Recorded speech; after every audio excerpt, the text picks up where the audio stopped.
guys, welcome back to Crits and Hits, a Dungeons & Dragons adventure, episode 19. When last we left off, the party had returned to Phandalin after fighting off the dragon, the Venom Thing. They took care of their debts that needed to be... I don't know what Jacob's doing. They took care of debts that needed to be taken care of, paying off people. Mitchell is slowly leaving frame.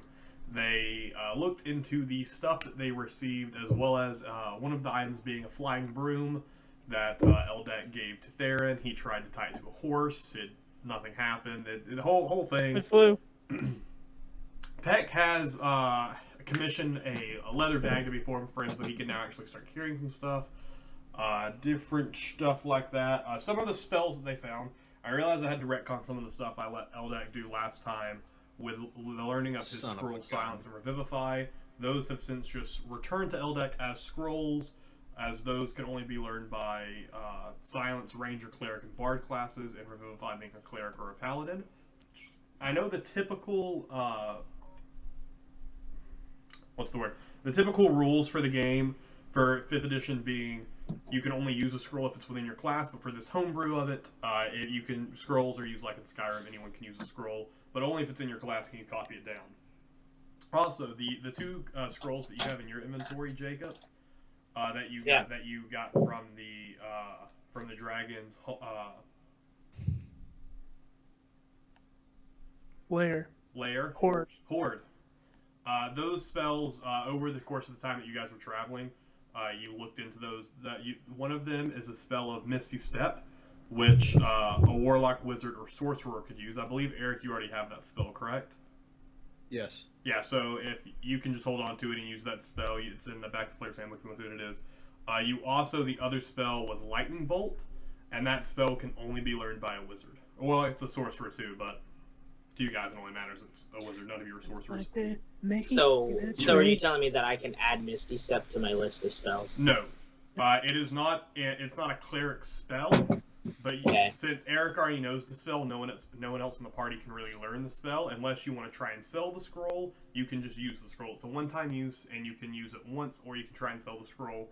Same with Lightning Bolt. If you wanted to give it to Eric, I don't think he has it. To use that scroll, you can also just use it one time for yourself, or sell it, or find another NPC that could use any of these scrolls. And I can offer you a trade you cannot refuse. Refuse it. Before you get to Wait. Is there anything else? Oh, yeah, so you guys also, after that, deciding it was finally time to head towards Wave Echo Cave, the party made their way to Wave Echo Cave, finding it and making their way inside.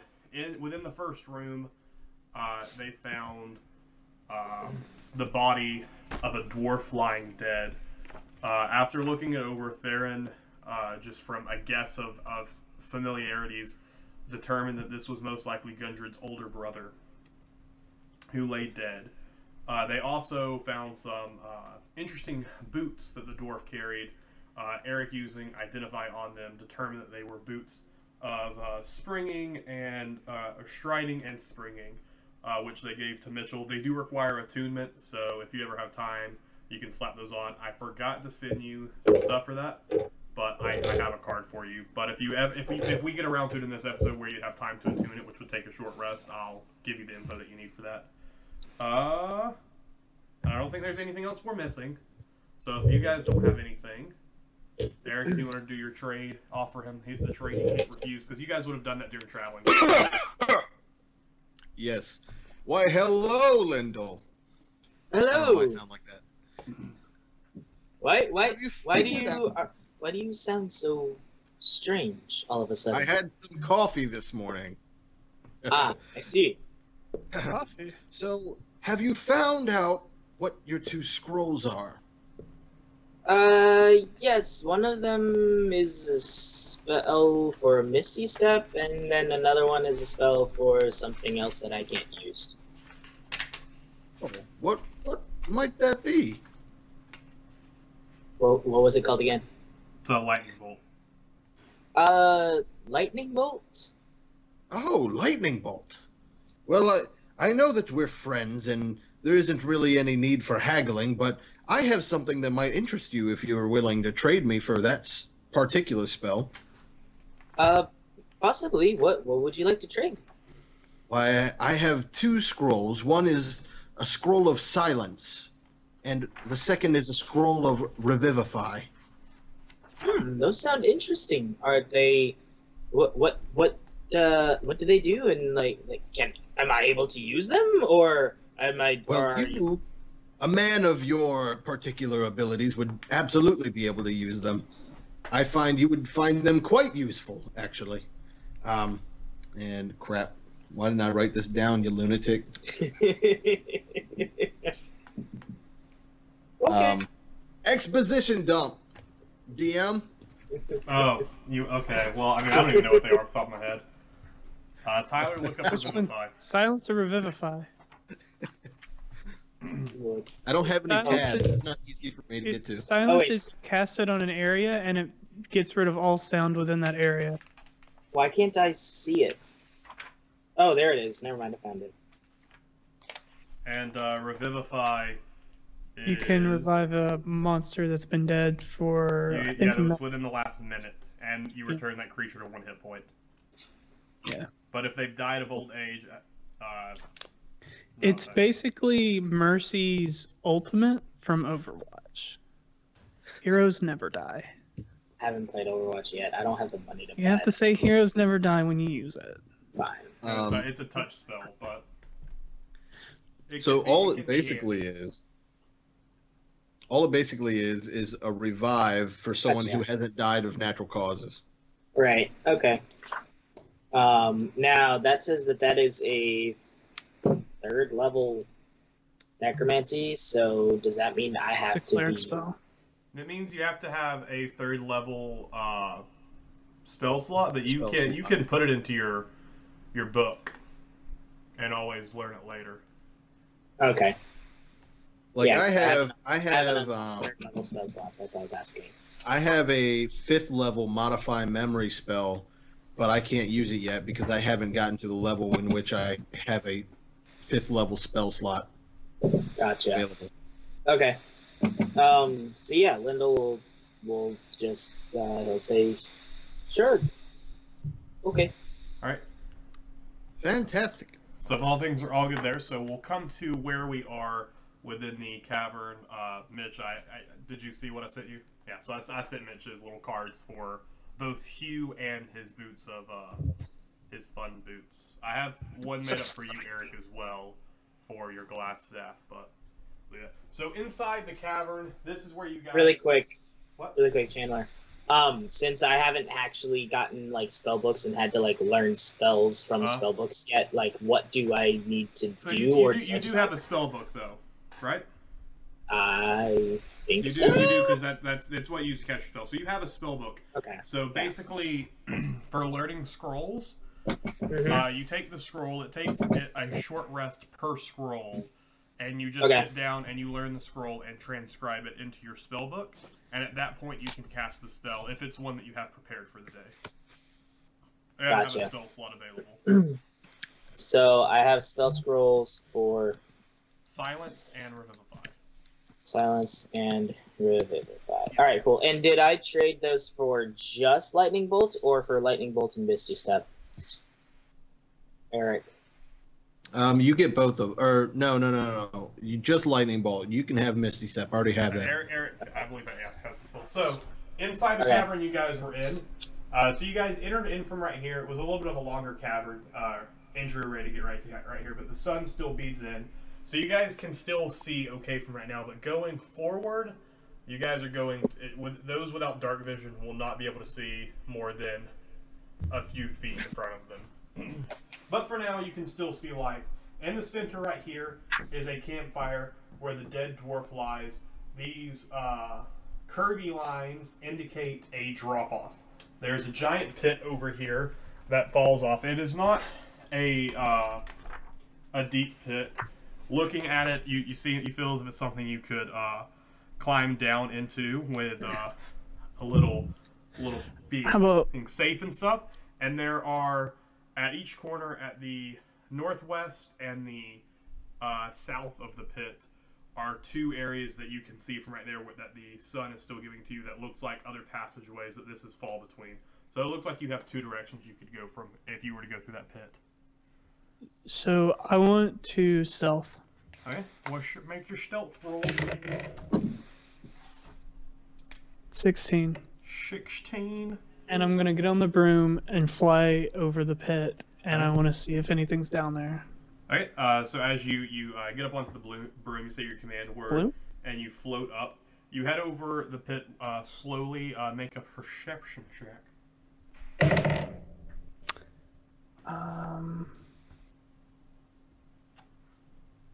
20.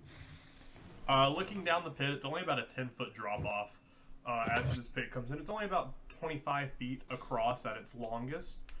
There isn't much down there. There's some different stones and stuff. A few scattered trash and whatnot. Some discarded bones. Not like a human bone, but looks like most likely something like a chicken bone or something like that was tossed off from most likely when the dwarfs were in here. But you don't see any creatures. Okay. And from right there, you also, now being a little bit closer, can see the two pathways, seeing that they both lead off. You do have dark vision, correct? Yep. So you can see a little bit down the pathways as the tunnel does kind of narrow in. It's 60 feet. Yeah, it's 60 feet. Light starts to fall off, but you can see into a bit of them. Both of them lead into some type of passageway. You cannot see where the passage leads on either side, but you just see that they both just go straight out.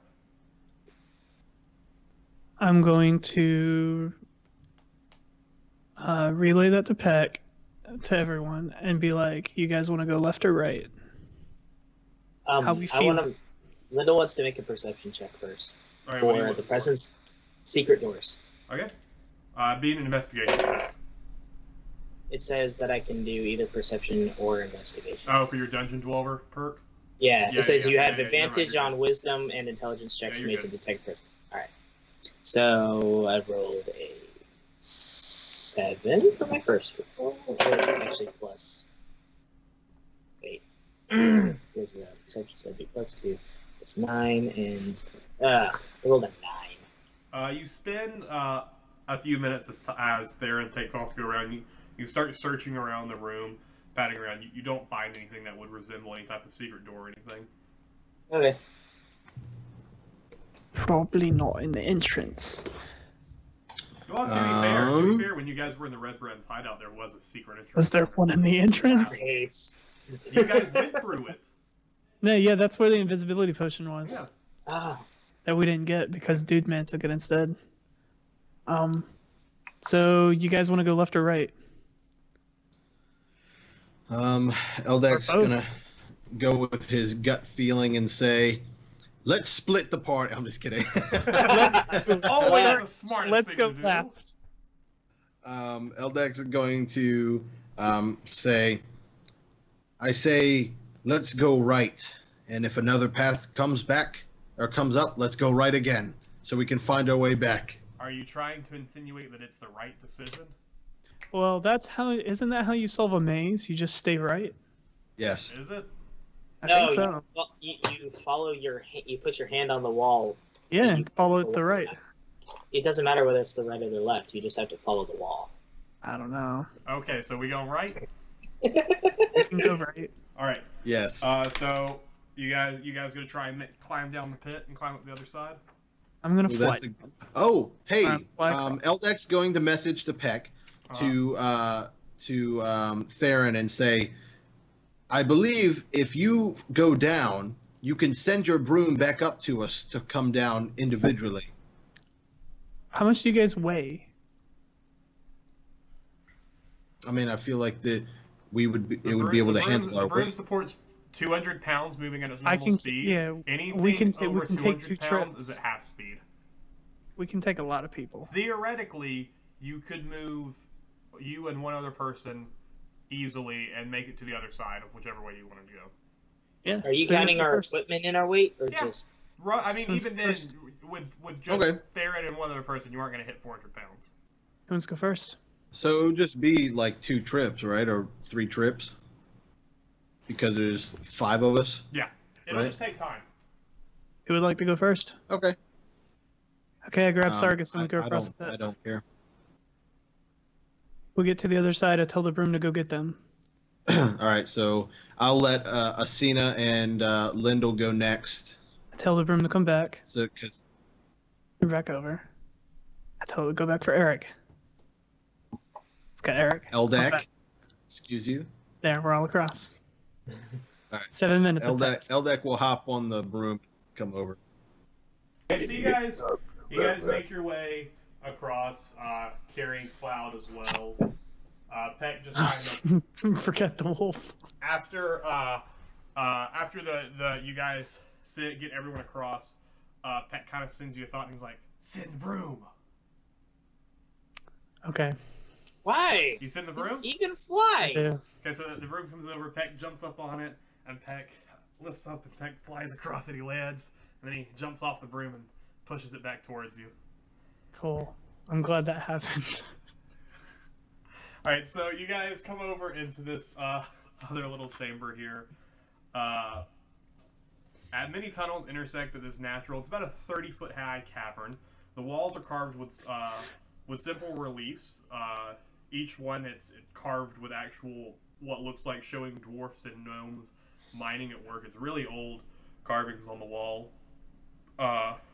Below them, in like the little reliefs up in the wall, nearly 24 skeletons and rusted scraps of armor are scattered across the cavern floor in front of you guys. Some of them are dwarf skeletons, others are orcs. Half a dozen large brass lanterns stand in niches on ledges around the cavern, but none of them are lit. Theron, only you and Peck see this. I believe none of the rest of you have dark vision. Yeah, so the rest of you, at this point, with how you guys have come in, the sun is barely coming through this. You guys can barely see 10 feet in front of you. Lyndall's going to find a rock and cast light on it, which makes the rock become a source of light. Okay. Which one of you guys can do detect magic? I sure can. Can you detect magic? Only if you ask nicely. Please detect magic. There's a lot of skeletons and a lot of death-looking things in here. You remember those suits of armors from our first dungeon? It looks kind of like that in here. Eldak's going to say, "Oh," and then he's going to kind of look into his spell book and then kind of whisper this. He doesn't have to do this, but he's trying to make sure he gets it right and and says this something in some other mystical language. I don't know what it is. The language of power? The language of power. So do you want me to roll for that? No, or is it an automatic? You're just casting it. How does that spell require a roll? I don't believe it does. No, I guess it has to be a roll on whether or not how efficient it is. I don't know. Maybe I don't have to at all. Oh, look. I don't know. It doesn't say to roll. Yeah, I don't think it does. I think you just detect magic. Yeah, detect magic for the duration you sense the presence of magic within 30 feet of you. Yeah.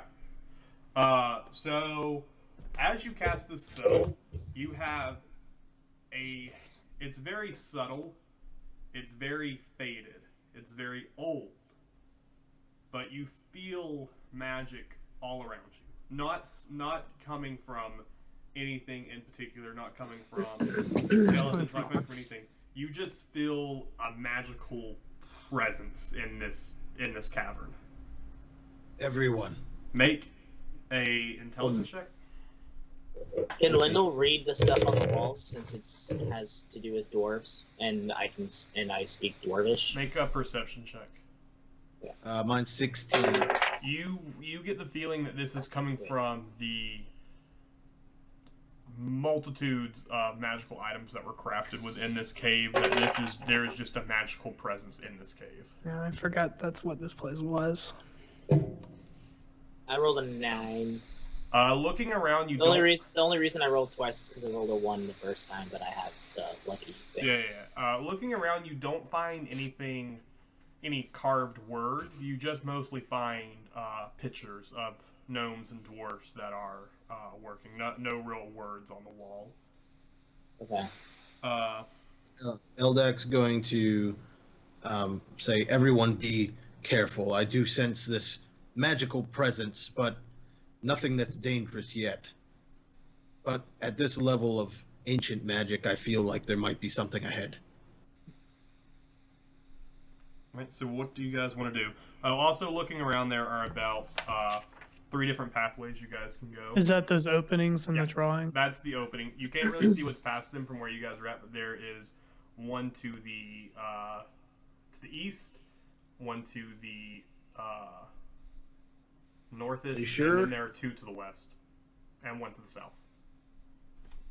Oh, there's one. Okay, is it the northeast? Yeah, technically, yeah, northeast. Okay. Linda wants to make another perception check for secret doors. All right. 10. You spend a couple of Oh wait, minutes. sorry, I forgot. Advantage. Actually, roll with disadvantage. 17. What? Oh no, you casted light. Never mind. I forgot you casted light, so you can see in here. Yeah, well, plus I get advantage on those rolls anyway for. So yeah, having... it would have just been default, but you have your thaumaturgy, so never mind, you're good. Looking around again, you don't find anything secretive. With a 17. Yeah. Okay. You are pretty certain there are no doors or passageways in this room. Okay. I want to go up to one of those lanterns and check it out. Okay. Ooh, how many were in the room? Did you specify? He said like 6. There are a Okay. few. There are about Well, Eldak, there's about half a dozen. Yeah, so it just there's looking around. Eldak's You could gonna probably go count about 6 or 7. So let me see if I can do this. Actually, Eric, you do what you were gonna do first. let's say Eldak's gonna go and grab a lantern as well. And this is totally up to you because I have Firebolt. It's obviously a little bit stronger than just creating fire, but I was going to try and use that to light a lantern if possible, if there was any oil left in it. Make an investigation check. 16. I don't think I get. Oh, I do. I get. Okay, so it's 18. 18? Yes, 18. Looking around at the different lanterns that are hung and stuff, checking them and whatnot, these have been here for a while. Anything that's in them, you don't know if they would be able to light at this point. Anything that's left over. Okay, so I wanted to check to see if these have anything to do with like a puzzle type thing, like they have to be something done with them to like open something. You know what I mean? I don't know how to say it. A dungeoneering check. You know what I mean? Except we don't have dungeoneering checks. I know. Make a Zelda check. An intelligence check? Yeah, just make an intelligence. Straight intelligence? Yeah. Or? Just straight intelligence. Well, I rolled a 17, and there is an intelligence. Do I add my modifier? Your intelligence modifier, yes. 18 then. Looking around, you kind of take some time looking at the different places they're at. You kind of get on your broom and come up a little bit, looking around at them, getting a higher vantage point. It doesn't look like there is any method to the way that these lanterns were They're just here. laid. It doesn't look like there's anything connected to them. It looks like they were just here for light. Okay. These things look like they were just here to light the room during the time.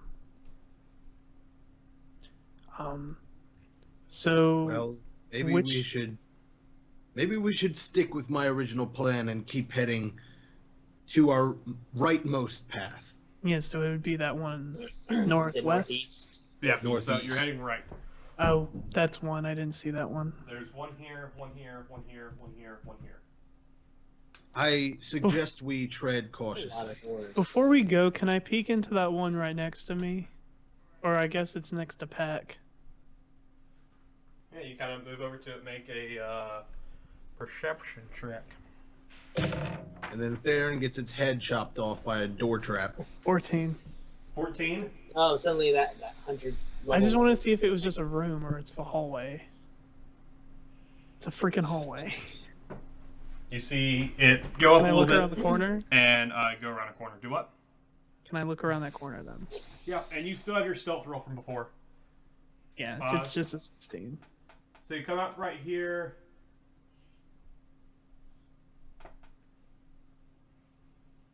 Lyndall also, upon seeing Theron go into this other passage, would like to do a stealth roll.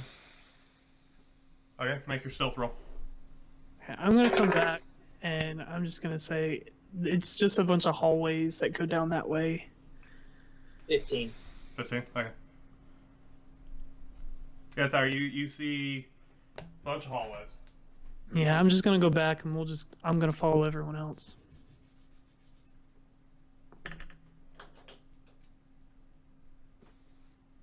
Okay. Well, what do you guys want to do? We're going through that Northeast. northeast one. Yeah. All right. As you guys kind of approach over this way, You're gonna have to move the camera for this one. Or the map. should be Or the fine. map. Should be fine. As you guys approach the area, you kind of look down and you see,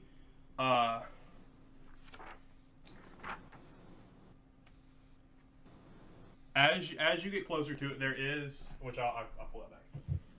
At the end of the gate, at the end of the tunnel right there, is just a giant cave-in has happened right there. To your left, as you approach it, there is what looked like to once be a standard door. Not to your left, to your right, looks to be a door that has been caved in entirely. Whatever that room was, you don't know. There is one room on your left. Oh, so that's a doorway. Yes. Gotcha.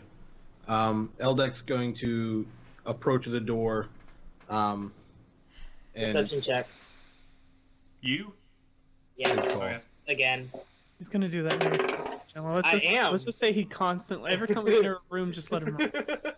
20. Not Before- a natural 20. Just before Eldek Looking gets that around, door. you find a door. another door? No, it's the door on the left right there. I want to. Eldek, hold up a second before you touch the door. Okay. I haven't touched it yet. I was just approaching it. Okay, don't touch the door. I'm gonna go up to the door, check it for traps. Alright. Natural 1.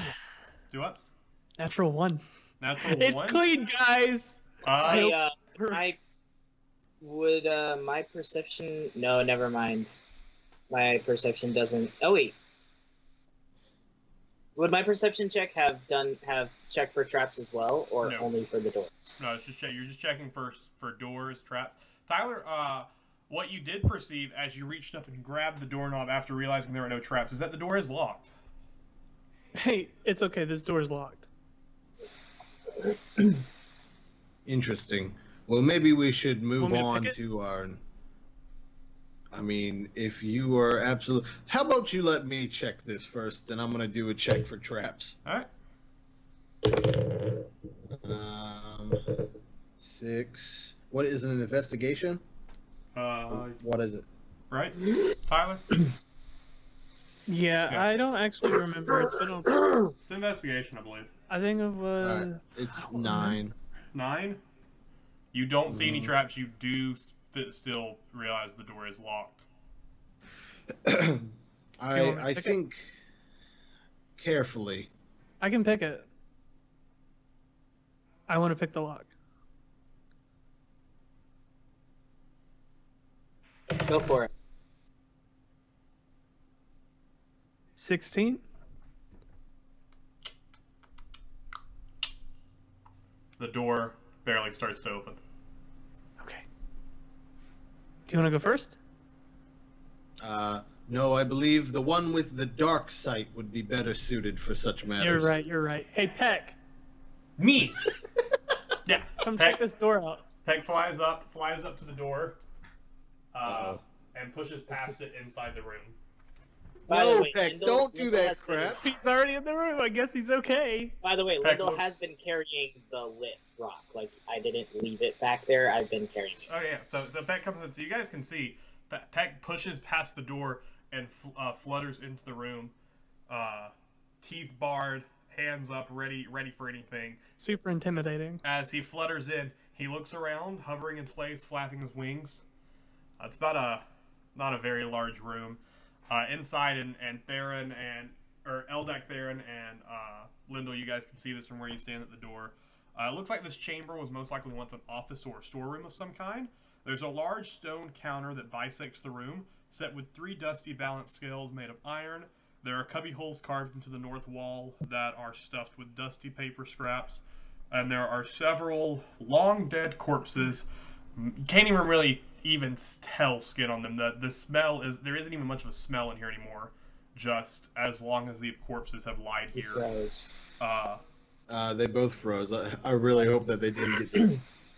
Tyler, you guys both froze. No, You we froze both saw after- you. We both saw you, but Chandler. What I saw was Chandler froze. Everyone else moved, but I still got to hear what Chandler was saying. So what was the last thing you heard? Dead skin. There was cubby holes, dead Okay. skin. Okay, there are could cubby barely holes see carved into the north wall, stuffed with dusty paper scraps. There are several long dead corpses. These corpses have been here for a while. There's barely even any skin left on these, mostly bone. You can't even really smell anything anymore. That these corpses have been laying here so long, you don't even detect the smell that's typically accompanied with death. They, guessing just from the size of the bones, some of them are gnomes, some of them are orcs, and they're just sprawled across the floor. So I guess we shall. I'm not even going to draw the room. It's so small. Okay, Eldak is going to approach the weight and balance. Okay. Lyndall checking around the room. You don't 17. you don't find any any secret doors or anything. You do behind one of the what was your roll again? 17. Yeah. You behind the counter.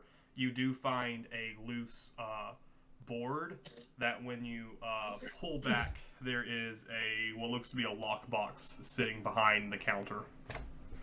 Okay, Lyndall will pull out the lockbox and set it up on top Right. of the counter. So as you guys see him pull this out, it's made of iron. As he puts it down, it's roughly about the size of a kind of a normal sized box. It's about 2 feet long on either side.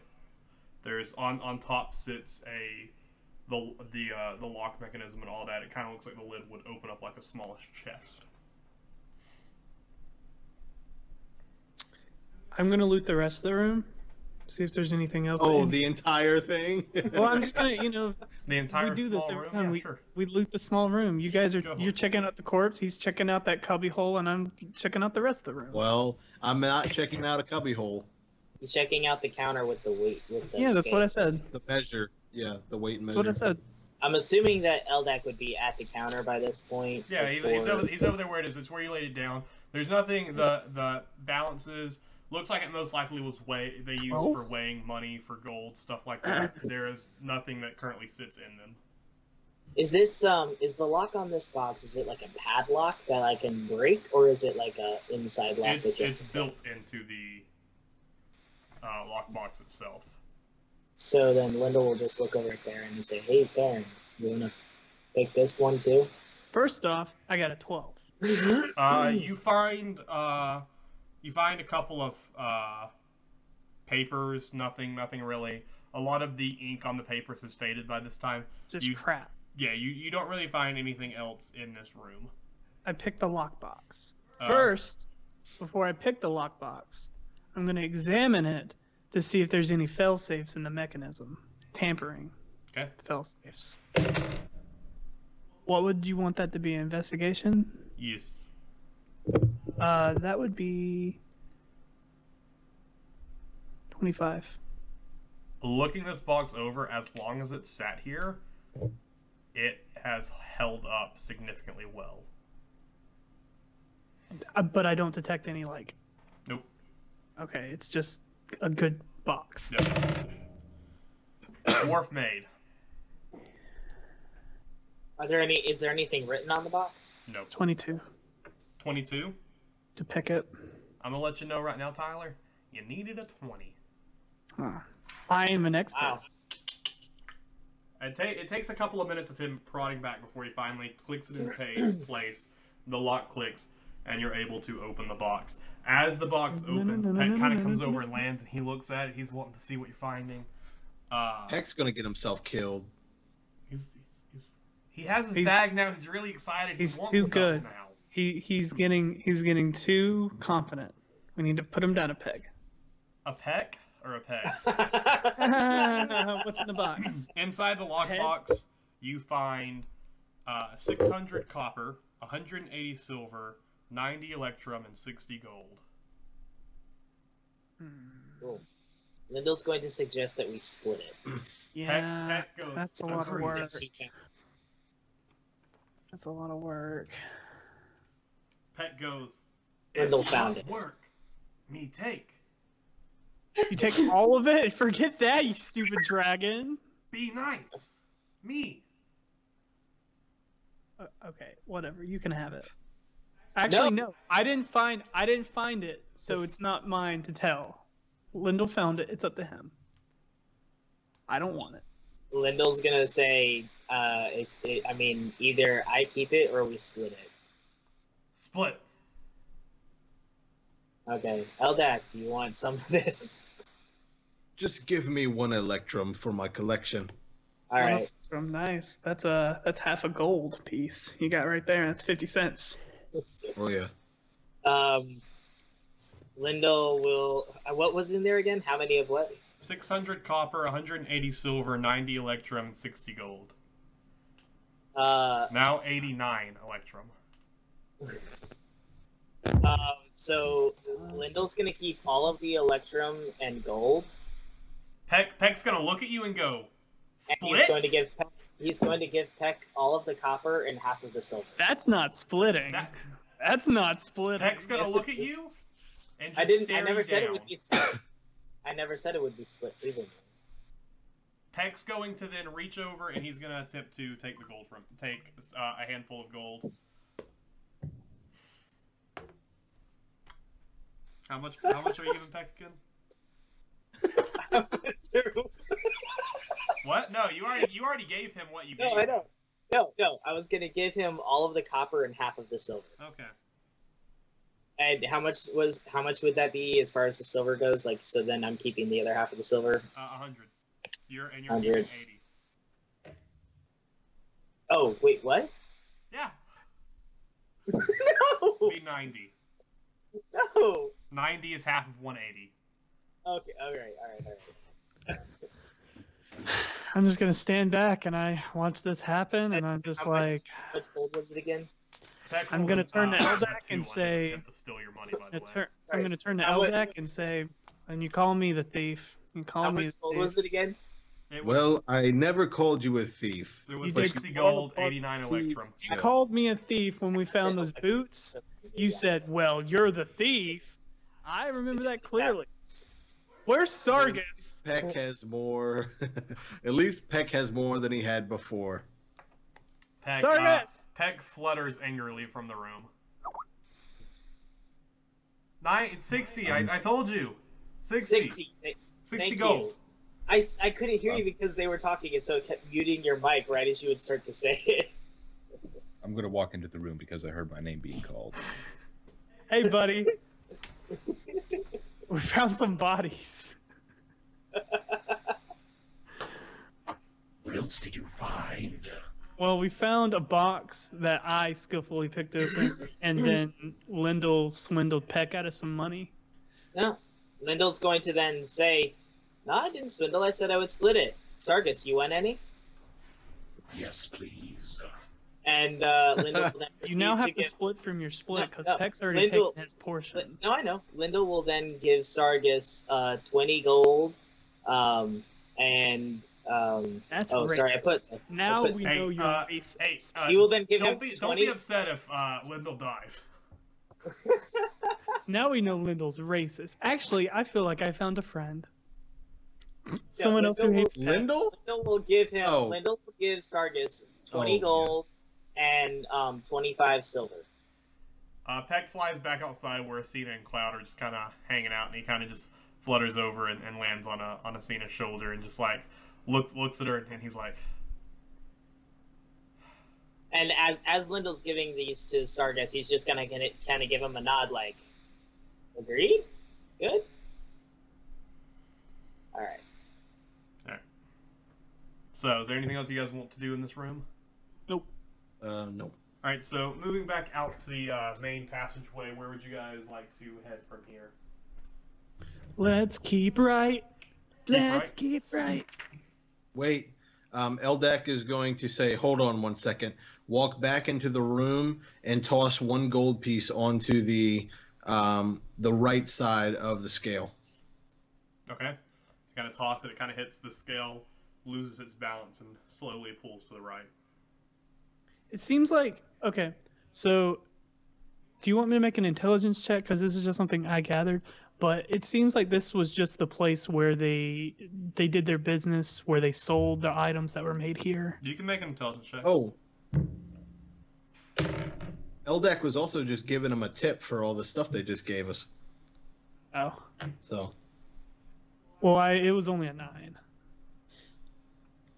Eldek's back at this point. You're not sure. It looks like this was once a large chamber that was entered from.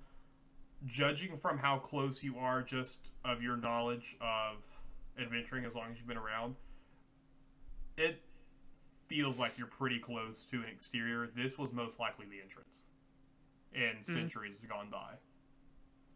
This is where they came and say, "Hey, I want to buy some weapons," and they're like, "Cool, we make the weapons in the back. You want to buy a weapon?" And they're like, "Sure." And then there's an angry store guy who really hates this one guy who keeps coming by and then continuously comes by even though he has nothing more to sell him. Vandalin? Wait, you're here. Oh, sorry, I was having a... Alright, so where are you guys heading? You're heading right? Yeah. Yes. Alright, so you guys begin moving forward. Do I need to re-stealth? You guys haven't bought anything. Okay. No creatures have noticed you at this point that you know of. Oh, that level 100 dragon. Well, he's been stalking you for some time. He's the level 100 dragon is very interested in Lyndall right now. He used to be interested in me. I'm glad I've kind of escaped that beast. Hey, there's no reason for the dragon to have a grudge against Lyndall. The dragon is Peck. Peck is Dragon Peck- is me. I'm the dragon. I'm the dragon. not. Hey, just out of curiosity, out of game, have we gotten anywhere yet where we did anything with all of those like dragon scales and wings and That's crafting gold crest. stuff? Nobody that we've met is skilled enough to do anything with them. Okay, all right, cool. So that's gonna be Lyndall's defense to Peck is saying, hey, I still have to craft this stuff into armor. Yeah, Peck's gonna look at you and go, "You killed a dragon." Yeah, cool. That's really giving me a good message. Peck Help us kill him too. Peck wants to make a secret thing. Peck, you helped us kill him too. Like Peck I feel Lyndall and Peck are I mean, he Lyndall and participated. Peck are having this argument as we're like going And to walk and into, as like, he's doing this, just Peck is like, speaking in in our very, minds. very basic common. He it takes him a while to get his point across. He can say very basic words. So as you guys, I'm assuming Theron, as per usual, is leading this charge.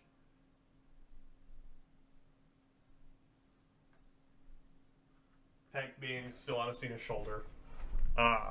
We can't see, just so you know. Can you not? Lyndall's gonna be up near the front too because he wants to be doing perception checks as they walk in the room to find the secret doors.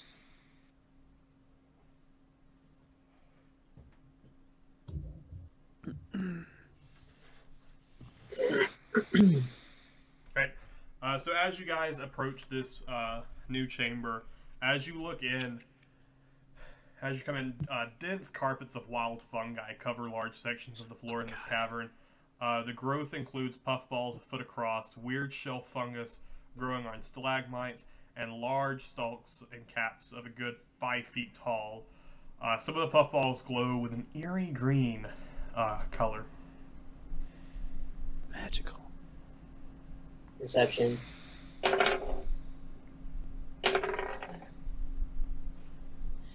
Wait, so here's a question. Mm-hmm. So, so I'm getting so I get advantage on this roll. Yes. If I roll a natural 1 as one of those 2 rolls, do I get to re-roll that natural 1 since I have the whole lucky deal? Like, do I get to reroll a third time and mix the one? Yeah, you do, because it's a natural 1. Okay. But if your second one is then a 1, it's... Oh. Yeah, never mind. All right, so you're moving into the cavern to look for these look for these doors, right? Yeah, only as far as I have to, but yeah. Okay, as you walk into the cavern and start looking around, I need you to make a Constitution saving throw. All right. Oh, cool. Let's see. I have advantage on saving throws made to avoid or resist traps. Made to avoid what? Made to avoid or on saving throws made to avoid or resist traps. Yeah. It's not a trap. So, oh, it's not a trap? Okay. Constitution saving. Constitution. 2. 2? You're asleep. Also, if this is a saving throw against being frightened, I have advantage on that. Nope. As you walk in, you don't move far into the cavern. You start looking around. From the different fungi, you just see some of them, and you hear as a gas starts to be released from it. You take 7 damage, and you're poisoned. All right. Good thing he's a cleric. I feel like he did this on purpose just because of that. You said you wanted to walk into the room. You walked into the room. Typically, I check. So we see this happening. Yep. No, the rest of you have not made. You guys are still in the hallway, unless any of you had walked. None of you had walked in yet. I mean, I'm kind of in the doorway, I guess. I mean, if you're in the doorway, yeah, you take. Can I see that? Is it a Asina? Is this nature based? She will make a nature check. Is this a plant? It is. She goes, I can't really. I think so. It looks like it's coming from the fungus in the ground. It looks like if we enter the room, it's going to release. Eldak's going to say, "Everyone back up. I'm going to try something." All right, so everyone kind of backs up the room. I'm just kidding.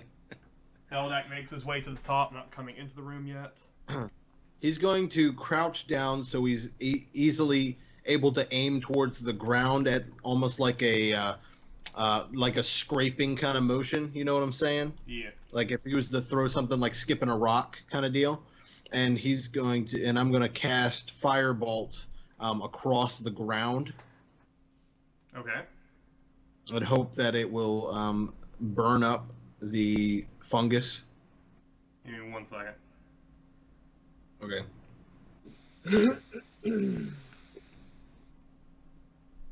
I know it's an impact deal, but what was your roll? Go ahead and make a damage roll for me. oh, it's let's see, Firebolt's 1d10.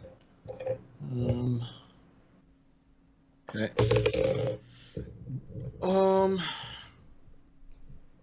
Do I add anything to the damage? No. Okay, then it's 7.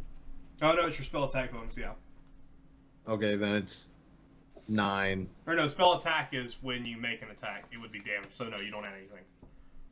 So it's 7. So as the flame is let loose into this room, where the gas is still in the air, it combusts. Everything catches fire. It combusts.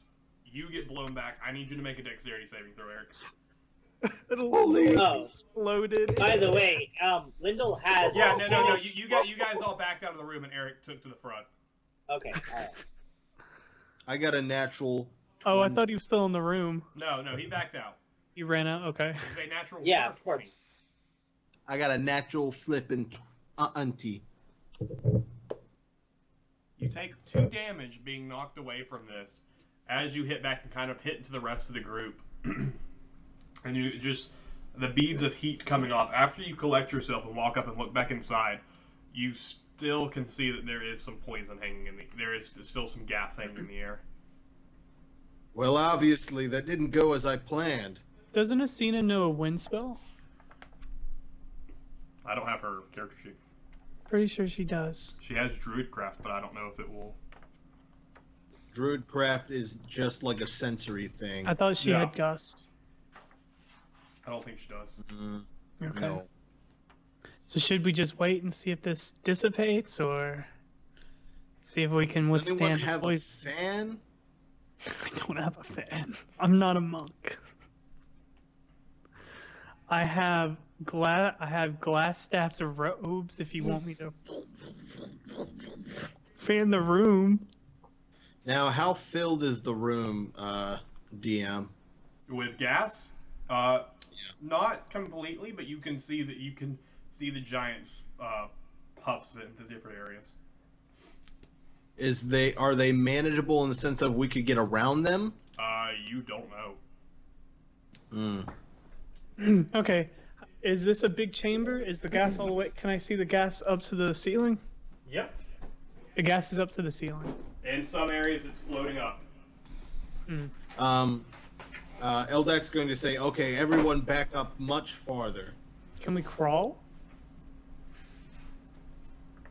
I guess Looking you have to into it, make it- it's coming from the fungi itself, rising to the air. In some areas, it has hit the ceiling. In some areas, it's just floating lazily in the air. I would say after about the time you guys have been standing here now, about a minute has passed, a little over a minute, and the clouds have dissipated. Cool. What do I need to do I'll get back to you. to get rid of? Okay, the reason I'm asking, I have an herbalism kit, but I don't know like if that helps it at all. But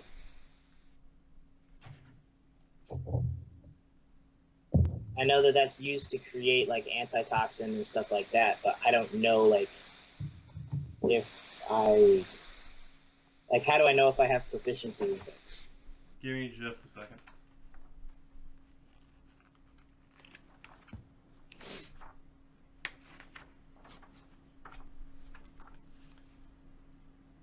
Okay.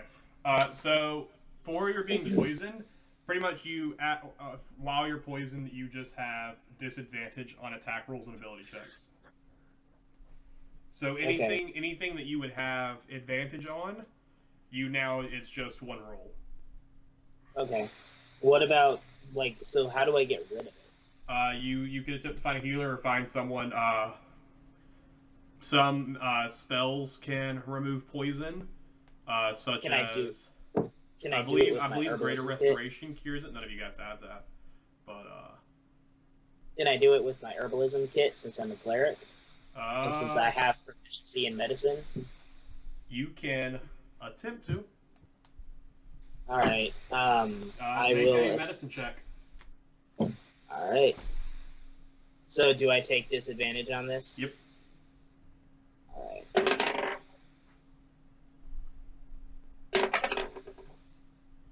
Wow. All right. That's a 8. Nope. Wow. I rolled a 4 and a 2, 4-2. but I have a +6 on medicine checks. So, what would you guys like to do? So it's dissipated, so we can go into the room now, yeah? If Not you walk over necessarily. that fungus, then I'm the gonna gas fly will over come it. back. But avoiding the gas. The gas has dissipated from the room. You're gonna fly in. Yep. Okay. Eldak's I'm going gonna do to some loops. say, Anything Eldak's happen, gonna waving my say- arms in the air. As you Eldak's fly going- into the room, you go at your top speed, going across. As you make it about halfway across, as you're coming over the fungus, you hear the as the fungus starts to Cool. Cool. release again. I need you to make a dexterity check, a dexterity Cool. saving throw. Guess what I'm proficient at? not dexterity. Just kidding.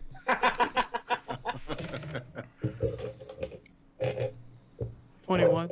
You were able to make it to the other side, to the other tunnel, without So I'm gonna turn around. Everyone. Hey guys, the gas still hangs in the air. I made it. Hmm. Do they see me waving? Do what? Eldak's going to jokingly say, "Everyone, turn around and let's go the other way." Cool, I'm gonna loot this place. I'm just kidding. So theoretically, guys, you can just follow my pathway. It should be clear. Gas still hangs in the air. Well, we'll just wait a minute. Okay, so you guys are just waiting? I'm Well, feeling a little gutsy. You just barely made it. You had to make a check. No, but because I triggered the plant. Yeah, but we'll trigger the plants too. It didn't trigger when I passed the one Lindell triggered. They're all the was just same. while you're in the room. It had nothing to do... Oh, I didn't. It seemed like there was another one later on that triggered. I'm gonna try to sprint through. While the gas still hangs in the air? Sure, why not? I'll cover my face. Wait a minute. Are you waiting, or are you just running in with gas up?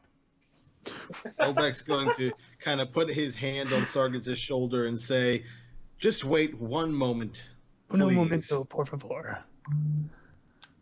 Okay, so after a minute passes, the poison slowly dissipates from the room.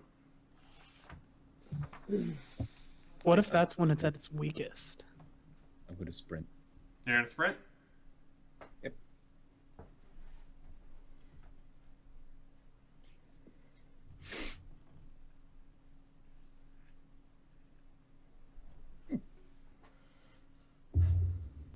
Sweet. I'm gonna wave to everyone else. You're like, hey guys. Wow.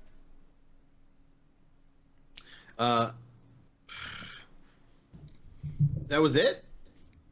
Like I said, I'm pretty sure Are you it's safe kidding me? now. I'm pretty sure it's safe now. Just go for it. Eldek's going to say, "Peck, try and fly across as quickly as possible." Peck's gonna turn and look at you? I How about this? How about this? I send the broom to Peck. You send the broom back? I send the broom to Peck. Yeah. As the broom comes flying across the room as this time has passed, poison is released into the air. The broom comes soaring back into the other side and stops. Where did the gas come from that time? Plants. Same thing as Which last time. ones? Eldek Did it come is from the going spot to that- sprint did it come from the across. second spot Right or now, the first spot? with the poison in the air? Poison's in the No. air. Okay, you're No. gonna wait for the poison. After a minute passes, the poison slowly starts to fade from the room. As the poison is completely, and you see the poison, you can see it's a thick green fog that is, and it just kind of disperses until it's gone. Do you want me to bring second it back that- one more time? The second that it is dispersed, I sprint straight to where they are. And as soon as Lindell sees Eldak start sprinting across, he's going to follow immediately on his heels. Does Lindell have a man crush on Eldek? Because you're always up his butt. No! Peck, Asina, and Cloud also No, it's take off, because and Lindell was waiting for somebody the else latter to go. two in a sprint. Peck flapping his wings as quickly as he can. Peck actually beats Eldek across the room as the others catch up behind him, and you guys make it to the other side of the room. I send the broom back. Here's Do I the have to thing. say that, or can I just? Here's the Who are you thing. sending the broom back to? Everyone's on the other side of the cavern now. Did the broom come back automatically? It's Oh, yeah, well, I technically guess on that side. Eldek didn't bring it. Yeah, I guess it's still sitting over there. I want to bring it back. Okay, so After the they've broom made a cross. comes back to you, grab it. Nothing happened No, I when the didn't broom ask for came a back time, by no. itself. If you want to play with this, you can. You can sit here. You can send it back now if you want. I send it back and forth a couple times. It after a few seconds elapse, the poison gas. It's a timer. But it's After also- it releases, it's so long, and then it does it again. It like it has a timer to reset it. Okay, Okay. solved the mystery. Good job, gang. XP. No. Oh, So now, as you guys are on this this other side right here, Lindo, you still have your lit rock, right? Yeah. Cool. it's lit. So you guys can all kind of see this cavern. Can I unplug this? These are killing my ear. Can I see it better? What? You sure? Yeah. I'll do.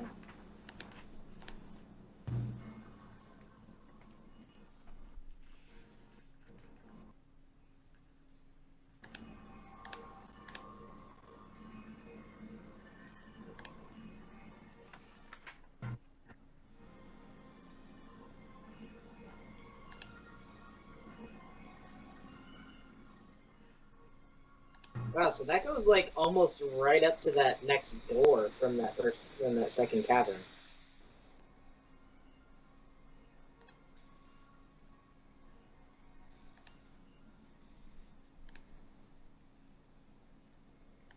I just realized that.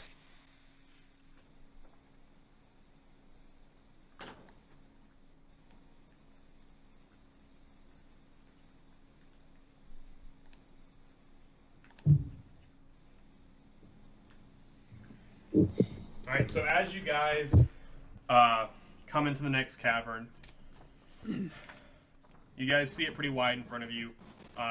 There are glittering minerals in the ceiling of this large cavern, and they catch the light and send it back to create an impression of a starry night sky, especially coming off of Lindell's stone, or jumping up and just really reflecting it everywhere.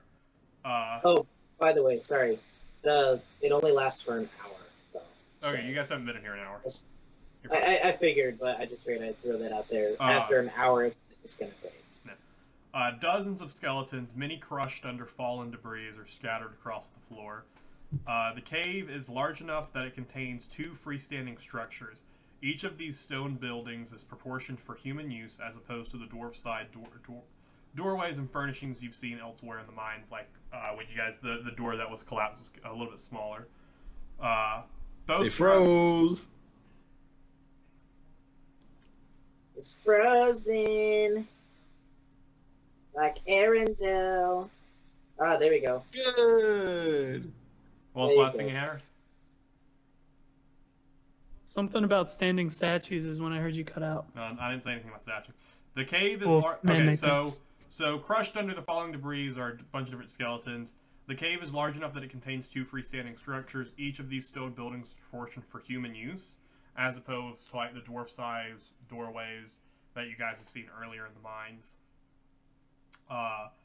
Both structures have battered and blackened masonry walls. Their double doors cracked and scorched. You guys can kind of see them right up a little bit past you. The cavern is divided by an escarpment into which a flight of stairs, which is directly across from you guys to the west, has been cut out, and the passage leads out of this area, or passages lead out of this area up there towards the north. And from there, you don't see where it goes off to. Wait, so there's something on the west side? There is a stairway up to the west. Okay. Can you adjust Is it the in camera? that corner, that northwest corner isn't there. Ah, there. Maybe. But I'm totally about to have to refix the map after this room. I'm gonna have to erase everything and pull the map down. Oh yeah, first. I drew too big earlier.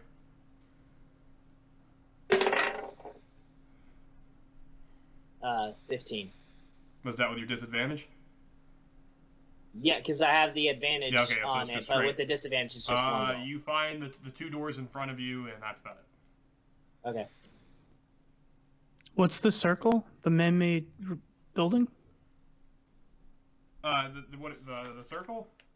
That's just a piece. That's just a stalagmite that goes far up. You can't really. The doors that goes off to the structure that's there. So it's like a pillar, basically. Yeah, basically. Okay. So up checking out on the ledge, further ahead is past the staircase is where you see the other man-made structure. Can I go check out the structure? On the door there, you can walk over to it. Okay. What are you doing? Checking it out. For traps, or what are you just checking the door? For anything of you. Like Alright, what is investigation it? check. We're gonna assume traps. 19. You find no traps on the door. Checking the doors, they are not locked. It looks like they've sat there for a while. It looks like it takes some effort, but you would most likely be able to open these doors. And there's nothing. Eric, just Eric. Yeah, while you're in this cavern, you also just being here, you start to sense more of an aurora of magic in this cave. As you've gone deeper into this cave, just this feeling, not from even using your detect magic spell, but just this feeling of yourself being so attuned with the with magic. It's just you're really starting to really feel the magic in this area. Okay, so it's just strong because I'm attuned to magic. Yes. My friends were getting closer to something. So this room just looks like a big empty room. Nothing really cool in here. Not that you see, no. Other than the doors or the staircase. Should we check the doors first and then the staircase?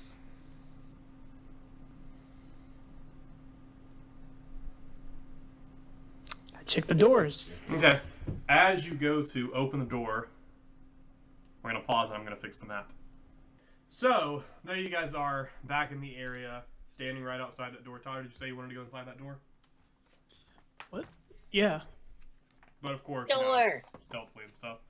I did. Because I said, well, should we go in the door? I paused for a good 10 seconds. No one said anything. Yeah, and I he said, did, cool, so- I'm going to go in the door. So you push open the door, and you can, very slowly, you can see inside now. Dust, ash, walls that are blackened by fire, heaps of debris are beneath the sagging ceiling, show that this room was damaged by a destructive blast. The furnishings, tables, chairs, bookshelves, beds are charred or splintered, but otherwise well preserved. And there's a scorched iron chest that stands near the foot of one of the beds over towards the corner, which I will I'll put that on the map. This place looks like it just got... This place looks like Eldek's been here, and he was trying to heal Sargus. Lyndall's going to follow Theron into the room and do a perception check. 5. 5? Yeah. So I'm going to check this room out. So well, Tyler, I have to give him his. I have to tell him what he found first. He found a rock. So as you come in and you start looking around, immediately to your right, you see another door. Whoa! Go with me here. Do I think it's a secret door? Go with me here. No one else currently knows about this door except for you. But look at as the you're room. intently staring at this door, you don't notice as a... I didn't walk past Theron. I said I walked in behind him. Yeah, so to you're do in the this. room. But you're not past him, you're like in the room. You're right inside the door. According to the map, I'm in front of Theron. Yeah, you said you walked No. to check the room. You cannot check the room from outside of the room. You rolled. I You didn't. had to go into the room to check the room. Did I have to walk around the room to check the room? No, you have just now entered the room. Right, How yeah, else but are I'm you still gonna find behind a hidden- Theron. How are you going to find a hidden door if you don't check the walls? Still behind Theron, though. You Then can't. you cannot roll to find hidden doors and walls. All right. Okay, fine. That requires I think we're hands. going to kill in 2 seconds. Okay. Theron never entered the room. He just pushed open the door and looked in. As you enter the room, Okay. you All right. see that. You don't All notice. right. You then turn a black. Theron, you Dragon. watch this as it happens. A black, transparent, almost transparent, robed figure rises from the ground and stands looking at you. Just so I can show you guys. GoPro. That shit for you guys. Nice. That's what you guys see. Now, does he see me even though I'm stealth? Yes. He stares at you for a minute before. Seems like he's trying to figure out how to speak again. But in a very grave, barely audible whisper, "Your presence is offensive to me. Your life is forfeit. My treasures are mine, and mine Oh, alone." I'm terribly sorry. And Lyndall immediately backs out the door. You Like, he doesn't even turn around. He just backs up. Do not return to this place. So you back out completely out of the door? Yes, I do.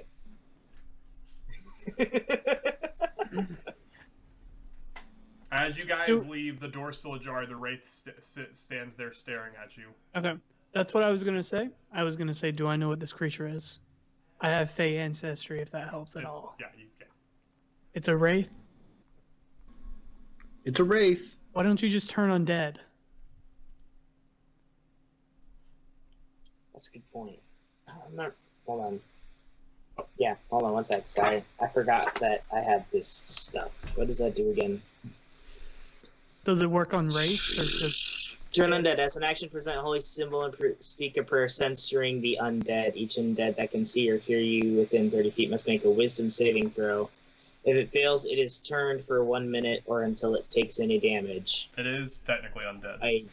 Just turn it. We loot the room and then we leave. Well, then as soon as as soon as I back out of the door and I'm once again behind Theron, I am then going to do this. Okay, so you're gonna what is turn? Is it Thanks for what taking spell me is that, by the way? for a human shield. Turn undead. It's a channel divinity. It's just it's a thing I can do anytime. It's not a spell. It's just a cleric thing. Because of me being in the life domain.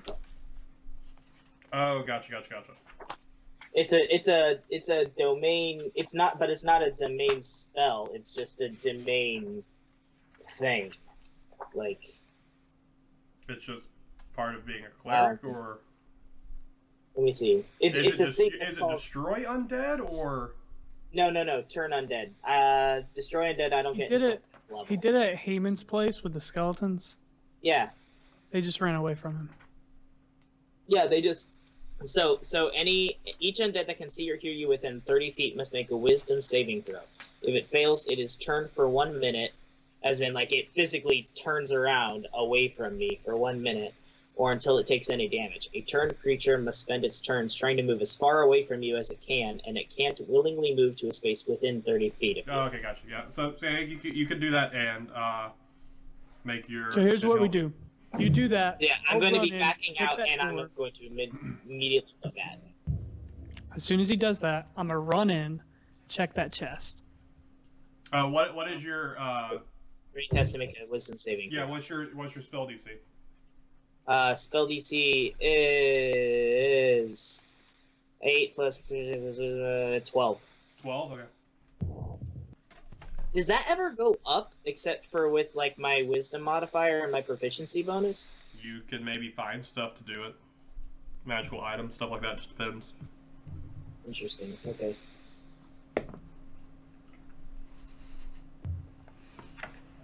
I told you to leave. Do not test me.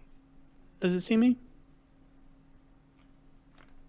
It's still in the doorway. Like it's currently you staring pushed at me Lyndall, out, who's currently just back out of the doorway. Can I try to slip into the room? Do slip what? into the room.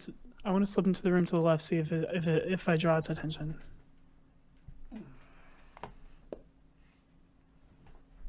It continues staring straight at Lyndall. You don't know if it. So I'm at my left, but it doesn't matter. I just want to get to the other side of the room. So then in that case, as Lyndall sees Theron go in, but also sees the Wraith still looking at him, he's going to just start talking. Just, I'm so sorry. No, it's all a big mistake. Please, everything's totally fine. I promise. I'll be going now. Don't worry. I'll never come back. You'll never have to see me again. Just kind of starts rambling. Make a persuasion check. Okay. And I have to take disadvantage on this. Alright, that's a 9 plus 2. 11. 11? Yeah. You say you mean me no harm. If that is true, I will let you leave with your life. On one condition. What's that? I want you to kill something. I unfortunately I'm not. I don't kill things. I heal things. I help people. I'm a I have medicine and healing powers. Peck sends a word to you. Liar. See, Peck is demonic, but while he's talking to this wraith, can I be moving north to the other side of the room? Eldak wants to slip into the other side of the other corner. Are you stealthed? Nope, he Not sure stealth. isn't. As you come into the room, the wraith turns to Eldak and goes, Do not come for my treasure. You may have it freely if you kill what I ask you to kill. I'm a man of wisdom, not treasure. What is it you want us to kill? A I keep going. spectre. Let's say that again. Did you say inspector? A spectre. But we can't kill him. no, he's No, okay, truly, what did you say? I actually couldn't hear you. a specter. Spectre. A A spec. specter. Okay, okay. A We can't kill the specter, people. you say? Tyler wants Want to to keep hear any of moving. this? As it raises its right hand, kind of pointing through the door to the west as he raises his hand. It lies that way. Over by the staircase? That's, yeah, you're standing there, you can kind of look out, that's the way he's gesturing. Okay. I want to think to Peck, to think to them, to ask the stupid wraith, why does it want it dead? What did it do? And then I want to keep moving. Can I What also exactly would you expect- want us to kill this specter for? It is evil. Are you evil? I am I. You guys don't know detect good and evil, do you? Are you evil? I guess it's truly up to the eye of the beholder. That's not what I want you to kill. the Kill holder. a spectre. I knew he was gonna say that. Well, I think we can all agree. I have Me and Lin- coins and gems in this chest. As it gestures, Hello. it says to Theron. How, He far, didn't how move close me. did Theron make it, though? How He far didn't did move he- me last time I asked him to move me, Yeah, so I he- assume I'm at the door. Yeah. I'm past the door. Yeah, you're a little bit past the door. He kind of turns this way towards the gesture towards his chest. And he sees you. Can Lyndall try turn undead again? Like, can he just do it a second time now? That like it's like, oh hey, I will say enough time has passed that you could it's because you can only do it once per turn. So yes, Okay. I would say a turn has passed in this conversation. all right, so he'll do it again. So he has to roll a 12 on a wisdom saving. Or sorry, my yeah. numbers. I would ask you to stop before your life is forfeit. So he sees me, I'm going to send up. Okay, Mr. Wraith. So you want us to kill the Spectre. Why do you want us to kill the Spectre? Other than that it's evil. Because I don't want to. Cool. What if we don't want to? Then I will kill you. Mr. Wraith. Can I call you Mr. Wraith? My name is Mormesk. You... Mormesk. Where do you hail from, Mormesk? I hail from a long forgotten place.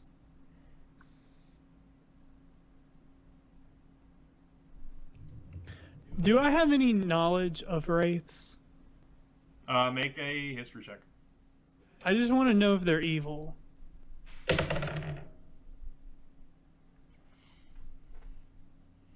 16. From what you know of wraiths, they're quite evil. That's what I thought. Mormesk, you say? Well, Mormesk, like I said before, I'm a man of wisdom, not treasure. Is there anything you can offer me? I'm just trying to keep the conversation Your going. life. Ah, I yes. offer you payment for killing this spectre. If you do not want it, I do not care. I value my magical items, This What do we spectre know stands about- in the way of them. What do we know about specters? Can I roll to see if I know anything about them? About wraiths or specters? Specters. Yeah, make a history check. That would be a 19. A what? 19. You have heard stories of them. You have never interacted one. You've never interacted with one yourself, but you have heard stories of them. You know that they. It's something evil wizards in the past have summoned. You basically have seen pictures of them before. You know that it's looks like a giant greenish head with eyes coming off from it. You know that it is not something fun that you want to deal with. But are they evil? Or are they just servants of whatever summons them? Eldak, do you know anything about specters? Let me search into my knowledge base. Let me search my database. Okay. Hey Google. are Seven specters Aldous. evil? You know that they, for easiness' sake, they are lawful neutral. Okay. So this is the bad guy. It could depend on what summons it, I suppose. Lindell is going to be Eldak? just like prepared at a moment's notice to. He's not doing anything, but seeing how the wraith is getting more agitated, he's going to prepare to cast Sacred Flame at a moment's notice. It's a cantrip. Okay. Eldak is going to speak through Peck to everyone and say, "Follow my lead." Does he do that? Yeah. Competently? Okay. Pass the third. And then Eldak is going to he's say, gotten over the course of this a lot better at passing messages without using pictures. It's still not his spoken words. So as Pet kind of passes this, you guys kind of hear each other's voice per se. It's more of his telepathic link is growing stronger. okay. It's still and there's a then buffer. You cannot have an immediate conversation, but there's a little bit of a buffer. But he is getting better at it. Okay. Eldak is going to say, "Mormesk, my name is Carter, and would you mind if we spoke as a group for a moment?" Speak as you will. I will give you 5 minutes to decide, or your life will be forfeit. "Come quickly, my friends." And I walk out of the room. Theron? Quickly. Theron? I mean, yeah. I mean, no, I'm gonna stay in the room. I mean, you could just decide to stab it, I guess. I don't know. Okay. Eldak is going to say, in a hushed tone, would I be able to make a check really quick to see if he would be able to hear me? There's no real way you'd be able to. Why don't we just talk through Peck? Okay, I'm going to speak through Peck. Can he do this? Yeah. Okay. Like I said, there's and a I'm little going bit of a buffer. I'm going to speak through Peck, and I'm going to say, the Wraith is evil. The Spectre is not good nor evil. He is guarding magical items. What do you all think? Kill both. I mean, I wasn't gonna say kill Quickly. both, but let's be honest. Lindell's gonna think kill both. I'm going to, since I've heard all this arguing going on inside that room, I'm just going to walk up to where the ghost thing pointed. Okay. The Wraith. So as you kind of head this way, you Uh-oh. come to a staircase. Do you go up the staircase? Yes, I do. All right. Eldak is a little confused. Can you unplug your mic and plug it back in? Your mic is being weird.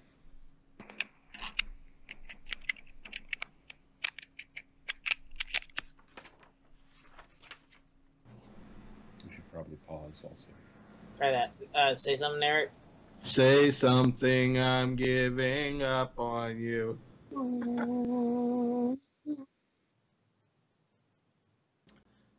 Please tell me you paused the timer. You know, the The 5 5 minute minute. timer.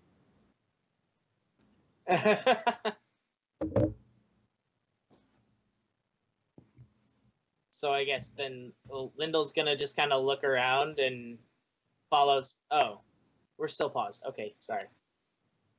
Oh, gotcha. I didn't know. Sorry. My laptop screen is covering like the bottom half of my Skype screen.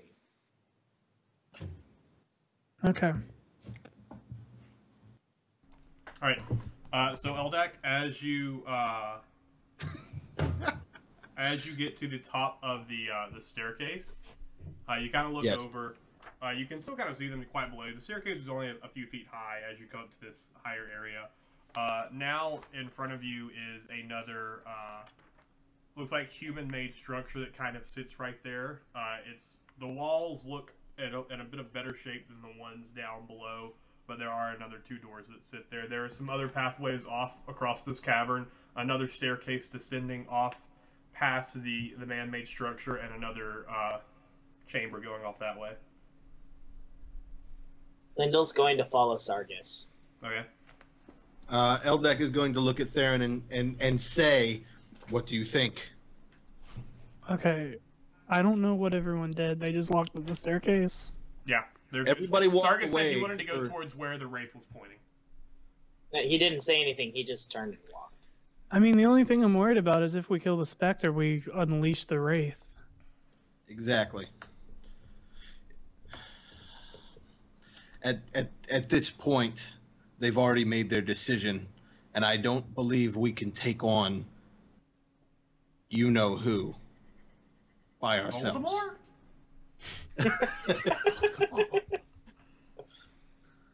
I said you-know-who like he wasn't. If he heard me, he wasn't going to know who we were talking about. Okay. What are you doing, Sargus? I'm going to see if I can, like, draw out the Spectre thing by just maybe banging some metal together. After a few seconds of banging metal together, nothing happens. Perception check. For hidden stuff? Yep. 11. Moving around the area, you find the 2 doors. You don't really find anything else. Okay. Maybe it's in a door. That's a great feat. I know, right? I'm going to walk to one of the doors.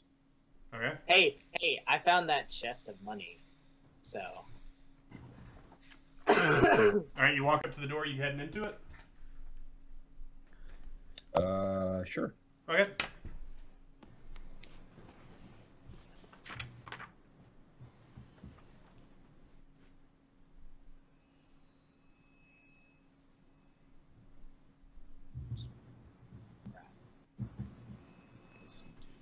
What about our 5-minute timer? Should we deal with this?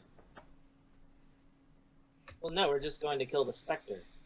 Well, Yes, me you and I mean, me, Theron, and Asina are still back here.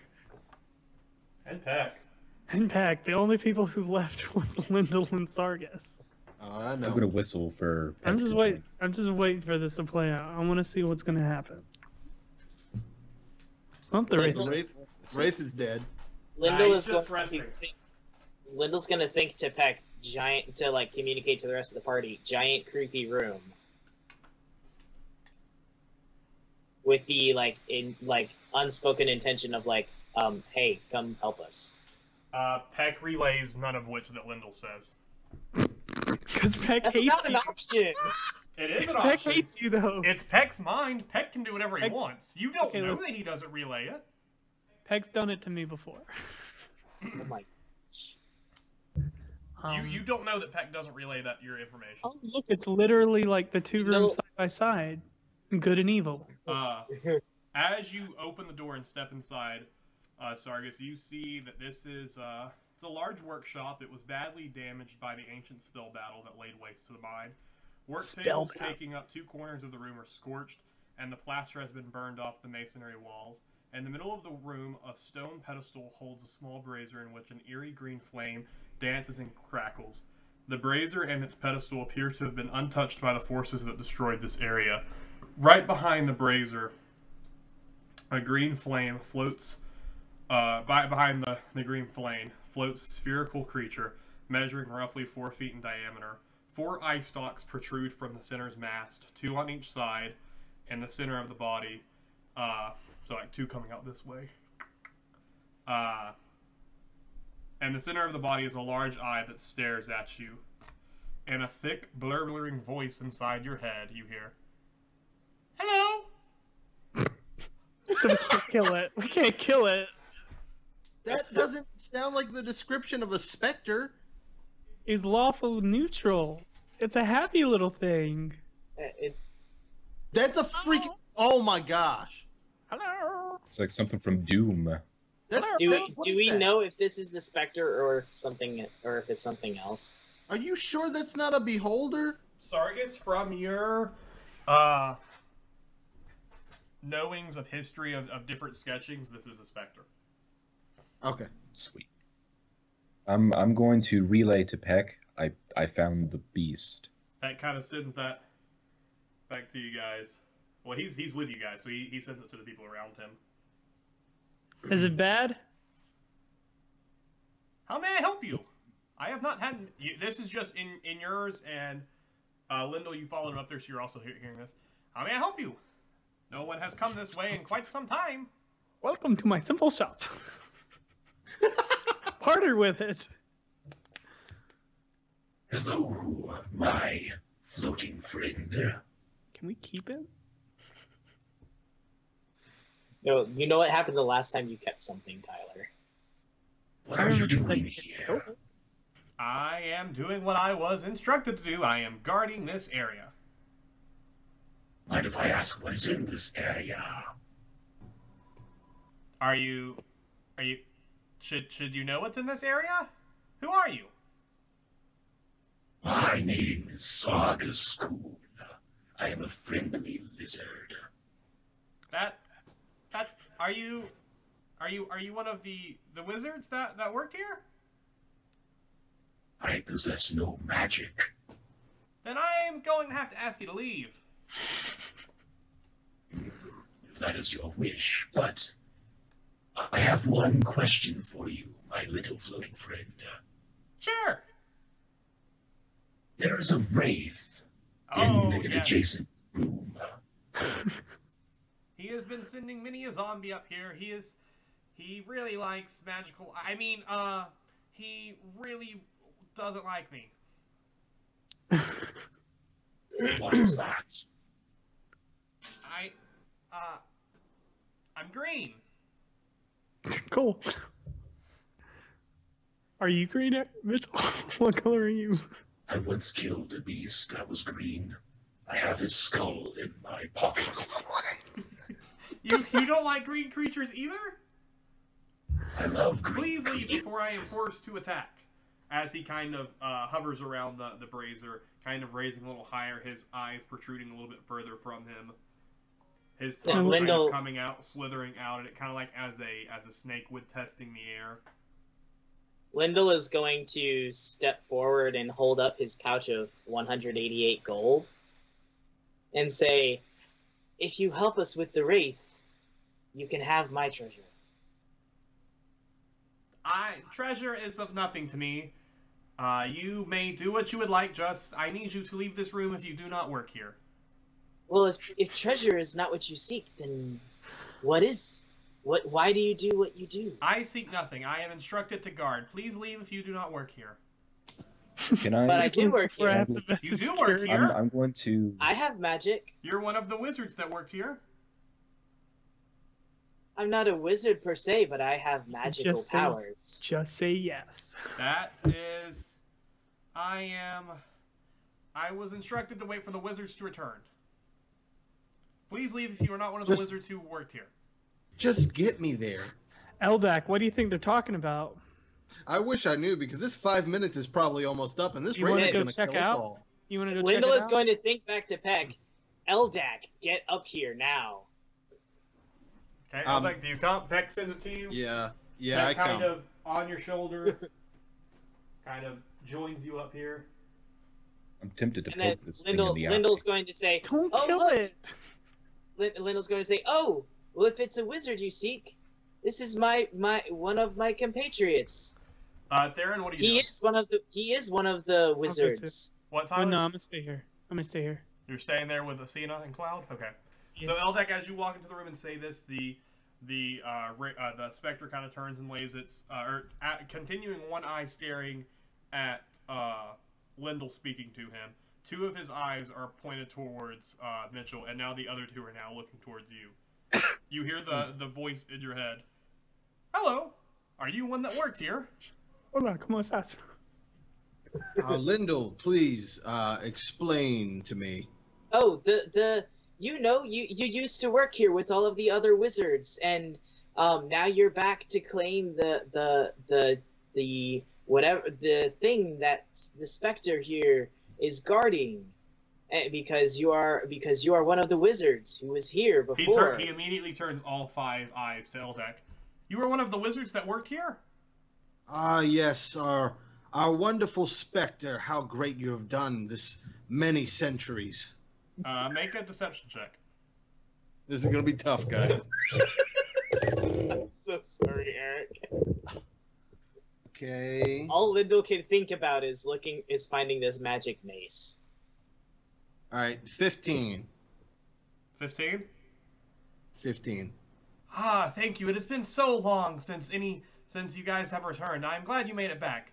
So, if you're back, I'm assuming I'm good to go, right? I have one request. Yes. You have done so many great things for us. Can you do one more for a great wizard? Yes. We need to destroy the Wraith.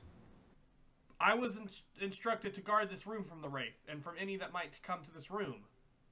And you did that wonderfully. So now that you is want me why to kill this the is Wraith. this is only a request. I suppose I can. I've been here long enough. I can help a mighty wizard of Wave Echo Cave. Thank you, my friend. Right to his head. Now I must ask you. I was never informed of your true name. Were you ever given one? My true name is not to be spoken. It'll kill it if you know its name. It's like the doctor. I was figuring as much. Thank you. So are we off to kill the Spectre, the Wizard, Yes. the Wraith, the Wraith? I'm gonna Lindell- think to Peck. Hey, what's in that room, guys? Maybe we should check it before we come back. Lindell, Peck as has been relaying you all this stuff as well, Tyler. So he came with all that. He's been relaying you everything that's been happening in here. Hey, maybe check that chest. What So There's the no chest's back chest. with you guys. listen, we're Just not worried under- about what he was guarding yet. We want to get rid of this freaking Wraith.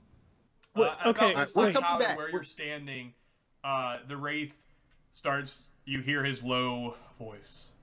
Your time is almost up. All right, we're coming back. Okay, with the Spectre in tow. Yes. All right. Lindell's going to hang at the very back of the group, even behind the Spectre. And as they walk out of the room, Lindell is going to stealth and not follow them back. Okay. You are a scumbag. Man. Oh wow! Hey, dang it! Too bad I have disadvantage on stealth rolls. Too bad you have disadvantage 'Cause on I just- everything. Do what? Because I just rolled a natural 20 for my first roll, What was your second one?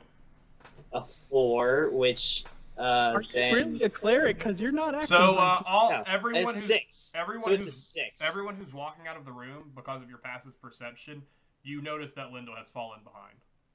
Lindell, we will need you. We can find what this artifact is later. Lindell will then hustle out of the room and back down there, and just say, "Oh, I'm terribly sorry. I had a splinter in my foot, and I was trying to get it out." Lindell just Yes. has sticky fingers, is what he Peck's has. going to turn and just stare down Lindell. Sticky finger McGee. Hi, Peck. Finger Can I- McGee. Yes. I'm going to stand in front of the Spectre and ask him something. Okay. You approach the Spectre. He looks at you. The voice comes across your mind. Hello. Greetings again. Since we cannot know your name, can I call you Mike?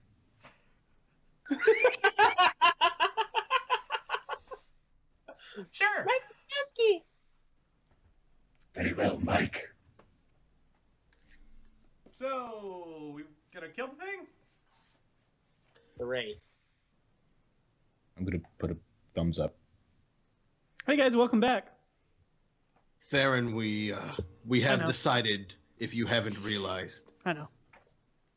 and So then the Wraith told me that time's almost up, so Eldak is going to say, "Everyone follow me in." And then he's going to walk in. And as he's walking in, say, "More Mesk. We have made our decision." He looks at you as you walk into the room. And what is that? We have decided. Is everyone following me like I asked? Yeah. Yeah. I just did that so I could get this ready. They're behind Okay. you. Okay. Can We I have stealth- decided. Huh? Can I stealth Chandler? Sure. I didn't walk into the room. Oh my Lyndall god. is going to be once again getting Sacred Flame ready. Just like he was before. Sargus, do you come into the The room? cantrip. Okay. My stealth is 25. Okay, you're outside of the room. Tower spell 25. Lyndall is preparing Sacred Flame. But I'm still also standing in the doorway. I'm not completely. Yeah, in you're the you're room. behind Eldak. Eldak has approached, so you're still kind of half hidden behind. You're pretty much hidden behind Eldak. Yeah. What Can I stealth We- into the room? is your decision? 25. Will you kill the We- Spectre? We have decided that no Wraith will control the secrets of Wave Echo Cave. And as soon as he says that, Lyndall is going to cast Sacred Flame. Okay. Which is a cantrip. Flame-like radiance descends on a creature that you can see within range. The target must succeed on a dexterity saving throw or take 1d8 radiant damage. 1 second. Okay. All right. So he must succeed on what? Dex saving throw. Gotcha. And yours, it's a 12 for your save, right? Yeah. Okay, he saves. So what does he take? They can- Does he take half damage at all? No. Alright. It's just... No. All right, Eldak, do you release anything for your surprise? It was going to be a magic missile. All right, you can release it. Okay. So it's 3, right? Yeah, it's 3. Each of them are a D4. Then it's magic missile automatically hits. So it's 5, because it's plus 1. Yeah. 5, 2, and 2. So 9 total. Yes. So as you guys hit him, he lets out, You have That's chosen beholder. poorly. Your life forfeit. everyone roll initiative. So I did stealth into the room. Yeah, you're still. Did you come into the room? Yeah, I said I wanted, while everything was happening, I wanted to stealth into the room. I want to be behind Sargus in that corner. Okay. That's where I want to be. 10. Mine's technically 4. I rolled a 2, though. 6. Or wait, before we start. Tyler, what's yours? 10.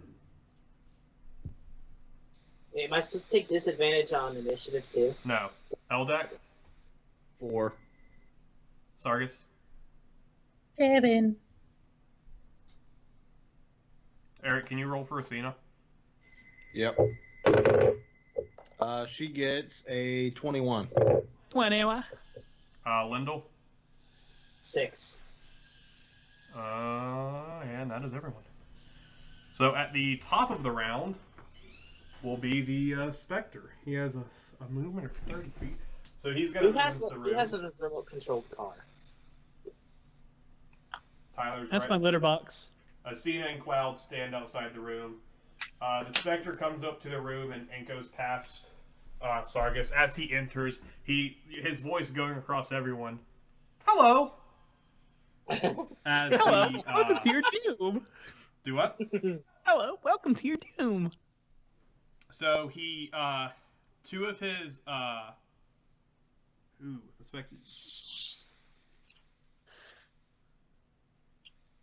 That's awesome. So each of his 4 eyes kind of center and look straight at the wraith.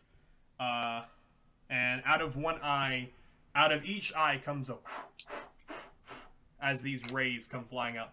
His first one goes flying at him. Prismatic spray. What does this save?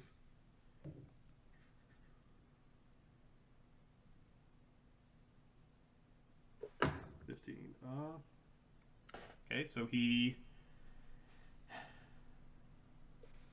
does not make that one.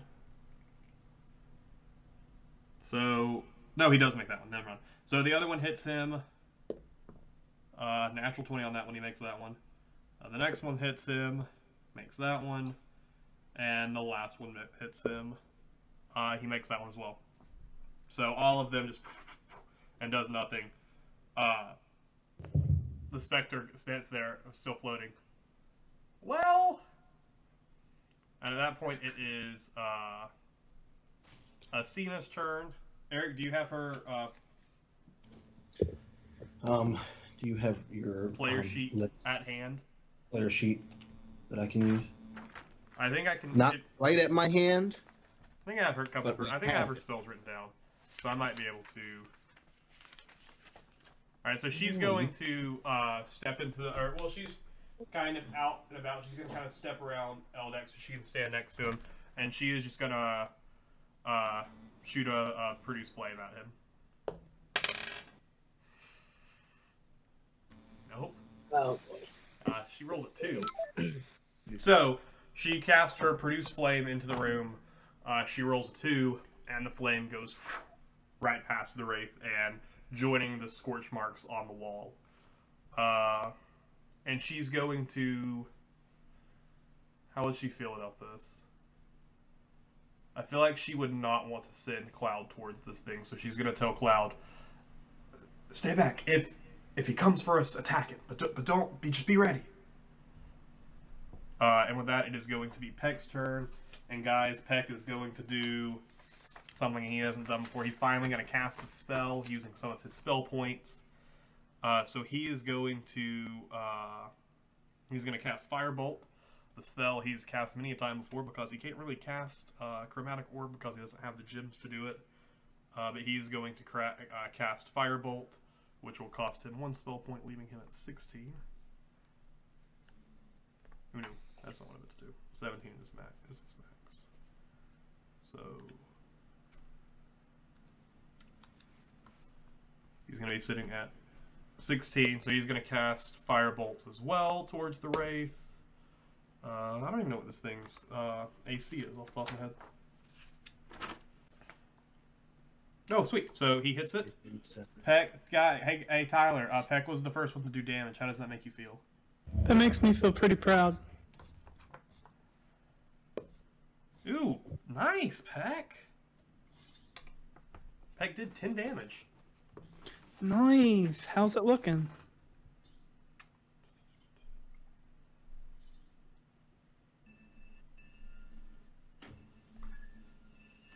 Alright, so after that, and he just did that still perched on Eldek's shoulder. He didn't even take flight.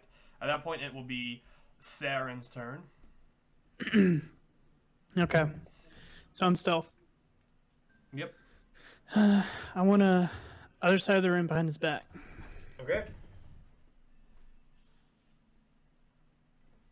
And this is where it's going to get amazing. Okay. Double attack, sneak attack. Okay. Go for it. So that is 21 on one and 9 on the other. 1 hits. Okay, and because I forget how to play, let me pull this over and look at my sword I'm using. 1d6.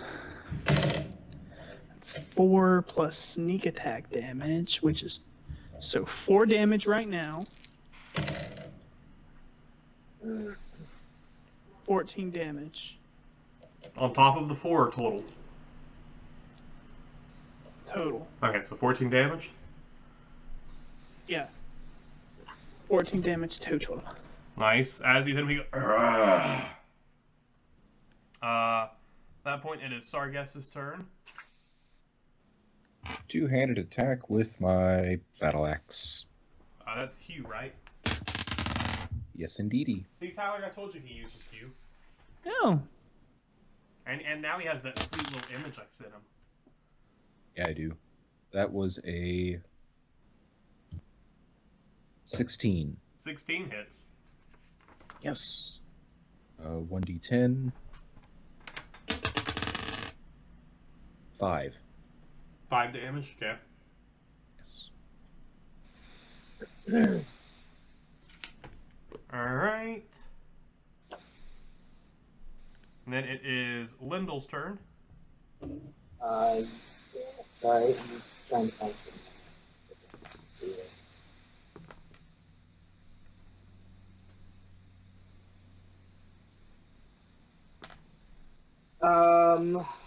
Okay. Lyndall will... No, I'm not going to use command. Lyndall will try again to cast Sacred Flame. Okay. So, wisdom saving fails. throw. Sweet! So it takes 1d8 radiant damage. And that's an 8. So 8 damage total? Yep. 8 radiant damage. Okay. Kind of comes in, just the light as it hits him, he lets out a loud, piercing shriek. And it's Eldek's turn. His form is starting to mystify more, become more transparent. Yeah. Oh, sorry, that was a dex saving throw, not a wisdom saving throw. Either way, he failed it. Okay, alright, good. He rolled a 2. Okay. I just wanted to make sure. Okay. Eldek is going to cast Witch Bolt. Okay. Which bolt?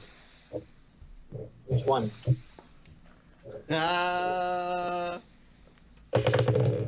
Okay. 16. Hits. Is it? Yes. Okay. And a D12. 10. 10 this turn. How do you kill him? I'd like to imagine that I cast Witch Bolt, and it's like almost like Kamehameha. I know I said that wrong. I didn't watch Dragon Ball Z, okay? But I imagine it with that form, and he just explodes, or I guess explodes, but with not like an explosion, with combustion, more like shatters, puffs. So kind of like at the end of Chamber of Secrets when Harry puts the tooth into the Balisc's tooth into the diary, the way Tom Riddle kind of just fades. Spoiler alert. Yes. And disintegrates as this bright light comes through. As he fades from battle, you guys each gain 150 experience. The Spectre turns to you all. Well, bye! Poof. And with a loud popping sound, disappears from this plane of existence. He goes, well. Okay, bye. Well, that was fortunate. The Wraiths, he was literally at the bottom of the initiative. He didn't even get to... He was weak, but he had some strong powers. Sucks to suck. Yeah, so you guys now stand in the wizard's room. Let's loot that chest. Alright, so as you come over, you open up the chest is unlocked. It's scorched, just like a majority of this room is. Like but Earth? What? Like Earth? No. Inside the chest, you find...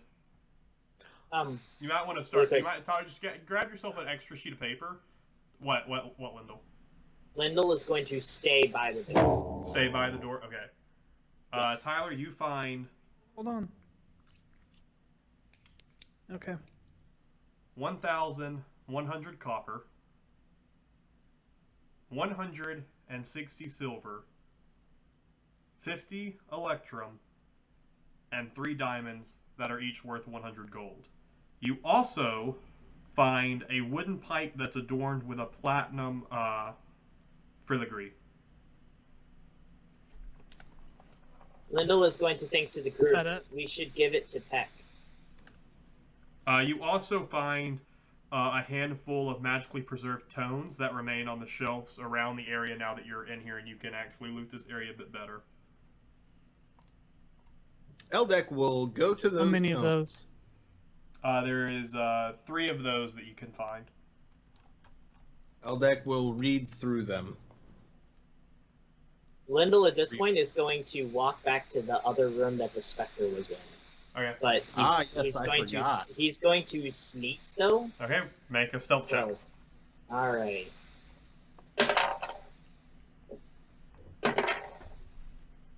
Uh, 6 plus 8. 8? Yeah. Remembering that Lyndall was already still back by the door.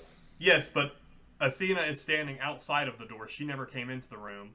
Her passive She's inside the room right there. No, she isn't. She came, but she's standing next to the door with you. Cloud is standing outside the door by mistake. Her passive perception is a 15. She sees you walk out of the room. Lyndall, where are you going? Oh, I just wanted to go give Cloud a pet. Okay, yeah. And she kind of follows you out. As you kind of come over to Cloud, and Cloud's sitting there like, and Lyndall, Asina starts like patting him. She's like, "Hi, he's great. I can't wait till he's a little older and he can like help in battles a bit more. But he's doing great. You kind of he's only a little bit smaller than you at this point. Yeah, that's okay. He looks like he's about big enough to help out. I know he's already helped us out a lot. Hey, so that big chest of like treasure in there, right? Yeah. Was that all the treasure in that chest? Yeah. Just because it's a lot of, and I don't want to keep telling you the numbers over and over again. Can I walk past all of this petting and just go back into that Spectre room? Yeah. Like silently crying because I miss Mike. As you walk past, Asina turns to you. Where are you? Sargus, where are you? Are we heading there now? Lyndall is going to turn and follow Sargus. Okay. And she's gonna go. Asina turns back to the room. Guys, I'm following them. Eldek just picks up the 3 tomes and walks out to that room. Sure. Peck, before Peck, leaving, here's... flies over, and Peck lands on the chest and looks up at Theron and goes, "Just us." Yeah. Yeah. Lyndall is actually going to think to Peck. Peck, it's all yours. Cool. I open the chest, so I look at Peck and I say, "Cool. Do you want this money? You can have it.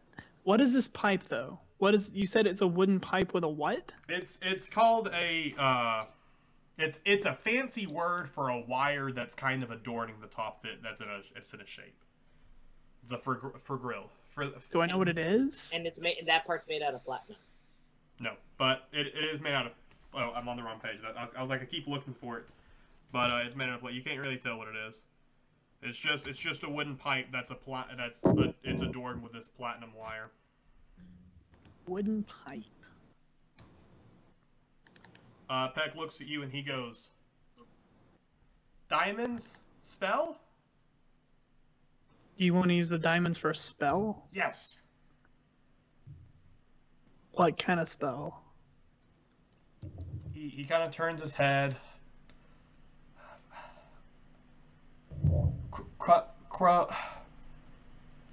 Orb. Orb.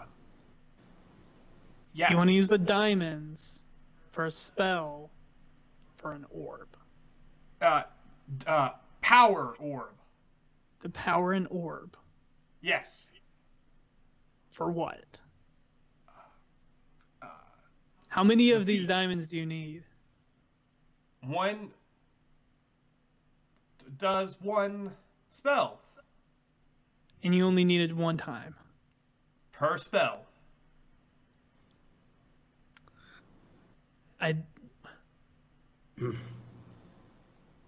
Like, Each spell, 1 diamond. and how many times are you going to use a spell? When needed. Okay, I'll hold on to them and you let me know. Does not help. I give him a diamond. I give him 2 diamonds. Okay.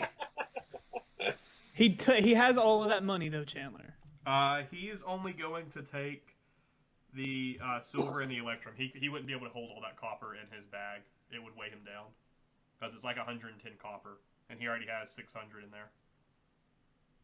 Because copper is really tiny. It doesn't weigh as much. If he grabs too much more copper, he's going to be weighed down. So he's just going to take the electrum and the silver. Okay. Well, Peck, since everyone else decided to leave us for some unknown reason, should we check this other door? Yeah. Okay, let's open this door. Okay. And then death floods out. So you walk over and you open the other little door there. It opens into this this really small room. There are nope, wrong page. Where is it at? Yeah, death is in the room. You open it up. It's a small little closet. Sitting on the shelf are a bunch of they're mostly burned books and different stuff like that. But there is a couple of different gold pieces scattered across the shelves.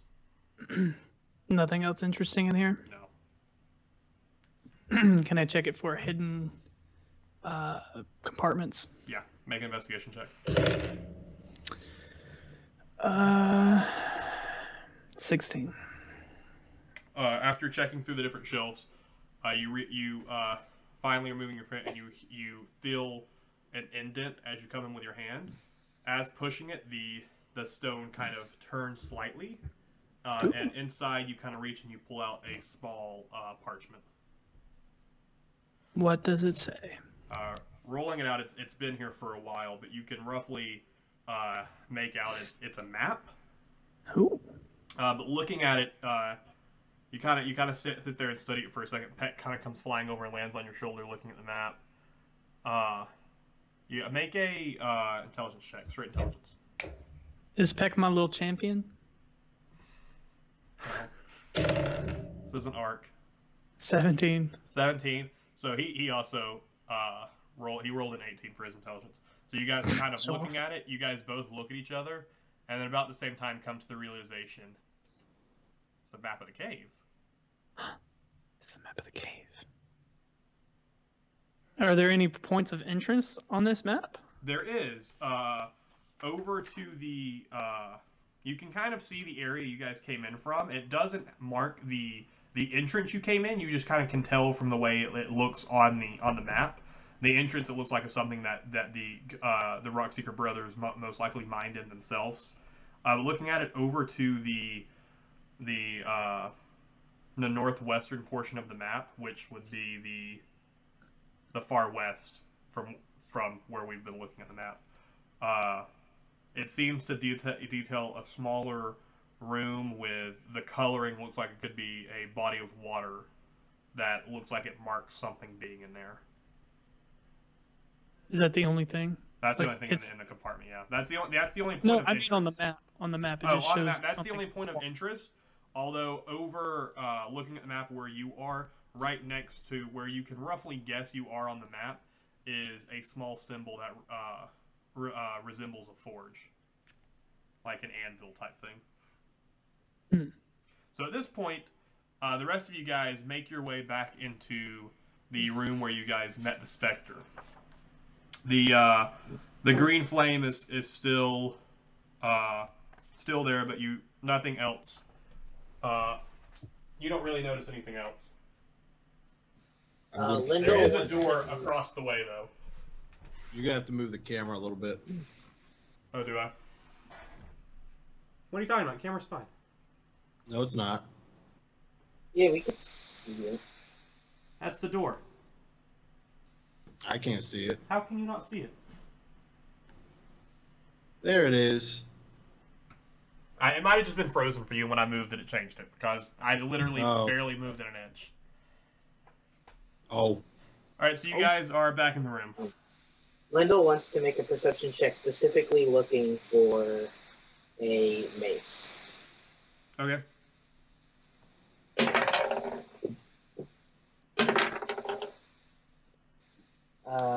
13. Oh, wait. I was supposed to only... Wait, no, this isn't for secret doors, so I do still take a disadvantage. Yeah, so it'll be disadvantage because you're just looking. 15. 15. Over across the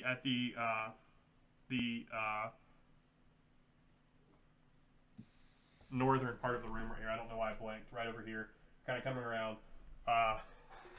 There are a couple of different tomes and throne parchment, but you do find laying on top a mace. Do I, having read the scroll before and knowing about the magic mace that's supposed to be in this cave, am I able to tell whether or not this is that mace? You can make a investigation check on it. Okay. What are the rest of you doing? Eldak, Sargus. Because I can't. Yes. Do anything right now. What are you guys doing?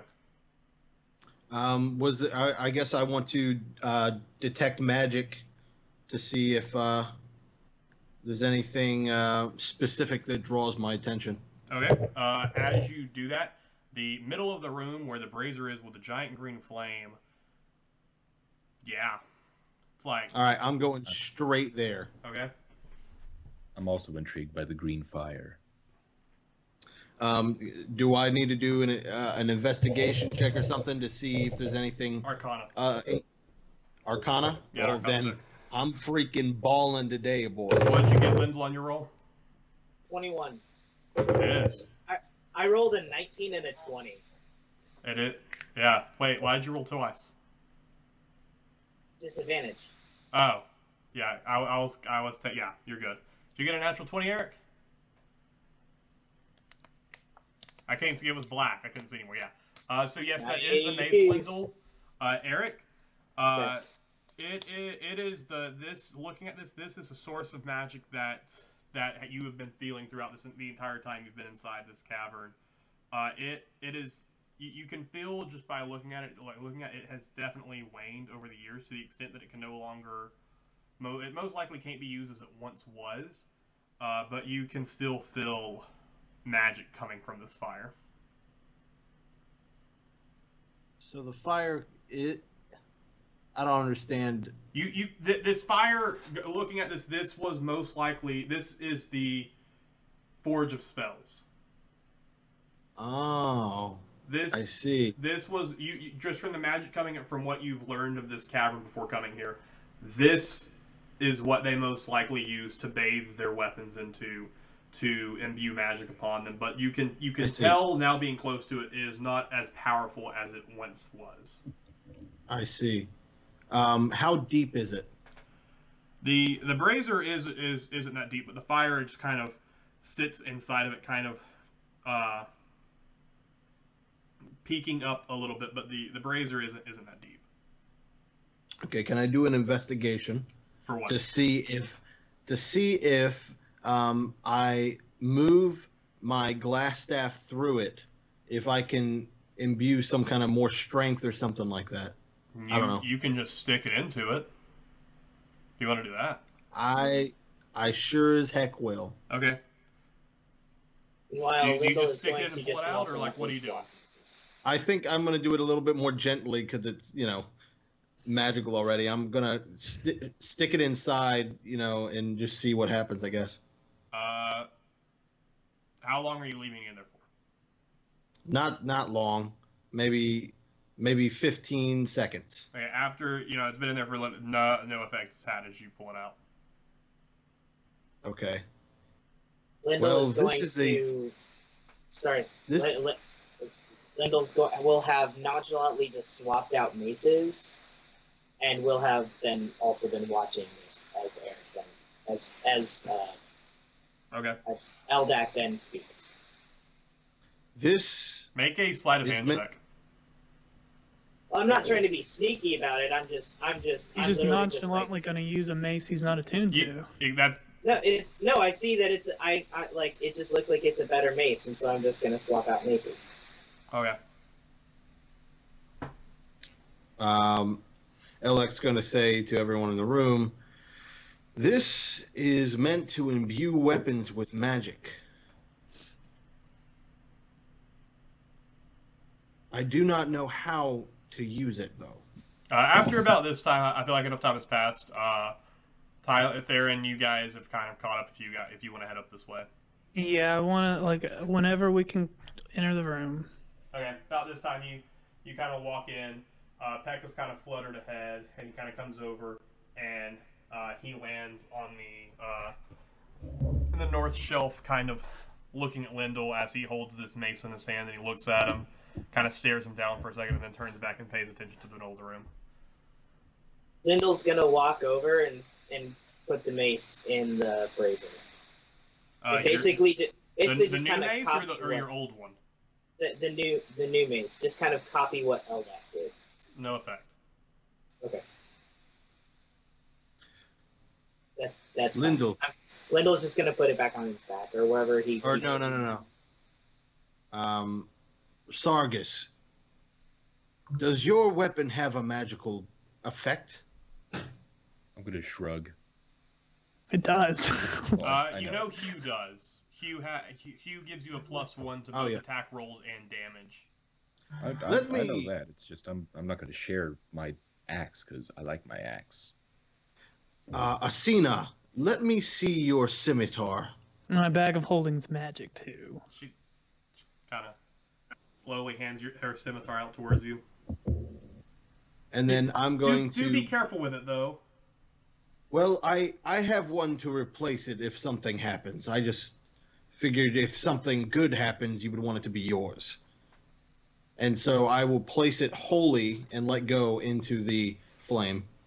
Okay, you guys kind of stand there looking at it. After about a minute passes, the green flame goes and kind of heats up in it, and then it kind of comes back down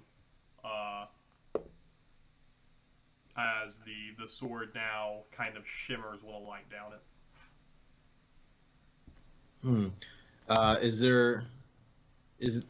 Can I observe or look around to see if there's any tongs or anything to pull it out? The handle is not out. You just stuck the blade into it. Oh, okay. Yes, that's right. It's not deep enough that it could have fallen in. The handle is still sticking out. Eldak will grab the handle and pull it out. Okay.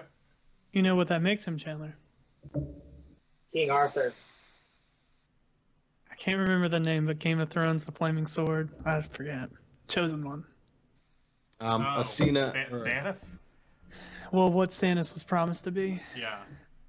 No, Asina, I do not know what it has done, but I believe it now holds some form of magical strength. And I'll hand it back to Asina. Can I stick a dagger in there? Asina's going to take it, and she's going to start looking over it. You can. She's stick going a to make dagger in an Arcana check on it. Who she rolled poorly. You rolled poorly. I stick a dagger in it. Okay. Anything happen? How long do you leave it in there for? Long enough that... Well, as long as it took Asina's Okay, to so after another minute roughly passes, the green flame... and it starts to shimmer. So it must imbue magic. Or something. While all Does this, anyone else? Pet kind of looks over at you guys. But what does it do? Heck, we don't actually know.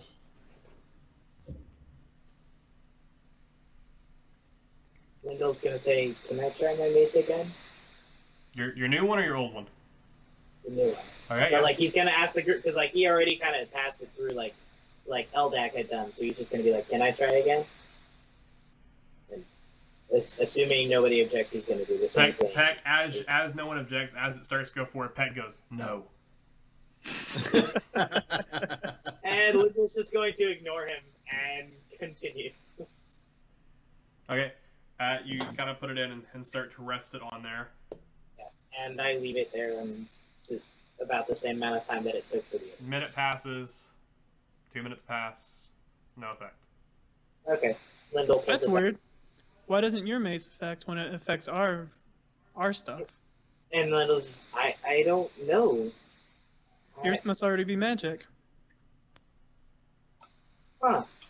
And then Lyndall is going to do an Arcana check. On the mace? Yeah, sure, go for it. You're such a Mace. scumbag.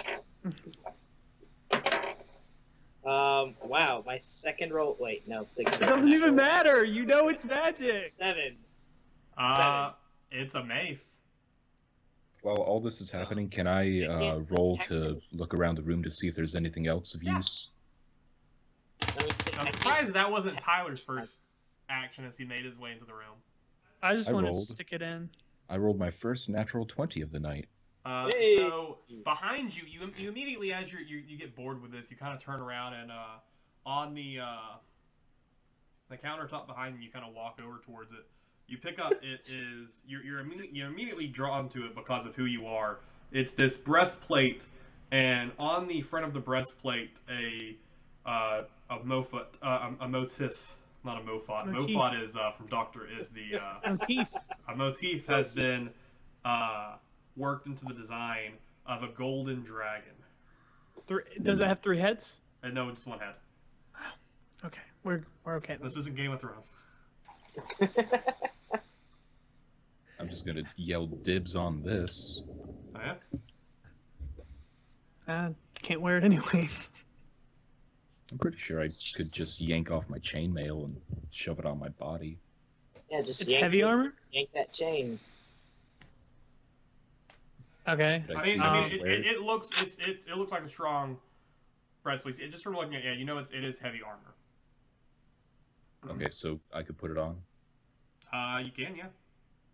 Sweet. Well, I do that, not knowing if it's magical or anything, because I got stuff that covers up my lizard pecs. Okay, yeah. So you slide it on. As you pull it on, you kind of feel kind of a bit of a tingling come through you. Evil. What are you guys doing? Can I walk over Eldek. to the bookshelf where... Okay, you can go first. You haven't done anything in a while. Eldek is going to place. He's going to place. Son of a beaver. He's going to place his. I'm assuming his wizard's cloak just goes over some regular cloth clothing or something like that. All right, he's going to remove his wizard's cloak and place it in the flame. As you reach out and start to put it into the flame, you have a sudden hesitation that it might catch fire, but you pull it over and drop it into the flame anyways. As it falls into the flame starts to lick up the side of the cloth, but it does not catch fire.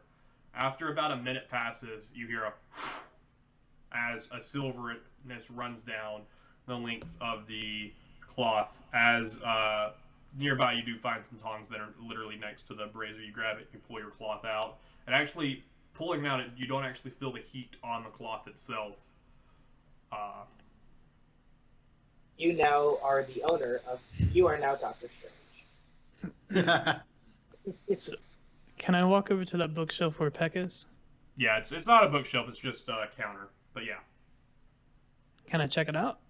Yeah, what are you just looking for anything that's here? Yeah, secrets. Yeah. Investigation? Mm-hmm. 19. A lot of this area has been destroyed just from overtime and stuff. The countless attacks made on it from the Wraith. There is some parchment that's here. A lot of it is scraps or illegible at this point. You don't really find anything of importance on here. No traps, nothing, anything. How about that door? You can go over to it. Sure. Yeah, so you make your way over to the door. Just open it. Yep. As you open the door, it doesn't go back far. The room it's in there, there's a couple of shelves up on the wall, a couple of rusty daggers or swords, different artifacts. A staff kind of lays there. It looks like, looking around, it looks like this was a storeroom where they kept their weapons before working on them. Check out this room. Yeah, I make an investigation check.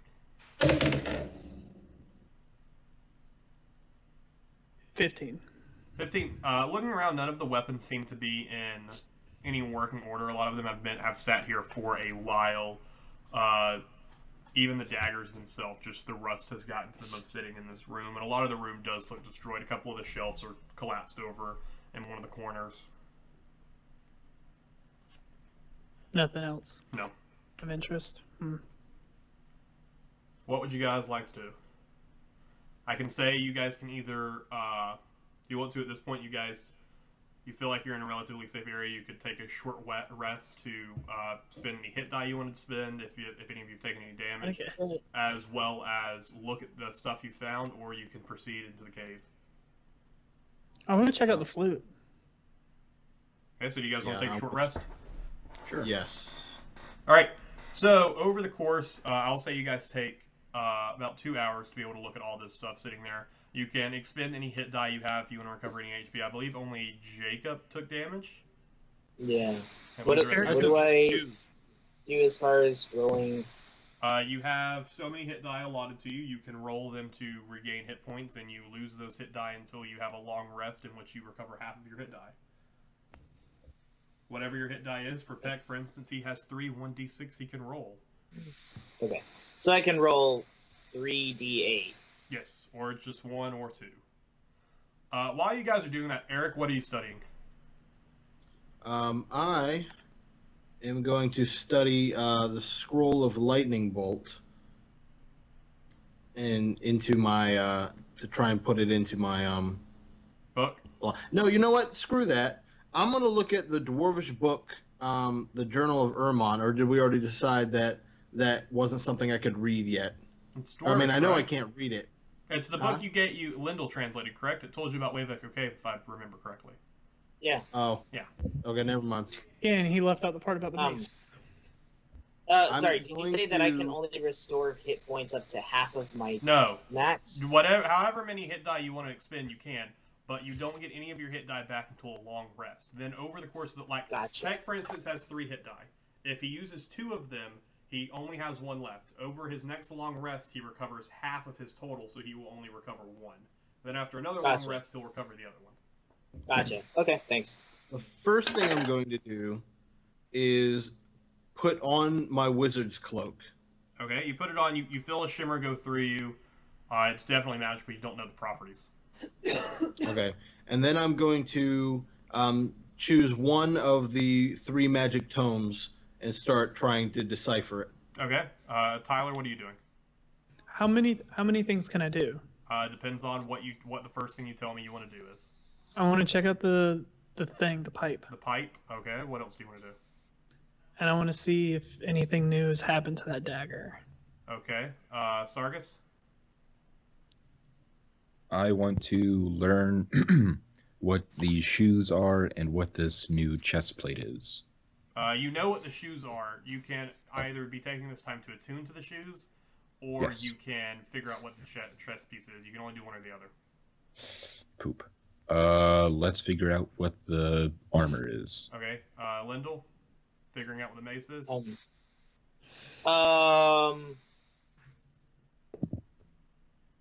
Actually, no. I want to do the spell scroll for silence. Okay. Just copying that in. All right. So over the course of it, you copy silence into your spell book. Sargus, as you're going through looking at the chest piece, you kind of also look at where it's at. You find a small tome that was actually tucked inside the chest piece that as you put it on, you kind of just threw off to the side. As you picked it up, it kind of fell out. Kind of look back at that, looking at the chest piece and figuring out what it is. It is a +1 breastplate, so it adds 1 to your AC, whatever it may be. And it was created for a hero by the name of Tarragon from years ago. It grants the wearer advantage on saving throws against the breath weapons of creatures that have the dragon type. So you have advantage on saves against breath weapons from dragons or dragonborn. A little too late on that one, Sargi. Yep, just a little bit. And it does not require attunement. Ooh. Oh, sweet. Eldak, over the course of these 2 hours, you said you were looking as to what your cloak did, and what else? And one of the magic tomes. One of the magic tomes. Over the course of these 2 hours, you have your cloak adorned. Looking at the tome first, you don't notice it at first, but then you realize the tingling from the magic that was coursing through you is no longer present. Tyler, over the course of this, as you're looking at your dagger, you realize that the brazier no longer holds the potence of magic as it once did, and it will only hold magic for so long. Your dagger is a +1 weapon that will last as a +1 weapon for another 10 hours. Which Just means +1 you have damage. +1 on attack rolls and damage using that dagger. So you said that my cloak does nothing. No longer. It expired. So what about the pipe? That's fine. You What don't about- find anything of interest of the pipe, but it you could probably get about 150 gold for it from the platinum on What it. about the tome? The tome? Reading through it is just some different histories of what the Spellforge was used for. That this was once used for, and what the cave in general. A lot of it is knowledge you're already aware of. None of it anything giving you a lot of information over stuff. Okay. Is that all of them or just one? That was one of them. All right. So after you guys' long rest is over, Is this a long or short rest? I mean short rest. After your rest is over, you guys kind of come back. Eldak, you're no longer feeling the magic through your cloak, and yeah. Oh, Asina also during that time was going to look at her scimitar she now have. Hers has also become a +1 weapon, and she has 10 hours remaining on it.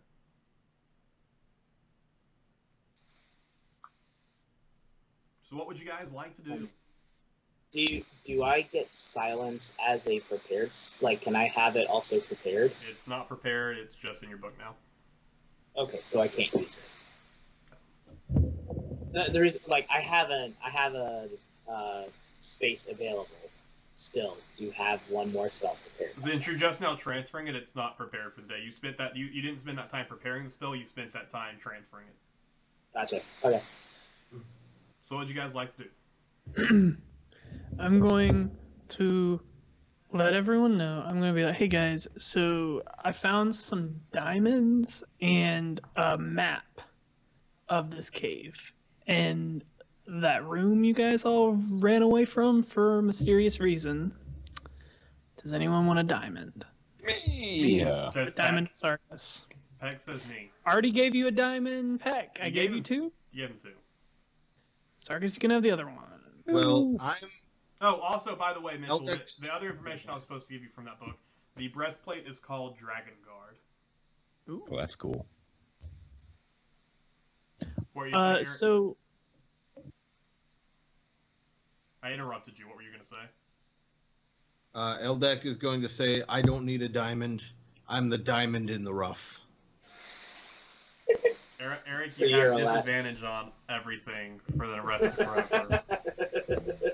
you know that's what Jasmine says to people when people go to rub the genie lamp. All right, so what are we doing? So this map, it shows that there's something of interest at this point. I don't actually remember where you said it was. I think you said the west. Basically, It's underwater. looking at it from where you guys are right now, it is to the... Is it back to basically, the other it's side? on the other side of the cavern from you. It looks like had you gone left at your first intersection when you guys were flying on the broom, most likely would have led you straight there. So here's the thing. This isn't a dead end because that way out there goes that way. There's a Okay, staircase so that looking- leads out from the other way as well as a path. Looking at the map, Yes. does this connect to that? Looking at the map, if you take this staircase, it leads to another water area that looks like it leads actually out of the cavern into some large body of water that is not present on that kind of just goes off on the map. It looks like you could follow that around and roughly follow that around, but it would take you a while to get down to that area. The pathway that leads through right there, you could probably go through, but it seems they've left a lot of that area not really labeled as to what is there, kind of just drawn out that area. It looks like this map was here before a lot of the work had gone into it, so you're not sure what might be in that room. You just know that room would lead towards where the point of interest, towards the body of water you saw. So, we can either go to what's on this map or just keep going and get it on the way back. Did you say that it's of some interest to go where the map leads? The map just points that area out. It's just something that's pointed out on the map. Yeah.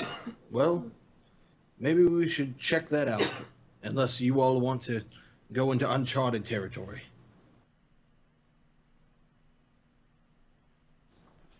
So what would you guys like to do? I'm going to walk back the way we came. Back Okay, towards- so we want to go Sarkis check just- the other place? Sarkis Okay, just makes decisions. Thank He you. doesn't talk. we'll go back. So you guys are heading back towards the fungi cave, heading back to Yep. the front entrance to go the other direction. Yep. Yes. All right. So for the sake of time and having to redraw everything, you guys make your way back up. You send the broom across to activate the Yeah, I was going to say I was going to activate it. After it activates, you guys all make your way across that, and you make your way back up to the front area where you then hop the broom, and a couple of people take over to the other side of the cavern. As we're going across the fungi thing, Wendell is going to shoot a lightning bolt out of his new mace and strike Peck on the wing, so that way he falls and dies. As you do that, I'm the totally mace, kidding. I'm not the actually mace doing that. reacts, and you actually Why take does the your damage. mace shoot lightning? I'm kidding. The mace doesn't shoot lightning as far as I know, so I wouldn't try something like that. Who knows? You didn't take time to look at it. I know! That's what I'm saying! I don't know what this mace does. Still talking. Yeah. fuck Although it. it would be absolutely hilarious if that actually worked and the Peck was just dead. I'm sorry. It would also suck. I just want to catch Lyndall in a lie is all I want to do. I just want to catch him in a lie that he's been living. You'll never find out! I want to catch you in the freaking shifty little cleric lie. Here's the thing, though. Lyndall hasn't really lied. Yeah, You he has a lot. You were super shifty. I never lied. You I just withheld left some information. details It's out. close Yes. enough. It's not lying. I said shifty though. Yes, but you said that I lied. Shifty. The thing is, I haven't lied. I just left some things out. Shifty. So as you guys make your way to the other side of the entrance where you guys once were, you now stand in a kind of a corridor of stuff. You have 3 ways you can go. Map. I map it up. Looking at the map, following straight would take you to the way you need to go. Follow the map. All right. So this is straight, by the way. You can't really see, but there is another pathway that leads this way. So you guys follow this.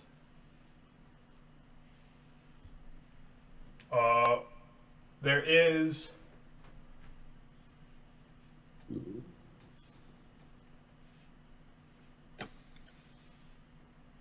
There is 2 different branch off points. Do you stop at either of those?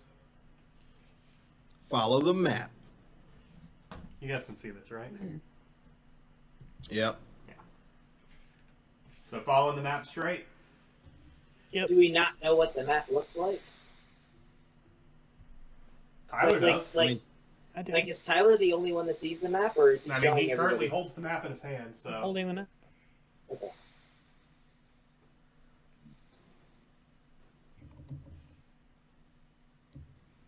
So I guess as we pass those, as Tyler keeps walking, I guess Linda will just be like, "Do we want to check these out or keep going?" Map. All right. Well, I can't see the map. That's why I was asking. Map. Map. Map. And then Eldek chimes in. Are you sure, Theron? Map. I'm hoping to find another knot that can hear. So as you guys come into this area, you're met by a giant Nothic, and he looks at you and he goes, Master. no, he isn't. As you guys enter this area, you come to the end of the cavern, and you come out into a large cavern that is still pool that fills most of the cavern. The water is dark, revealing little of what might lie within. The shore of the pool consists of a thin layer of broken shells from strange pale mussels, and a fishy odor hangs in the air. There's a passage that leads south from this area, which is where you guys came from, and there's a set of steps that climbs up to the east. There is a stream, kind of about right over here, that follows under and out. It looks like it would not so much be an underwater stream, but the kind of where the cavern comes up in a hole. You could go through it, but it would. You'd be like up, like the water would be right here as you're going over the ceiling up here, so you go, kind of thing. Okay. Can I find a rock? Sure. You can find. It's pretty easy to find a rock laying on the ground. Okay, Lyndall Lyndall, still cast your has light his- thing on this. Done. Lyndall does it. However, when Lyndall does Drop that, him in the water. then the rock that he's carrying goes out. I drop it in the water. Okay, you're just dropping it at the bait, you toss it. Well, I throw it kind of in the center, you know. This is like a lake thing, right? Or is it like a stream? Yeah, it's a lake that goes to the back of the cavern, and then the stream goes off. So you throw it in the bottom of the water as it sinks down. You kind of get close. It is still water, so it is a little dark. But getting closer, you can kind of start to peer out. The water isn't that deep. It looks like in the middle, it's probably only about 20 feet deep. But the rock falls, and you can't really see if there's anything down there. It's just too murky. I'm going to start to disrobe all my stuff that could get badly damaged with wet. So it takes you about a minute to take off, or a couple minutes to take off all your armor and stuff. You can kind of set it up in a nice pile next to it. He doesn't get completely naked. He still has his undergarments on. I like to think that we're up here like while he's like casting the light and I'm throwing it in the water and we're all standing there intently like. There's like the reverse shot and like over our shoulders, so it's just taking off his clothes. Lyndall's going to now find another rock and cast light on it, so that way they have light in the cavern. Okay, you find one really easily. All right, Sargus, so you get all of your armor off and stuff like that. Have it sitting on the shore next to you. You diving in. Oh yeah. He's diving in. I'm He's diving in. He's going. All right, so you run over and you dive into the water. Going deep in my head, I wanna be. You don't have dark vision or anything. The light's still coming from above, but it's really difficult to see down in the water. Are you going under and swimming for the bottom? Yep. So it's a short swim. Like I said, it's only about it's a downward incline till you get to the bottom. You can still see a couple of feet in front of you as you come up, and you find it doesn't so much resemble a chest, but it's a large, almost coffin shaped. Well, you're dead. I'm going to relay that information to Peck and slowly open the chest. Well, it's a coffin. Or coffin. As you pull it from a coffin, it's made of wood. Water has been within. You open it up, and inside you see an old skeleton lying within. Nice, Eric. It grabs his throat. The skeleton lying there. In one hand has 2 platinum rings on. In the other hand clutches a short wooden object, and across it lays what looks to be a trident. Ooh. Nice. I'm going to take all of those objects. Okay, so you pull up all of them. You pull the 2 rings off the finger. You grab the wooden looks to be a stick out of the hand, but it has some different imbues on it. You grab the trident and you swim up to the top. Kind of wade your way over to the surface with all this stuff. What'd you find? I'm just going to throw all the stuff on the ground, Oh, except for the nothing. rings. So you guys see him drop 2 rings. Now looking at them, you can plainly see that they are platinum rings. One of the thing that falls to the ground, the wooden object immediately attracts Eldak's attention. So you walk over, peck on your shoulder, and you see that, and then there's the trident laying there. I pick up the wooden object. You pick it up and hold it up. Looking at it, make an Arcana check. My, that would be 17. Looking at it, this is a wand. Ooh. A wand. Oh, that's freaking awesome. Knowing what what you know of different magical items, there are wands in this that are imbued with different magical spells that are used to cast different spells. So this is not something so much that would increase, like in the sense of Harry Potter, where they use a wand for all their magic. This wand is imbued with some type of magic on it that you can use to cast. Can I recognize any of the symbolage on it? You make another Arcana check. With advantage. 3. With advantage? Oh, with advantage. 11. There's a reason I gave you advantage on it. You can look at it. Knowing the you can see the inscriptions on the side of the wand, because wands are, when they're imbued with their magical, the spell that's on it is engraved into the side of it. You are familiar with this spell. It is a wand of magic missile. Wait, a wand Now of here's what? a question. Okay, that's freaking awesome. Hold on a second. So does that mean that I can use it whenever, or is there a duration? No, knowing what you know about wands, or make a history check about wands. That would be plus proficiency is 16. Wands have charges. They can cast a spell so many times, and if you expend it down to 0 charges, it has the chance of crumbling into ash. After a long rest, you can regain some charges. Are you giving any of this information? Or you just keeping it to yourself? I don't think I see why I would tell anybody. Not trying to hide it, but I'm just enthralled with it. While you're looking, Pekka's on your shoulder. He's gonna specifically go, what is it? And then I'll say out loud, because everyone's gonna freak out if I don't say it out loud. I will do it. This here, my dear friend Peck, is a wand, and apparently it's a wand of magic missile. Peck reaches out a hand. Me have? I'm going to shake my no, not yet, Peck. Not yet. Why no? Honestly, because I want it. I'm going to growl at Eldak.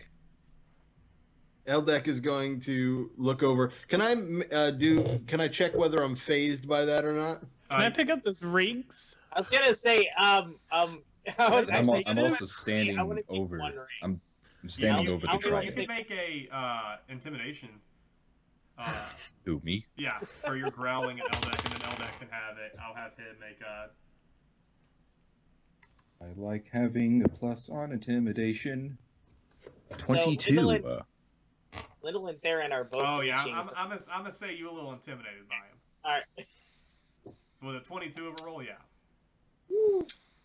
Then I'm going to say, Peck, let me do a little research on it first. Right? Peck is gonna So I reach guess- into his thing. I has gold. You don't have to pay me for it. No, don't worry. Don't worry about that. I'll do some research on it, and then I'll hand it over, right, Sargus? I'm gonna nod. Okay, thanks. And it is not a very large piece of stick. It looks like proportionate to Peck. Most wands are kept rather small for ease of use and Patronuses containing. and stuff like that. Yeah. So yeah. Yeah. I'm also going to pick up the trident Okay. and slowly put on my stuff again. Yeah, so you put your stuff back on. You're holding this trident. So are So- these rings just rings? I was about to say, so Theron, what happened as the two of us both reached for the rings as Eldak and Sargus were having this showdown? Well, Did you just like bustle and grab both of them, or did you like let me have one and you took one?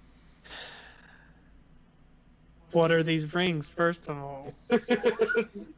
I mean, you can make an Arcana check, Okay. but you'd have to have at least one in your hand. So I guess I will pick one up then. Lyndall will be picking up the other one as well, 20. and he's just gonna slide it on his. Unnatural. it's just a ring. Just a freaking ring. Lyndall's just gonna slide the other one onto his hand. Okay. Platinum ring. All right. So what are you guys doing? Would I be Eldek able... is going to say, he's just going to think in his head, honestly, I don't want to deal with one more thing I have to research with everything else I have, and I'm going to say, Peck, my friend, Yes. You really have the turned wand. it around. You Peck's gonna look at you. wanted it, and you're Thanks, like, and he's gonna reach out and grab it. So he can actually grab it, right? Yeah, he has hands. hands. Okay. His That's what I thought. hands? Yeah. Yeah. I'm going to wink to Peck. He's a pseudo dragon. He resembles a large dragon but small. He has hind legs and his front legs that they're still hands. I mean, he's not ambidextrous. He doesn't have like thumbs, but he can like still grab stuff. Okay.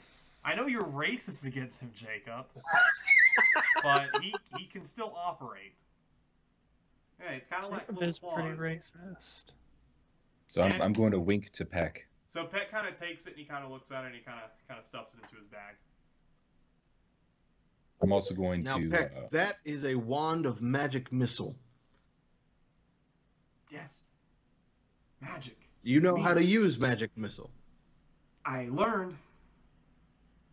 Sounds good to me. Can I walk up to Eldak and ask him politely, with a little bit of a growl, if he can detect magic on this trident? Sargus, I don't understand where this hostility has come from. Of course I can detect magic.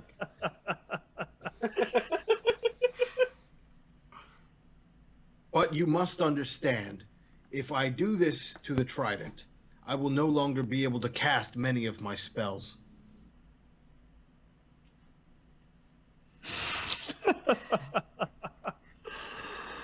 Oh man. You could The also choice is yours.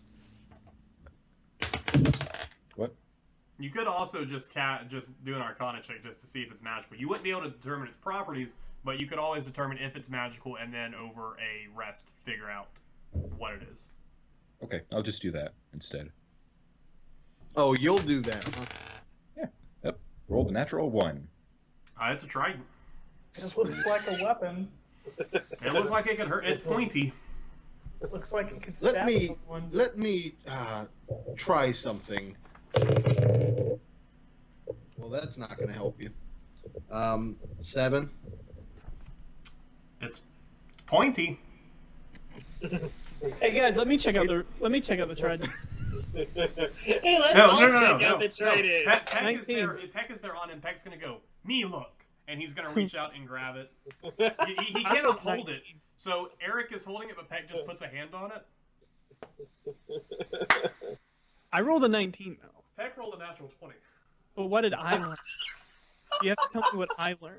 Nothing, because Peck reached out before you were over there. Peck's literally on Eldek's shoulder. He looks up and he looks at Sargus and he directs it directly to Sargus. Magic. I'm going to think back to Peck. You can also use it. I don't like all these secrets in our group. Peck's just Why gonna are say, Why are we making, Too like, bad. listen, Eldex, Like, I giving- got this map, Love and I it. brought you guys here. Why are we giving Eldex Peck the freaking trident loves and the Peck. wand? no, I'm- Peck, I'm- you don't hear any of this, but Peck says to Sargist, too large. Thanks, but no thanks. of course.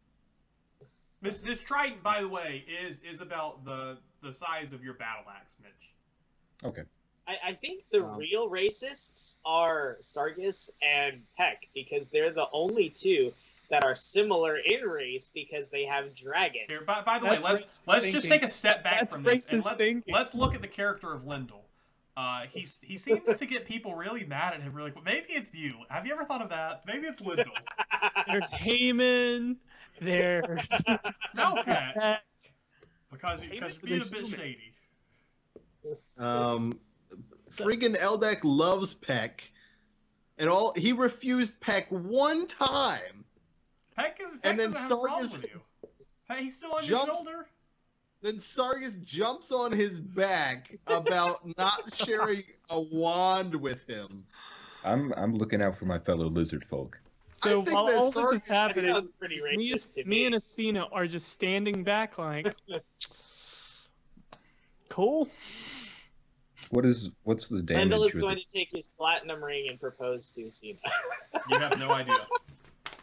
Okay. It would take us I can at speak least a for short you, rest she to determine its properties. refuses. Asina uses Thorn Whip. Oh, here, no.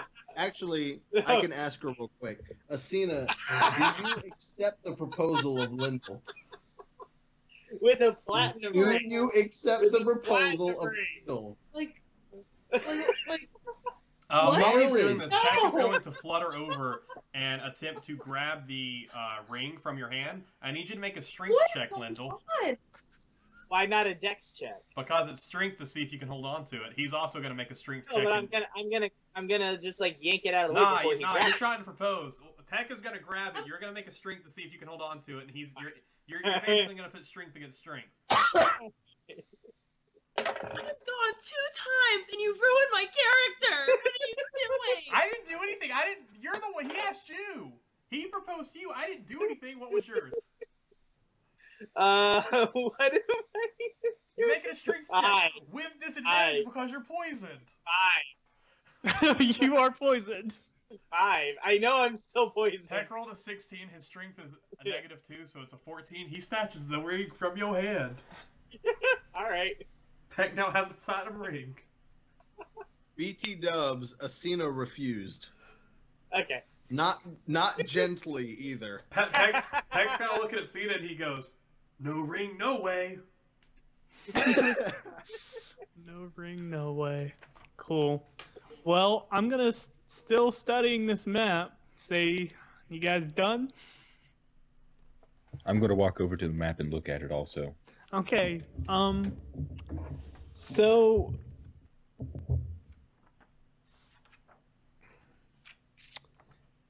we're looking for Douchebag McGee.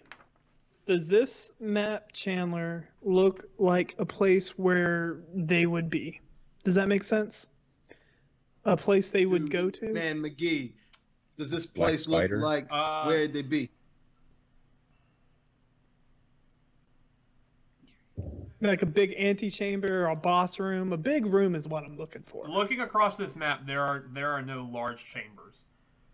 There is in the middle a decently sized one, but it's kind of split off into different portions on the map. Not much detail is given, but there is enough to tell that there is a staircase and some different items there. To the north of where you currently are, if you were to go out the staircase and up, there is a marking on the map that looks similar to what would be equated to like a chapel or something, but that's pretty much all this. This map seems old. That it was most likely left there to preserve the area, the place of where this body was, whoever this person was. You guys want to go to church? Is there a chapel nearby? There's one upstairs. Yes, I'd very much like to check out the chapel. I feel like you all need to go to church to, learn not to lie to your friends. Lyndall will kind of just cast a little side wink at Asina as he walks past.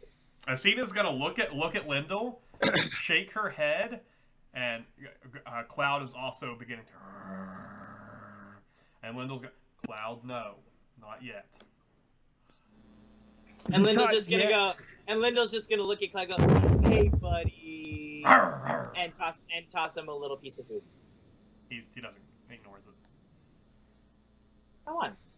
Lyndall, why do you want Seriously? everyone to hate you? Quit randomly proposing to Cloud people and not giving them money and splitting it. All right, so I actually was kidding about the proposal, but since we actually went along with it, I decided I wouldn't actually. I just let it be part of the story. It was great. I was just like, you know what though, this is like after it played out, I was just like, that was just too fun. I'll just leave it.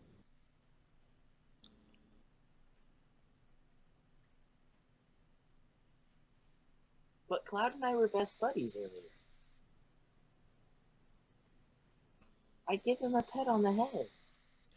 When you were being super shady. Yeah, and he liked it. He was wagging his tail.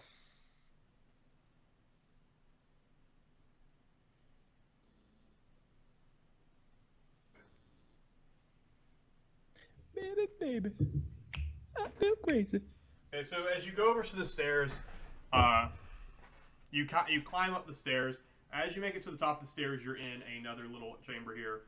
Looking to your left is just a caved-in tunnel. Not going anywhere. Straight across from you is a door, and to your left, leading back to where this temple looks on the map, is another staircase that goes up as well.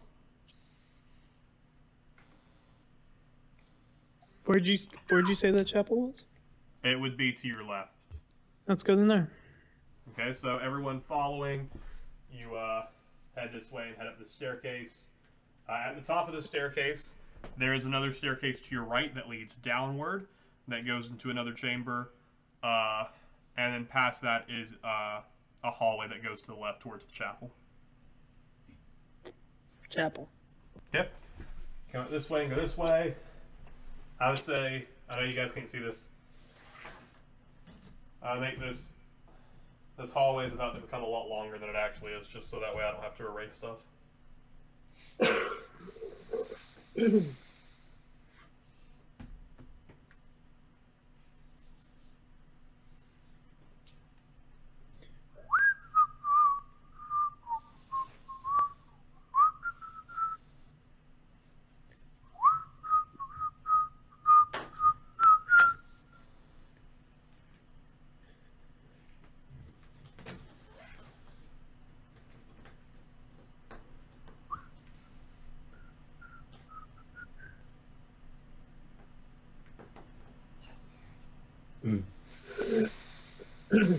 I think that was the pilot. Still watching the live show? It's over. Oh, is it? Yeah. I cleansed the pilot from that song in that video. It was a little better. Now that fresh. So at the end of the chamber right there, you guys are met with another caved-in tunnel, but right in front of you is a door. One would call this a chamber of secrets because everyone decided to keep a secret.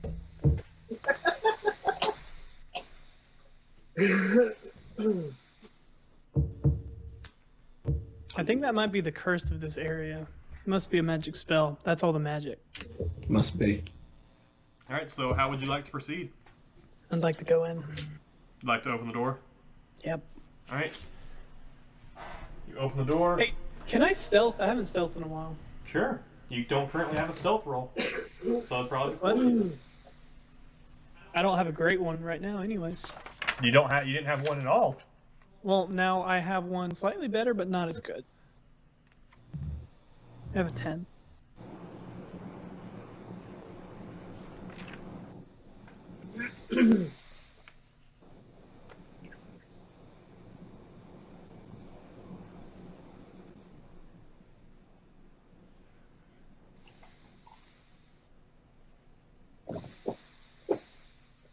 of 10?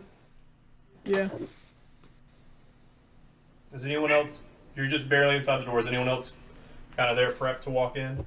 Yes, I am. I'll walk in too.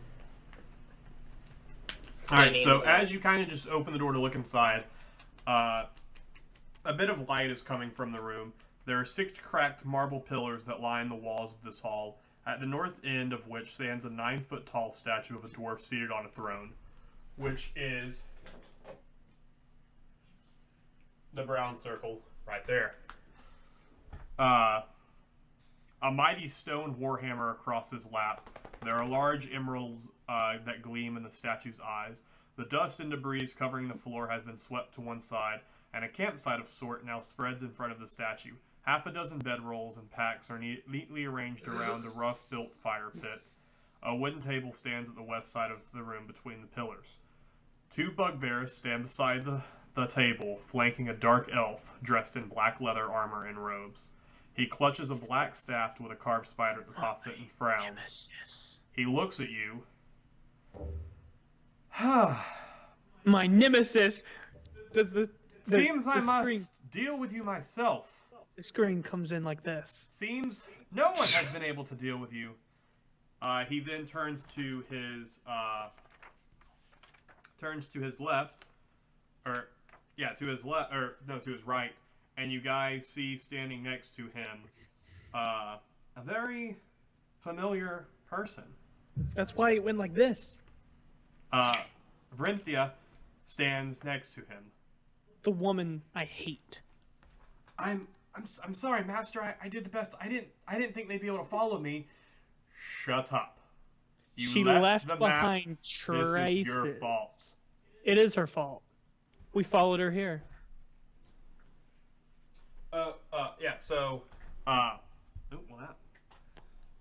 You should punish her right now. We'll watch. Next to him are the which I can be placing these people as I say this. So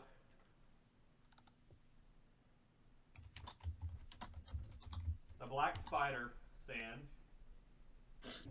The table standing right there in front of the door, in front of the statue.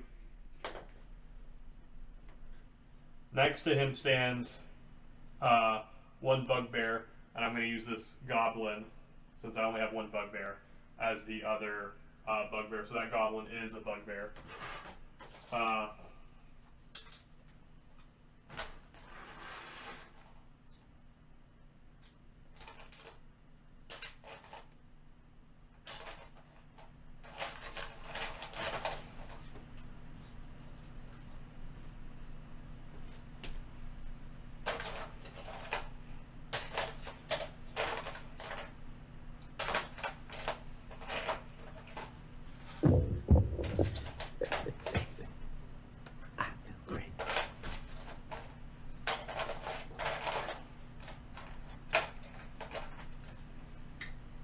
Vrinthia stands to his left.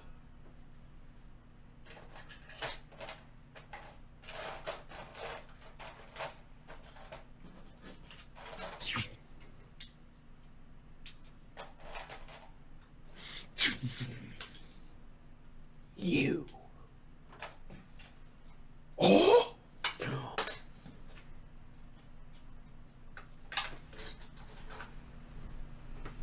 I pull out my gaming set. Dice is what I chose. I challenge you to a game of luck. We win, you die. And behind him, next to the statues, clung to the walls, are 2 giant spiders. Oh, so we're gonna die, guys. Roll initiative. We're gonna die. Natural 20. Too bad that does nothing for you. Means I go first no matter what. Get this charger out of the way. Oh crap. Sargus got a natural 19. Oh, frick nasty. 20 frickin' 1 frick frack. Not natural. Just 14. So it goes me, Mitchell, Eric. I got a 21. You got a natural 19. That's right. I mean, I have a natural 19 too, Give me but just a he second. gets. He's a fighter. Yeah. Baby. That's not crazy. Crazy. All right. Hey guys, we're gonna die. All right, so Tyler, what was yours? Natural 20. Plus 2, 22. 22. Thank you. Ellie deck. 21. 21. Sargas. 19. Plus 2. 21. 21. Pex. Pex also rolled a natural 20, so he has 22. Eric. Asina, I'm just gonna auto roll. Lyndall. 14.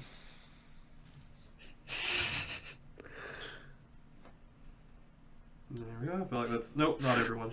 Forgot the bugbear. Z.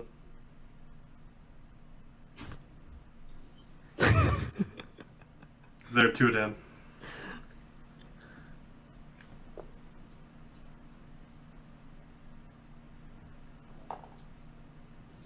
Bugbear 2. All right, guys. Everyone's initiatives rolled. Are you guys ready to die? I mean, when?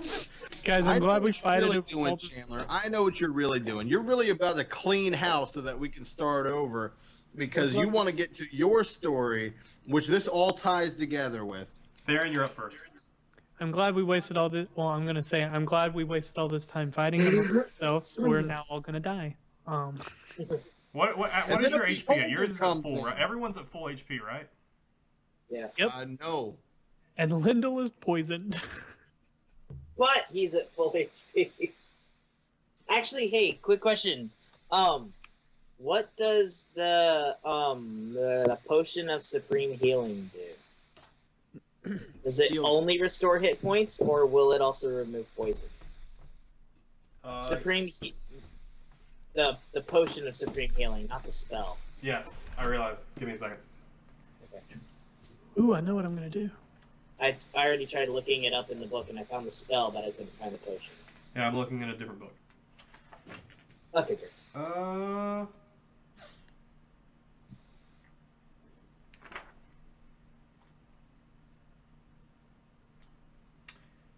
All it says is you regain hit points. That's it? But since it Okay. is supreme healing, it's not. Where did you get a supreme healing? Are you sure it's not superior? I have written down here one potion of supreme healing. I just don't remember it. It doesn't say it does From- anything about poison.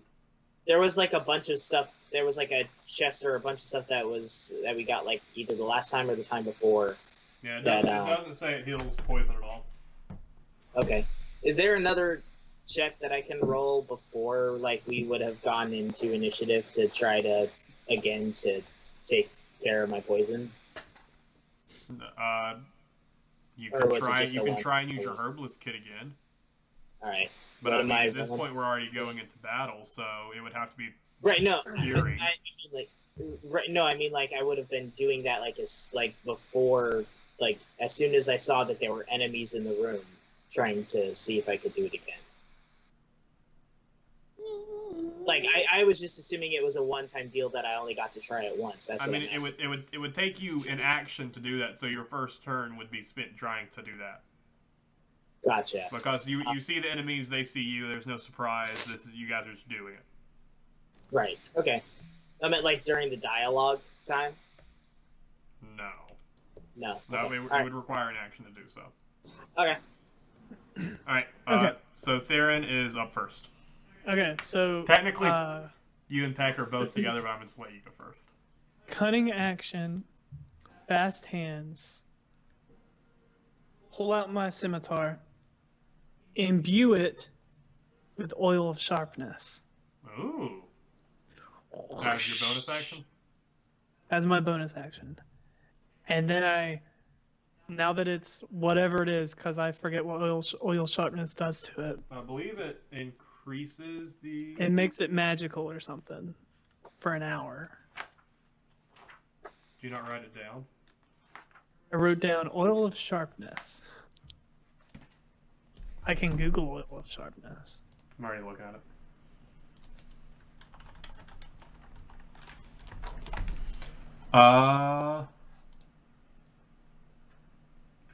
Applying the oil takes 1 minute. It would take you 10 rounds to do so. Dang. But just for future reference, for 1 hour, it has +3 to its attack and damage rolls. That sucks. Yep. Takes a minute to apply. Not as a bonus. But yeah, for future reference. So what do you do instead? Well, I'm not going to run into that pile of death. What are you talking about? It looks so inviting. Is there any cover in this room? There is the table over between them, and then throughout. Well, there are the 6 pillars. There's one.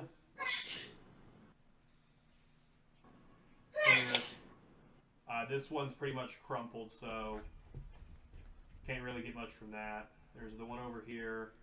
There's one here, and then the one near them is also crumpled. So there's a couple of different areas you could go and get full cover behind.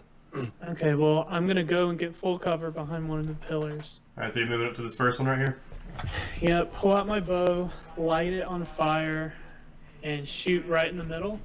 The bow or the arrow? Hey, why didn't you light your bow on fire? Because I gave up. Oh. I shoot the bow at my nemesis, aka woman, the drow. Yep. I'm gonna shoot her with my fire arrow. Okay, so you're aiming at her because you keep saying shoot in the middle. Yeah, her. Okay, you're trying to hit her. Okay. Yeah. But I rolled a 14. Her AC is 14. Cool. You hit. So critical damage? Nope. Oh. 4 damage. Okay. And then as my bonus action, I'm gonna hide. Oh yeah. 12. 12. Okay. So it is Peck's turn. Peck is going to leap off from Eric's shoulder, and he is going to fly over and land on the crumpled bit over there. He is going to pull one of the diamonds from his pocket, and he is going to take it, say a quick or mouth something. Yeah, he says something in his head. You guys don't know that. He takes it and then he pulls back the diamond and throws it towards the black spider. As he does, you see it kind of imbued with this light as it goes flying. He's going to make what I want it to be. 1, 2, 3, 4, 5, 6. Power word kill. He's going to make a ranged spell attack for this. Please be good, Peck, for your first time doing this. Please be good. 20, not natural. He rolled an 18. Hits his AC. The orb comes flying past him, kind of not even like as you would see something wavering. As he threw it, it kind of just took up and kind of just goes straight for him. You see as it's flying, bits of lightning coming off of it as it hits him, dealing 3d8 damage of lightning damage. Nice.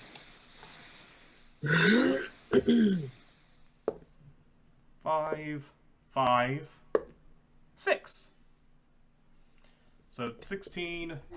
I don't think he adds anything. No, he doesn't add anything. So he deals 16 damage to the black spider. As he does, the orb kind of and fades.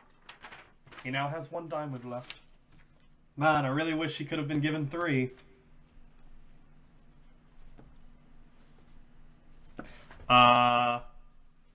It is Ellie Deck's turn. Okay. For a minor action, can I toss Peck a diamond? It would cost an action to do that. Okay, never mind. I'm going to cast. You Witch wouldn't really Bolt. know that he doesn't have that anyway. So Okay. I'm going to cast Witch Bolt on Black Spider. okay. Whatever.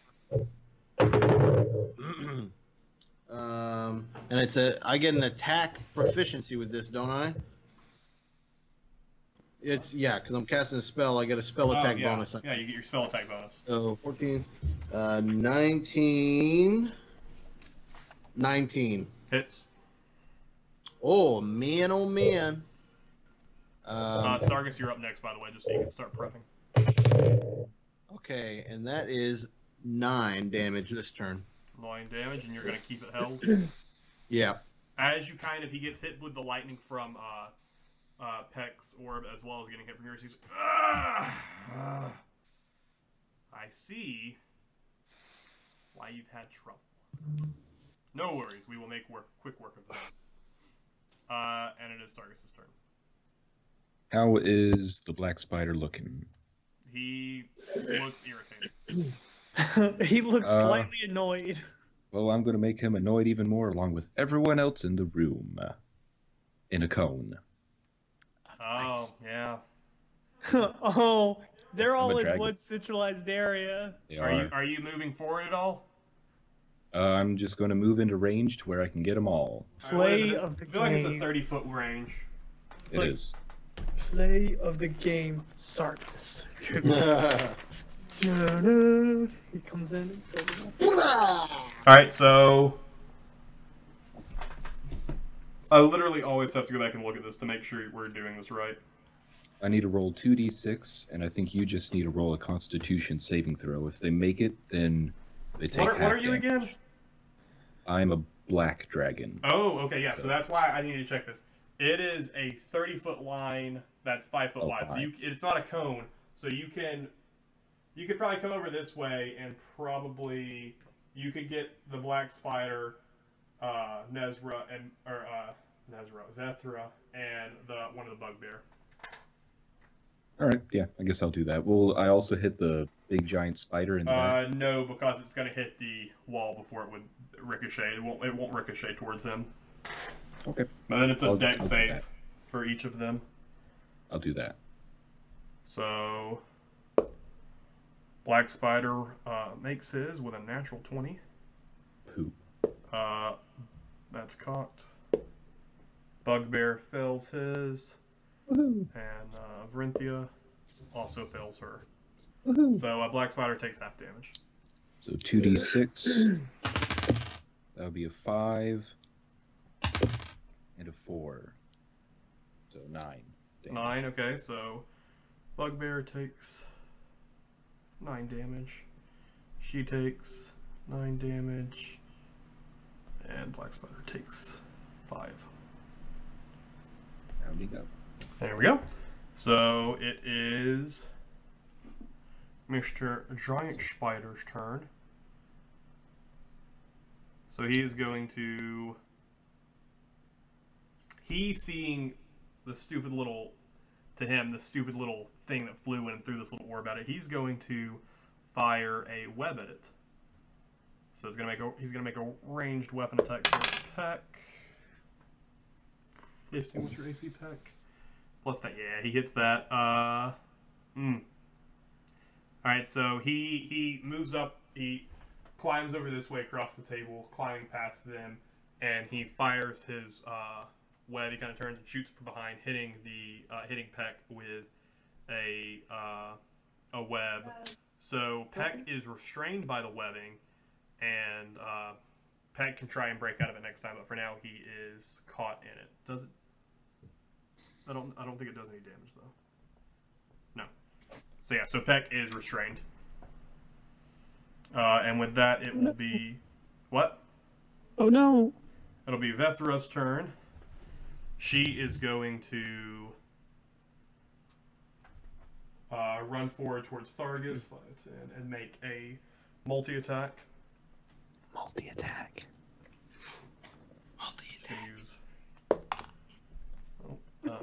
That's a 9. Misses.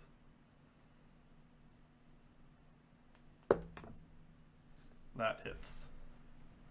Did you? Is it updated with his +1 AC? Yeah, Ooh, my no, new it armor is class not. is 17. Good call. Yeah, so she barely misses that. There you go. You're welcome. So yeah. So it's Lyndall's turn. Okay. Is that a bad guy standing in front of me? Or no? That's Who is that? Athena. Who's that? No, in front. That's Eldak. No, other direction. That's Theron. You can't see him. Oh, okay. I can't see him. The door's over here. Oh, gotcha. Okay. You're so not we're even in the room yet. Gotcha. Okay, so Lyndall will. My movement speed of 25. Will that put me within striking range of that guy? Of this guy? Yeah. I mean, yeah, if you really want to hurt Theron. Wait. Oh, I thought you said. Wait, that's Theron? That's Theron. Oh, okay. All I the thought you enemies said are over something here. else. Shifty Okay. cleric. I Shifty. thought you Very said something shifty. else. I'm sorry, I was checking something else out. Okay, so Lyndall will move into the room. And That's Working for the 20 Black feet Spider right the there. whole time. that's 20. Okay, and You're about 10 feet away from Vethra, and probably about 50 feet away from the Black Spider. okay, let's do to whichever enemy is closest to me. Let's do Sacred Flame. Okay. So they have to save on a Dex saving throw. 12, I want to say, if I remember correctly. Yep. 18. She saves. All right. Yeah, let's end my turn, I guess. Yeah, so that's all you got. So, Mr. Bugbear is going to attack. What is his movement? 30 feet? 5, 10, 15, 20, 25, 30. Oh, he can get over to the little halfling, small thing that just ran in. So with his Morning Star, he is going to...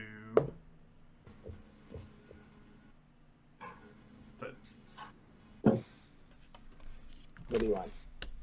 It's a natural 20. Nice. All right. So, yeah. So that is...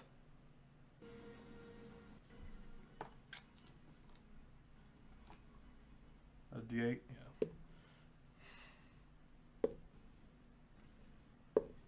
Yeah. What's your total HP, Lendl? 23. He hits you for 20 points. All right. Cool. Real close to death there, Lendl. I thought it was gonna be like 40. I don't points die of until I damage. Nah, don't die he until I get rolled- half negative HP. Yeah, once you hit 0, you're just unconscious. He rolled Right. an 8 and then a 2, and then it's double because he was critical. So it dealt 20. Nice. Nice. So now it's other Bugbear's turn. He's hiding behind this little. He's gonna go 5, 10. He's gonna take his javelin and throw it towards the guy standing in the doorway, because he doesn't see Theron because his sneak and his past perception isn't high enough to notice you. Scott loser. No, 4 will not do that. So he takes his javelin and whoo, as it goes, and it just kind of hits into the wall behind you in the cave and thuds to the ground. At that I'm point, still focused. it is Athena's turn. Do you want to do it, Eric, or do you want me? I mean, I have her spells. You can do it. Okay. So, Athena's standing right there is going to go, Lyndall! And she's going to run up. She's like, listen, don't take this the wrong way. I still don't like you, but... and she's going to cast Cure Wounds on Cure you. wounds. It's 1d8 plus her spellcast. What is her spellcasting modifier, Eric? Let's check. Spellcasting modifier. Son of a Beebs. Where's it at? It's on the third page. It's going to be at the... That'd be spell Say attack what- bonus. Spell attack bonus. Oh, spell attack bonus is just +1. Okay, so you regain 5 hit points. Sweet. Thanks, Asina. And then she's gonna go, Cloud, get in here. Help help with this bugbear. Cloud's gonna go 5, 10, 15. Get up to the bugbear, and the Cloud's gonna go for a bite attack. Ooh, hits it. Ooh, does 5 damage. That is bugbear 2. So it does that. Giant Spider 2 is going to climb down and make his way this way. What does he want to do? He is also going to fire his webbing at Sargus. Soggy. Misses terribly. His webbing goes arching right over it, up onto the wall behind him. AC is too high. Do what? The AC is too high. He rolled a 4. I know. Alright, so the black spider.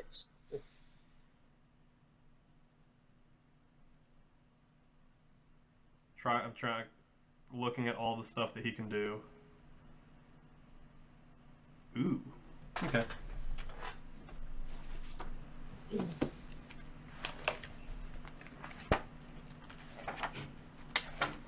Also, Theron, your turn is up next, so just be prepared for that.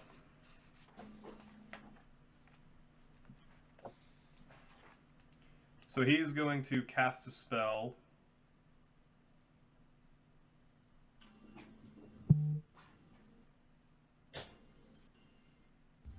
So he's going to look around and he's going to go, deal with them. And he's going to reach up and touch his shoulder and then disappears. Is this Star Trek? So that's going to be the end of his turn. Then it's Theron's turn. Where did he go?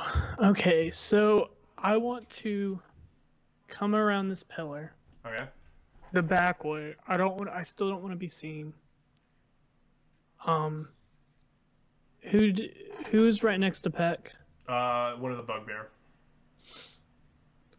Peck is up on a pillar. Peck's about 3 feet up in the air, webbed stuck to this pillar. Can I like roll forward and get behind the bugbear without him seeing me? I mean, it's your. Just put me behind the bugbear. You would move right past him. Yep. Although he's just thrown his javelin, so he's watching that. You're trying to go for Peck isn't close enough for it to be flanking him though. He's within 5 feet. I guess, but I'm saying that it's not counted as flanking because Peck is currently. No, but I don't need flanking. I need it to be he's within 5 feet of an enemy, so I get sneak attack damage. Okay. Because I was gonna. Okay, never. Yeah, you're good. Because I was saying Peck isn't flanking since Peck is currently immobilized. He really doesn't oppose a threat. So okay, yeah, but sneak attack. Yeah. I can do sneak attack if they're in conflict with another person within 5 feet. I'm also gonna turn these guys around so that way the webcam can see what they are. 17 on the first sword and 9 on the second one. 17 on the first one, 9 on the second one. Yeah. I can never get that follow-up attack. Do what? My second one never hits. Never does. Or one of them never hits. One of them never hits. The first one is a +1 weapon, by the way. Still. I'm not using the daggers, though. Oh, are you not? No. Oh, okay, never mind. Alright, so roll damage for the first one. Only one hit, right? Yep, only one.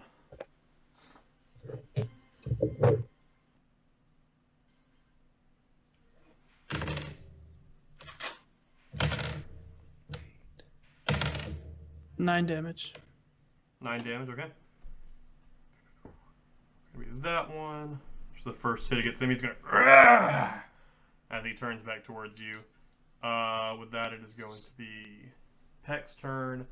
Peck is going to attempt to get out of this. He has to make a strength saving throw. Or a strength check, rather. It's not a check. It's not a saving throw.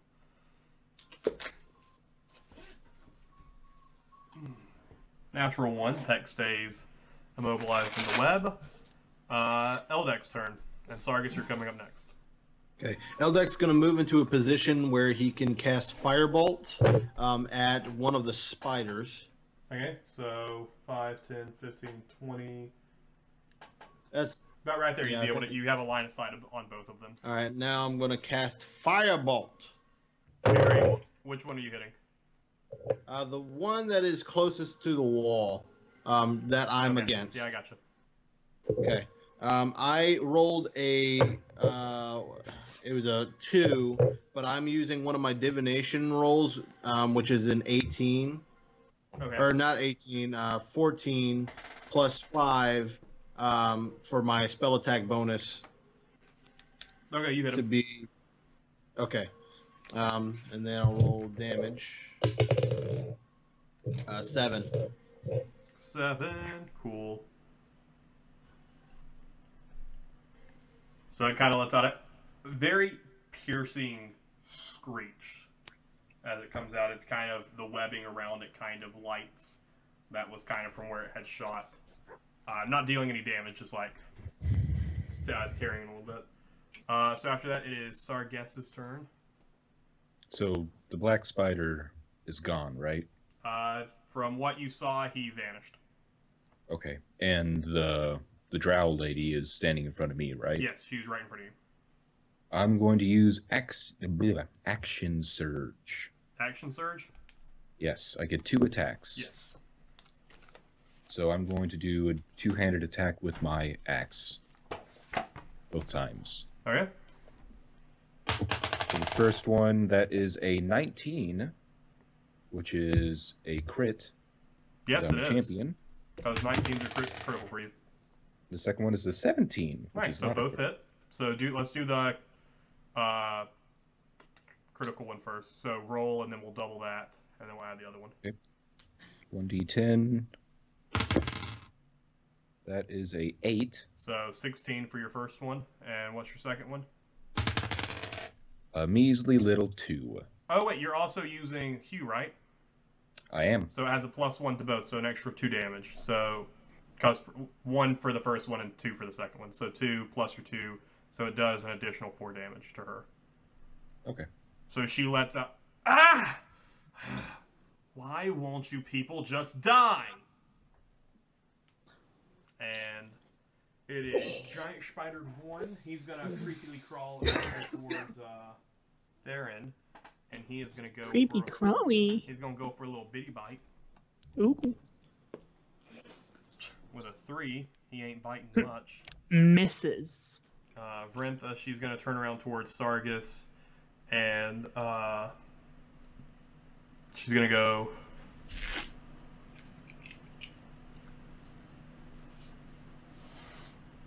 Would she do that?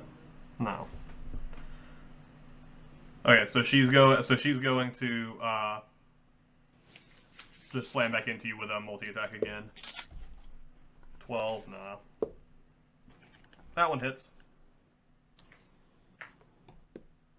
4 damage. Lyndall, it is your turn. Lyndall's going to whip out his new mace and take a swing. Okay. I need you to make a Constitution saving throw. A Constitution saving throw. Yep. At disadvantage. No, Wisdom saving throw. A Wisdom saving throw? Yeah. Okay, well, my first one was a natural 1, so I'm Oop. re-rolling that one. What just happened? What? What? What? What? What just Oh, okay. happened? For some reason, my Skype glitched out. You said a Wisdom? Yeah. 15. 15? Yeah. That's with your disadvantage? Yeah, I rolled a 13 and a 16. Okay, so you pull out the mace and start to go for it, and then you just... Actually, I'm sorry. Wait. I actually have a +4 on Wisdom because I have proficiency in Wisdom plus my actual Wisdom modifier, so it's actually 19. Okay. So 19. 17. 17. Recovering from an almost mishap because you did not study this mace at all. You have no idea what it does, and you're just whipping it out and about to try and hit something with it. Because I almost just died. Yes. Make an attack with disadvantage. Make an attack. Which you already have disadvantage because of that, but it's disadvantage also because you don't know what this weapon does. Right. So just disadvantage anyways. With what your normal mace was. Yeah, it still acts as a mace. Right. I'm trying to remember what the thing is. It's a D20 plus what? Which modifier?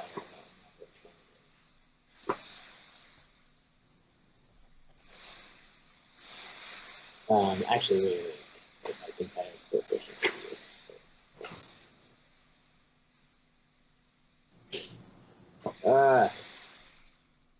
It's been so long since I've used a mace.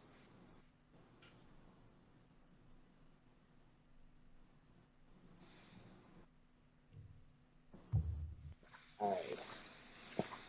Let me find the weapons list.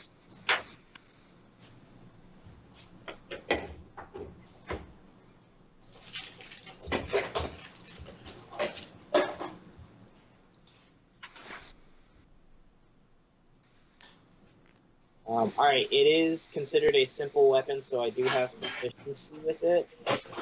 Yes.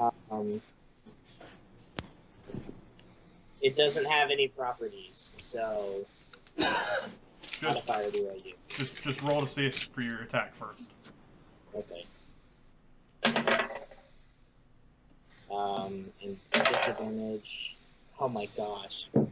Disadvantage is I rolled a 4. Okay. So that's plus what? No, but 4 is fine. Anything that's gonna add to it. So okay. You come up and swing, and you make no connection. This just does not feel right in your hands. Okay. Got to attune. Yeah. Bugbear. That's probably it. This bugbear right here is going to turn and slam down at this little woofy wolf that came up to it, and he gonna miss real bad. Other bugbear is gonna turn towards this guy that just stabbed him in the back. Ew. You. This is attack plus 4 with his Morning Star, so a 19. Yes. Armor class is 14, so does not hit. Do what? Yeah, makes sense. What is this? This is 2d8. Bring on the pain. 6 damage. At that point, it is Asina's turn. Unconscious. Asina's gonna turn, and she's going to do her Thorn Whip at this one right here. Well, not with a 5 she won't.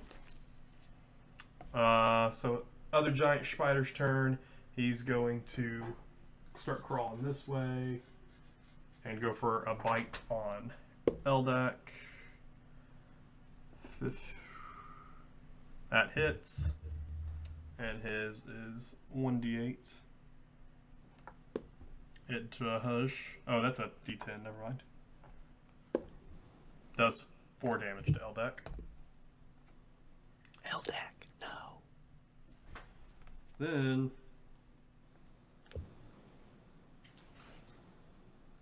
how's your bolt of witch? I mean, it's not holding anymore. It was focused on the black spider. let me actually look at that real fast.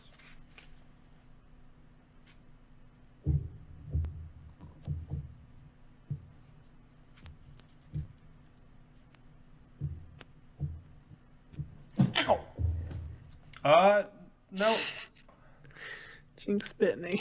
Yeah, it's okay. So, it is... What is he gonna do?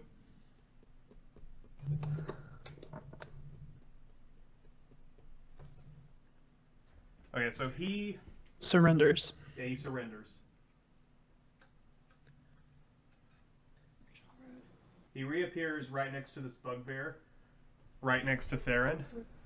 Theron, I need you to make a wisdom saving throw. Wisdom saving throws. I'm not proficient in that. I used to be negative in wisdom. But that's an 18. Okay, no effect. Is he trying to take control of my soul? No, not necessarily. Yes, He wasn't. he was. He wasn't. Okay. But it would have been great. No, it wouldn't have. It's your turn. My turn? Yeah. I'm gonna look at him and say, "Brah, what are you trying to do to me?" He's gonna look That's at you your and whole go, action. Next turn. hell Just yeah. kidding. I go, "Well, we killed a dragon, so stab, stab." 18 and a 13, 18 and a 13.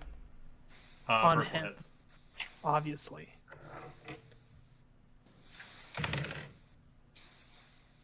Is anyone within 5 feet of him? Nope. 4 damage. Nice. As you slice into him, he goes, that is what you killed the dragon with. Wow. And at I that think I point, used this weapon. do what? I also had people within 5 feet of me. What are you gonna It's do? Peck's turn. He's going to yet again attempt to break free of this webbing. 2 natural ones in a row? Peck, I need you to come, like, get up over here with Eldeck, me. it's your turn. Eldeck's turn. He's going to Your witch bolt is cast... still up, by the way. Is it? Is it actually fine? No, he cast Firebolt. No, No, I never mind. cast Firebolt. No, he's out of range anyways. He moved out of range. So either way, yeah, you're fine. I was focusing it on Black Spider, Oh, I know. anyways. Okay, I'm gonna cast Firebolt on that daggum spider right in front of me. Okay. Firebolt, that is. I believe that's Giant Spider 1. No, that's Giant Spider 2. It's 19 plus 5. Hit. So. Holy crap! That's another 7. 7 damage. Alright, with that, it is going to be Sargess's turn, I guess. Did I have inspiration die? I have no idea. I don't remember who has those anymore. Okay. None of us do, how- really. How's the drow lady looking? Hurt, but still standing. She's tough.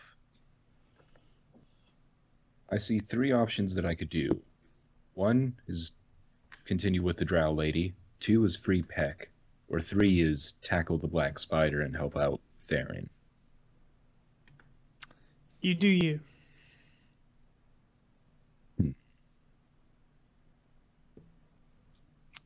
So the Black Spider's still in the room. Oh, he's currently killing me. Okay, I guess I missed that part. He reappeared next to me and tried to take control of my mind, and then I stabbed him in the chest. Okay, that makes more sense now. I thought you were talking about the bugbear, and I was like, how is a bugbear stealing your soul? No, he appeared right next to me. What would happen if I threw a diamond to Peck? Would he be able to cast his No. power? Right now, he is restrained by this webbing. Alright, I'm going to ask you this, and you can just say a simple yes or no, and also depending on the die. No. If I run to save Theron, can I also free Peck? No, it would cost an action for each. You would, because you would use I'm your first fine. action to move. And then your second action would be to either save or to try and release Peck, or to do anything with a black spider. I'm fine, so you can just meta and keep killing her. It doesn't Alright. matter. Yeah, I'll just keep wailing on her. Okay. Same two-handed attack. Does a 10 hit? What's her AC? No. Well, I did nothing. Well, with the +1, that is 11, but still no. Alright, so with that, it is other giant spider's turn. Where's the gold? Where's everybody at with their hit points? I'm fine.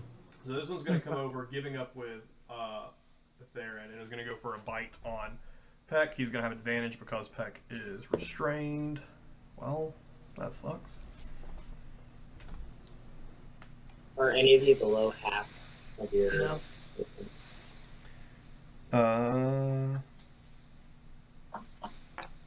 It's a D8.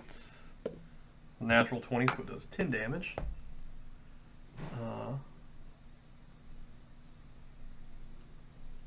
Peck now has 8 health. Cool. So at that point, it is Vethra's turn.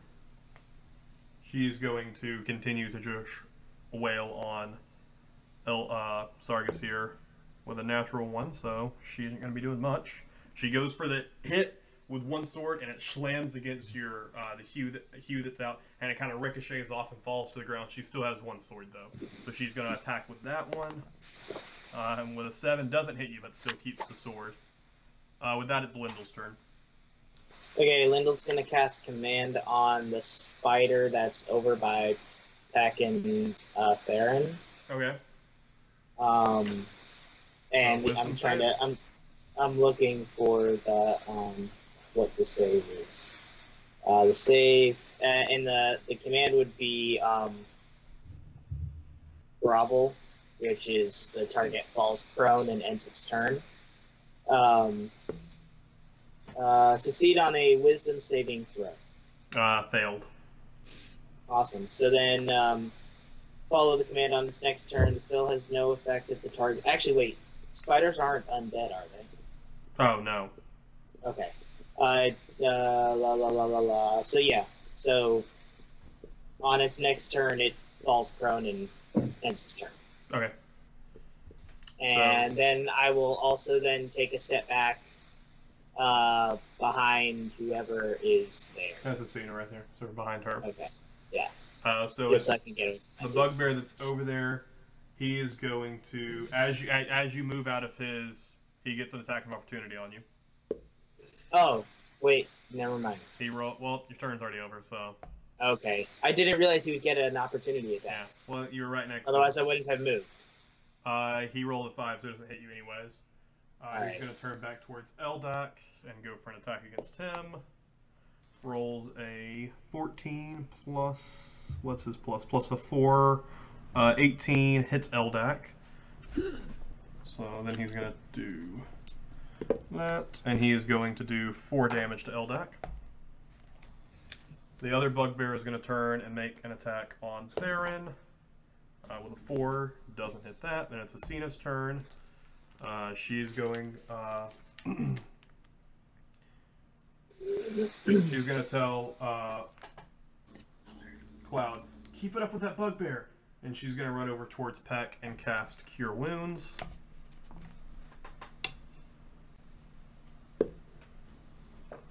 Cool. Thanks for that 4 HP. What's Peck's HP at? Now he's back to 12. He's doing okay now. Oh, okay. So then Cloud What's is his... going to make an attack on the guy right there. Doesn't hit. What's Peck's max? Is other giant spider. He's going to make a bite at Eric. Got a miss with a 3. Black spider. Tyler, make a wisdom saving throw. 7. Nice. Cool. Wait, no, 10. Cool. All right. Bye, guys. Oh. Then after that, he is going to. What is he gonna do? He's here. He might as well hit you. But I'm already under his control. So he does 1d6. Deals 5 damage to you. Alright, it's your turn, but I'm going to let Pet go first, just because I want to see if he can break out finally. He rolled better than a 1, guys. He rolled a 5. Congrats, little drag. So Peck is still restrained. Theron, you feel like you really just want to drop your weapons to the ground. So you let go. Sure. You let go of your. I put both my weapons on the ground. You let go of your scimitars and they fall to the ground, and then you walk over to the middle of the room, and you get down on your knees and just sit there. Okay. You know what? Okay, let me do this. So, you know what, guys? This whole fighting thing, I don't know. I'm gonna just put my swords right here. You keep care of them, and just walk over here. Hey guys, hi. How you doing? How you doing? They don't get attacks of opportunities on me since I'm passing them, do they? Nope. Okay. Guys, you know what? I think I'm just Actually, gonna- no. Leaving that, yeah, you would get one from that bugbear. Yeah, that's what I thought. 18 from the bugbear. Cool. Real quick question: am I frozen to you guys? No. No. No. No? Oh, because that's weird. My Skype is completely frozen, so it might crash. Just a FYI. 4 damage. I mean, not 4. One of them was 4. 6 damage total. Your video is a little laggy, but other than that, you're fine. He also gets an attack of opportunity. He misses his though. And I'm just gonna sit right here, guys. You Bleeding. walk over. You kneel down, and you sit there. Your turn ends. After you do that, you kneel down, and you're like, "Why did I do this?" Why did I do that? Huh. And it's Eldek's turn. My swords are over there. Eldek is going to. Now, which one did we decide for the glass staff? Would give everyone a bonus for the turn? Was it shield or was it mage armor? Let me look real fast. I'm pretty sure it was shield. I haven't written down what it does. I just didn't know which one went to everybody.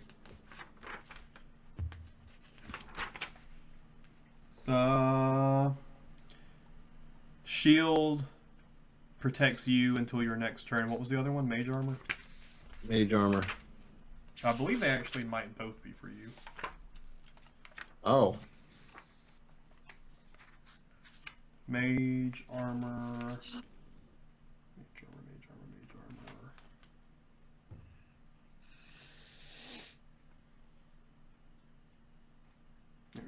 armor. Oh, you touch a willing creature who isn't wearing armor to protective magical first surrounds it, so you would have to touch someone. Okay. Well, I'll do. Can I do shield on myself as a minor action? It would be an action, but as long as you don't move, you can do something. Okay, well then I'm gonna do that. So it's +5 to my AC. Just for the next turn, right? Yeah. Or until the round is complete. Yeah. And Until it gets then back to you. yes, and then I'm going to cast Firebolt on that stankin' spider in front of me. Stinking spider. Okay, go for it. Okay, that's a 16 there, buddy. Hits. And that would be a 1 for the damage. Nice. Ooh, not... Oh, okay. Almost typed in 11. Alright, Sargus, you up. Drow's still looking good because I didn't do anything to her. Where's Theron? He has moved over to the middle of the room and kneeled down. He's under a spell of some sort. Guess I'm just gonna attack the drow lady again. Okay. Does a 16 hit? Yes, it does. Hooray! I need a D10. A 9. 9 damage. Nice. As you deal this 9 damage to her, she lets out a, ah! And as she does, you see her form start to shimmer a little bit. And instead of now seeing this drow stand in front of you, you instead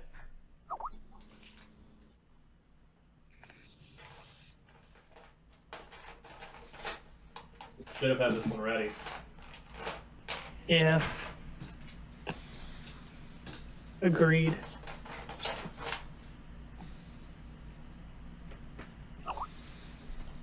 Riley. Yeah, it's legit. You can't click on it, disappears, but it's there. You now see this standing in front of you. The heck? What? It's Birdie. What is that? Sargus's new love interest. And she looks at you and gives you a piercing look. Shouldn't have done that. You shouldn't have done that. Alright, so giant spider is seeing this guy just walk over and kneel down. Is gonna move over and go for an attack. You're on the ground, so advantage. Sure. Advantage is only 15. Does that hit? Yeah. Okay, nice. I mean, darn.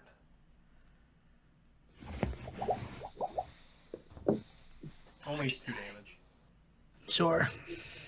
So, Vethry is now going to turn, and she's going to. She only has 1 sword left, so she's just going to take it and slam into you with that. 11 plus 6. That hit? 17. Yes, my armor class is 17. Oh, nice. She does 6 damage. Nice. Wow. Lindell, it's your turn. Alrighty. He's gonna cast command on that new lady that's now standing in front of Okay. Sargus. Same one as Oh, last wait, time. actually, pull that back. Tyler, no damage was dealt to you. I forgot that that one was commanded. That spider was commanded, so it was commanded to just... What was its command from earlier? Just to drop? Grovel. Which means it falls prone and ends its turn. Gotcha. Drop is, if I tell it drop, that means it drops whatever it's holding. Yeah, so it just falls to the ground, ending its turn. Yeah. Give me just a second here. Yeah. So wherever it was, so actually it shouldn't have even moved. Yeah, that's what I'm saying. I just realized Okay. that because I forgot that it was commanded. Gotcha. So it just right there fells the ground.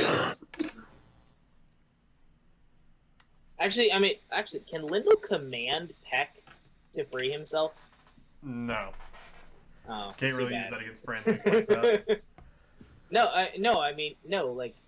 Yeah, I know as what you mean, but it... Okay. So it falls to the ground. It dealt no damage to Theron.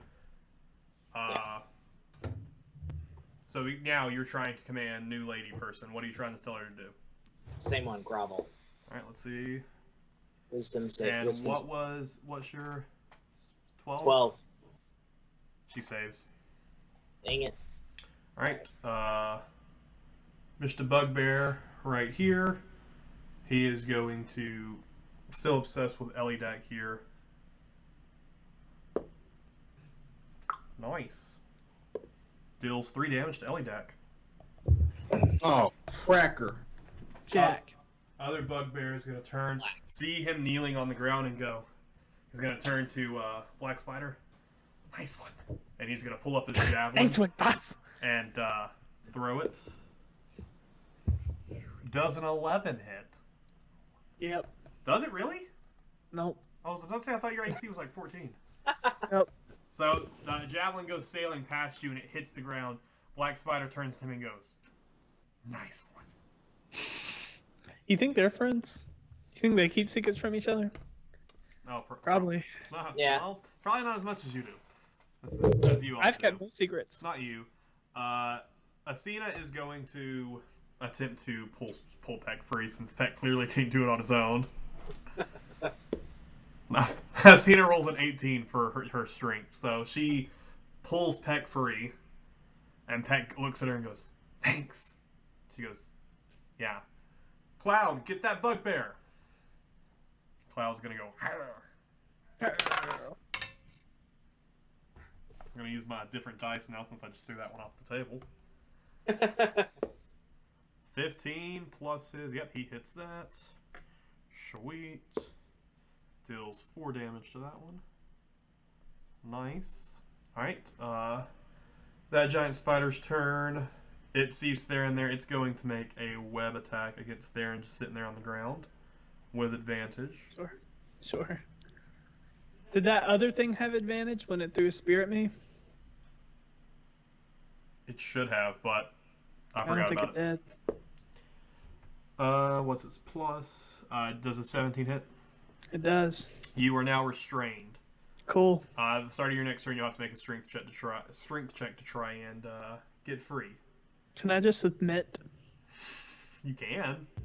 Because, like...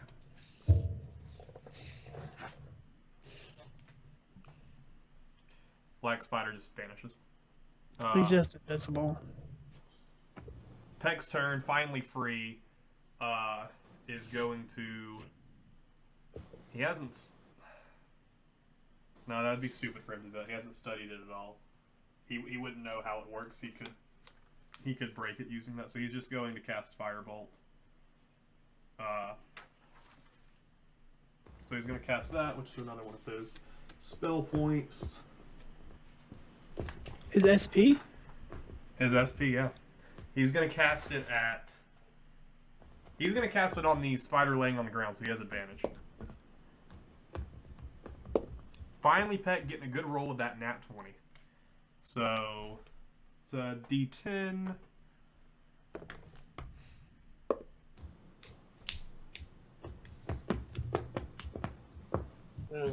Still with that nat 20, does 2 damage. Way to go, Peck. He is not doing great today. Alright, so Theron, it is your turn. I'll need you to make a strength check. 13. You barely break free from the webbing. Cool. So that was one action. If you'd like to, you can stand up and spend your other action. Cool. So I'll do that. you stand back up.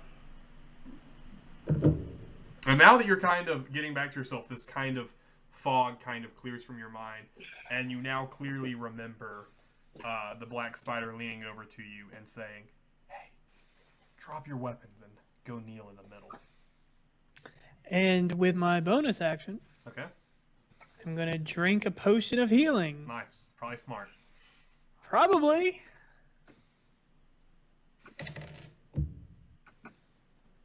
While he's doing that, Eldak, you can go ahead and take your turn. All right. I am going to use Misty Step over to Theron.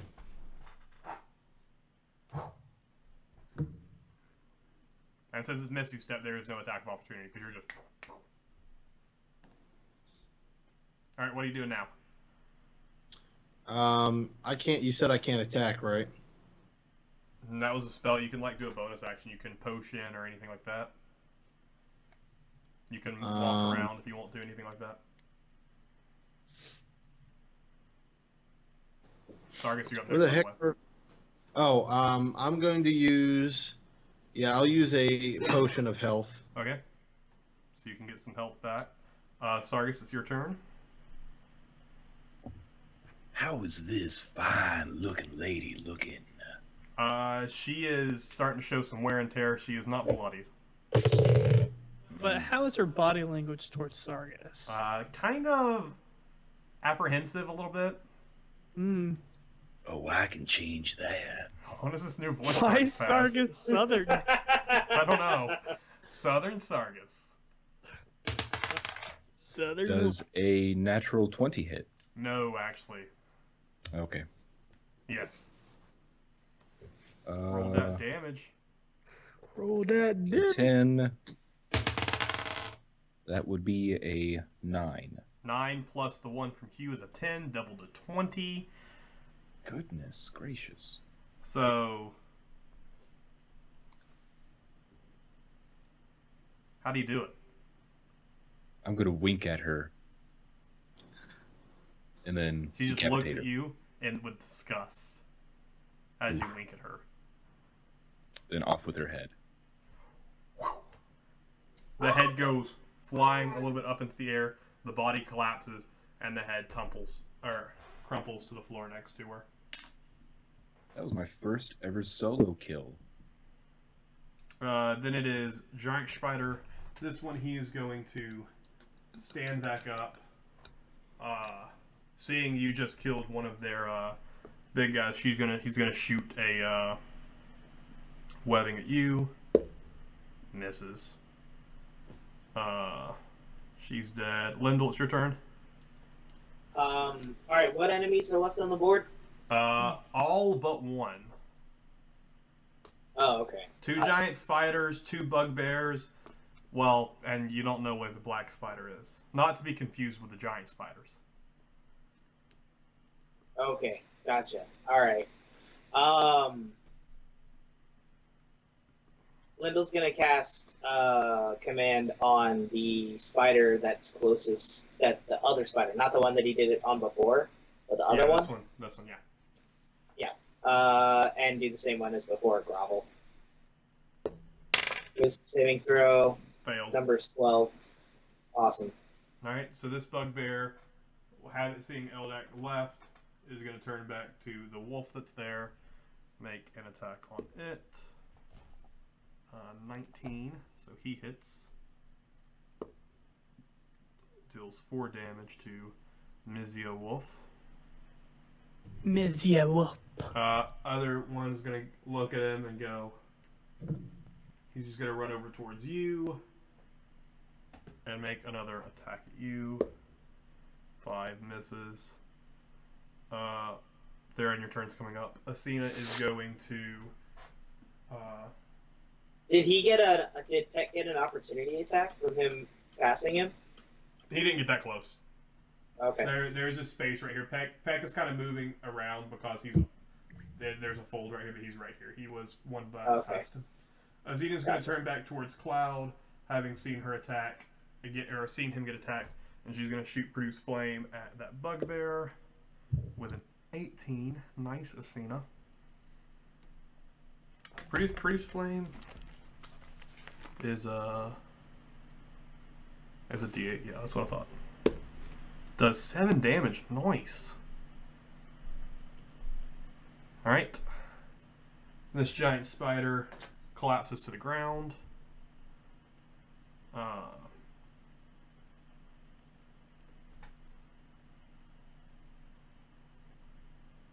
Theron, it's your turn. So I'm going to disengage from these jerks.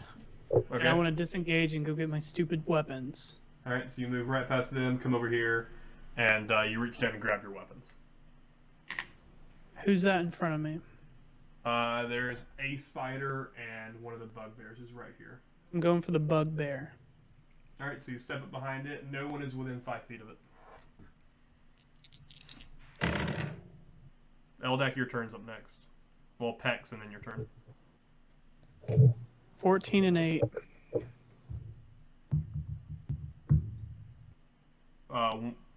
Neither hit. Yeah.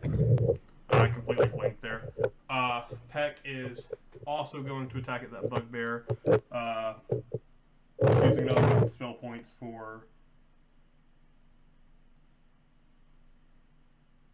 Firebolt. Hits. D10. Dealt 10 damage. Now, Peck, why couldn't you have done this when you had a freaking natural 20? Which one is that? That's 2. So, okay, so he takes 10 damage.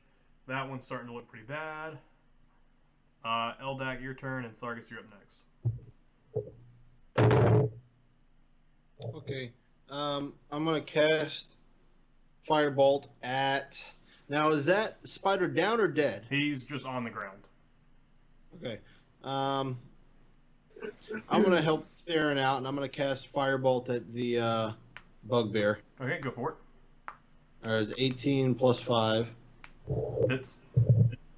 And that's 9. 9 damage to that bugbear. Yeah. You kill it. Oh, freak yeah. So you get this firebolt and you send it flying across as it connects with the bugbear, and it lets out a as it collapses to the ground. Sorry, guess, it's your turn. Who is near me? There's a spider laying on the ground, and there's a bugbear right here. Am I flanking the bugbear? You are not. It's about 5. There's about a 5-foot gap right there. Okay. Spider would probably be a much easier target. How is it? The spider you would have advantage on because it's on the ground. How is what though? The spider. How's it looking? Annoyed that it's on the ground, but otherwise decent. Guess I can take that out. Hang on one second. Did that spider get a turn yet since I did command? Yeah, it fell on the ground. That's why it didn't do. It hasn't done it. Okay, I just wanted to make sure because I just wanted to make sure Yeah, that's because what's playing on the ground. You want to go for the spider, Sargus? Yes. All right, so you run over. You can make an attack on it. You have advantage because it's just lying on the ground. 10 for the first. 19 for the second. So critical. Two-handed. 1d10. So d10 and we'll multiply that. That is a 3. So 6, 7, 8. 8 damage total. Cool. Now it's starting to look a little not looking good. And it is going to use its turn to stand back up. And since you were so nice to bring yourself to it, it's going to go ahead and try and bite you. With a 19 itself. What is it? It's a d8. Oh. Does 9 damage. Ow. That hurt. Lyndall, it is your turn. Alright, Lyndall's gonna try to cast command on the bugbear that's nearby. Also doing grovel, wisdom saving throw. Fails. 12 is magic number. Sweet. Yeah. The only reason I was asking about if the spider had gotten turned yet was because they don't actually command doesn't take effect until their next turn. Yeah. So right, so he's technically not prone until it's his turn. So if anybody goes to attack him before his turn, yeah, he's no, I still got you. standing. I got you. He already had his turn. So Bugbear falls to the ground. Cena seeing that goes, yeah, Cloud, get him. Cloud is going to make a bite attack with advantage. Rolls 18 and a 7. So he is going to...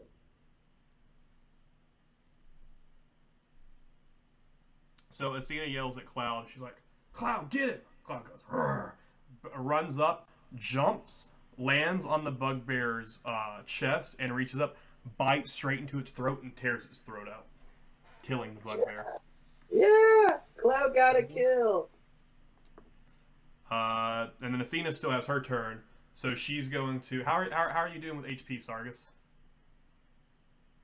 I have 11 HP out of 30. Okay, so she's going to cast... she's going to run up to you and cast Cure Wounds, which is a D8 plus 2, I believe was... Or no, it's plus 1 was her spell casting. Ooh, you get 6 HP back. Sweet. So this giant spider is going to take a step over to Theron and bite him with an 18. Deals 3 damage to you.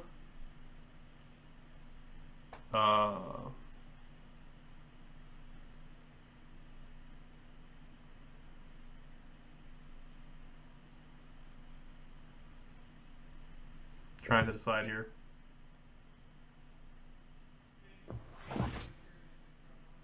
Maybe Tyler, he'll do you're what, muted. Tyler? I don't know because you're muted. Maybe he wants to reappear and make me drop my weapons. That's a good idea. He's going to reappear right over here. Pop in, and then he's going to say another word under his breath. What is the... Your turn's up next with Theron, just so you can be prepared.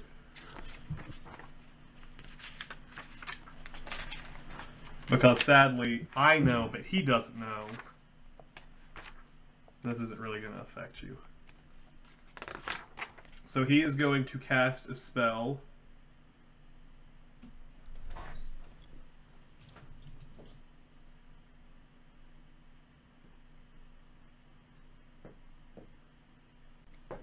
Okay, I pretty much with everything. So right there in the middle, everyone without dark vision, he casts something. This puff of smoke comes out from the middle and spreads across the area rather quickly that you don't even have time to react. Who has dark vision? Eldak, Me. Theron and Peck. No one else has it, right? Yep. The rest of you cannot see an inch in front of you. You are in a perpetual darkness. What about with my lit stone? It's lit. Do you still have one on you? Yeah. Like it's still lit on you? Yeah, like I when we were back at the pool, I had gotten another one. and I never put it down. What level spell? That's a cantrip, right? Because it's thaumaturgy. Yeah. Yeah, No, it's not thaumaturgy. It's light, but yeah, it's still a cantrip. The rock, you no longer has light coming from it. Okay. No high enough level spell to keep up. Right. And that's all he will do this turn. Theron and Peck are at the top of the turn, both with dark vision. So you notice a different change, and you look around, and you can see that it is a little cloudy, but you don't really pay it much heed. Well, I'm going to. Can I? Okay, this is what I want to do. I want to take advantage of the darkness that he just created for me and hide as a bonus action. Okay. 14. 14? Okay. Disengage from the spider. Okay. Go up behind him. Behind the spider? No, behind Black Spider. Okay. You watch his eyes follow you as you approach. So he has dark vision? He sees you. Okay, whatever. I hit him. Okay. 12, 17. 12 and 17, one hits. Either hit.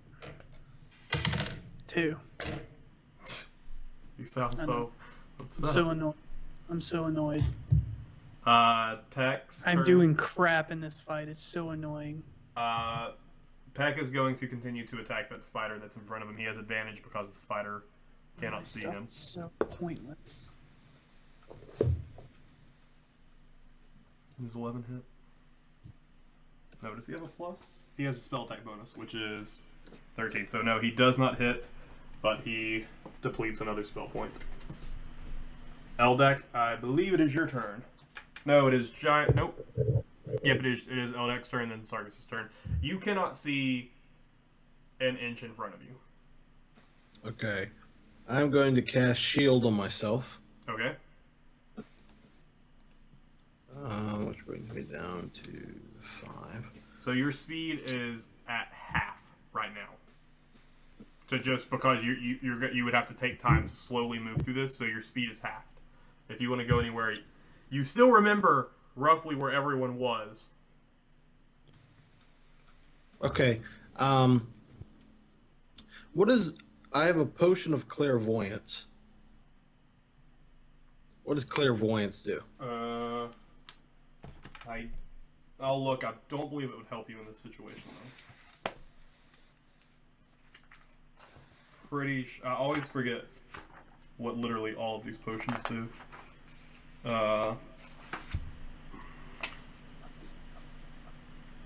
You gain the effect of the... Oh, that's the one that... It's similar to scrying. Oh. Eric decides to scry on Quaileen Elderly to see how she's doing. I hope her and... What's the kid's name? I don't know. Blanking on his name for some reason. Carp. Carp. I hope her and Carp are doing okay. What would you like to do, Ellie? I'm gonna send Fireball in the direction of the spider. I guess not the one that's on the wall of me, the same as me. It's the one that's across from me. Okay, so not the one next to Sargus. Okay, roll with disadvantage. Okay. 9. Nope. Even when you cast the fireball, as the fire goes out, all you see is just that in front of you, and then it just fades out of the distance. Sargus, it's your turn. You do not see anything in front of you, but you do still know that there is a spider right in front of you, but you cannot see it. If you reach out a hand, you can feel it. Will I have I mean, I wouldn't do disadvantage? that. You will have disadvantage, yes, because you cannot see it. Alright. Let's hope for some high rolls. 18 for the first one. 16 for the second one. Does the 16 hit? Yeah, because you rolled 18. Yeah, you're good. So damage. Sweet. 1d10. be a 6. Nice. Alright, so it is going to be this giant spider's turn. It's going to spend its entire turn trying to move towards Elda. It's going to get up to him. It's going to run into him, find him. And it's going to make an attack at disadvantage. Misses completely. Lyndall, it's your turn. Okay. You are. Is it feasible for me, since the black spider is basically right there against the wall? Would it be feasible for me to run along the wall until I find him and then attack him? You can. You will be moving at half speed. He's not that far away, so you can move up and find him, but then you're still going to be attacking with disadvantage. Like, would I still have to attack with disadvantage even though I basically just found him? Yes, because you still cannot see him with your eyes. You're feeling him from touch, and also you're still poisoned, so you still have disadvantage. Well, okay, I know I had disadvantage from being poisoned. Is Double there any disadvantage. I was gonna say, is there such a thing as double disadvantage? No, Peck wishes there was, though. Peck is still salty. Peck can get off the ground where he's been for like 9 turns. No, Peck is on a. He's like 3 feet up in the air, sitting on a pillar. There's no point in me rolling a second roll because that roll was a 2. Yeah. Well, So, you could get a natural 1. but I get, but I'm lucky, he gets to re-roll so ones. I get to re-roll the natural one and anyway. If it's higher, it's disadvantage. It doesn't matter. Anyway. So the lowest roll that I could possibly roll is a 2. Plus proficiency, because I have a mace and it's a simple weapon. I have proficiency with them, so that's a +2, so that's a 4. And then do I add like dexterity or anything to it?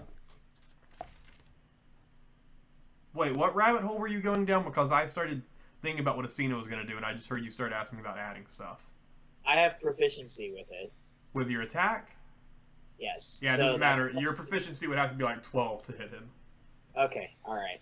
So Asina's going to turn... And do I have any movement left? What's your movement speed already total? 25. 25, so at... Half, that's 12 and a half. Yeah, I mean, you could move like 5 feet. Okay, I want to back up as far as I can. Okay, so as you take a step back, he is going to hit you.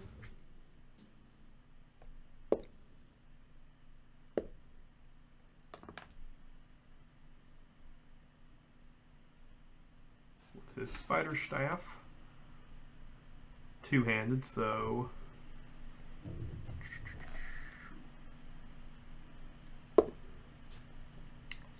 Spider staff. Spider staff. Wait, what is that? 5. 16. No, I just don't understand what what that's trying to say right there. Okay, we'll just go with that. So he deals 12 damage to you. Okay, great. I'm unconscious. Oh, so you flip back and fall down right there. He can still see you, so he has advantage on his attack against you. Great.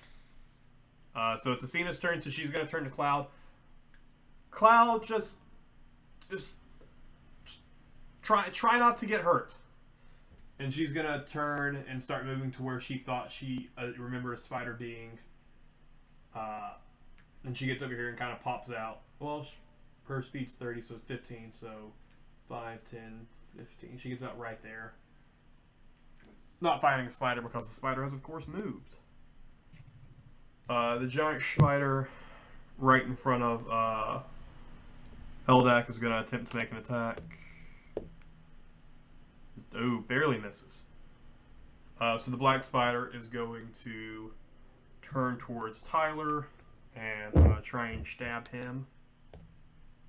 Rolls a 10. That's not going to stab anyone. Alright, so it's Peck's turn. Peck is going to flip up and fly over and go for a bite attack on this one.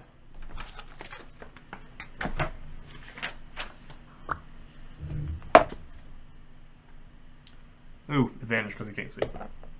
Oh my gosh, I'm going to lose literally all the die that I have. Don't die. Alright, so he rolls a 14. What does it say, C? Ooh, it's 14. So okay, so he hits. So he hits 1d4 plus 2. Or he does 6 damage total. Nice. Nice. Peg flies over and just runs up into the spider and kills it. Theron, it's your turn. Well, dang it. Lindell left. Yeah, he could have had sneak attack. Yeah, I could have had sneak attack. I guess I'm just gonna attack him anyways. Yeah. Shoot, that one fell. Oh. Cool. Did you lose In both? my turn? What? What?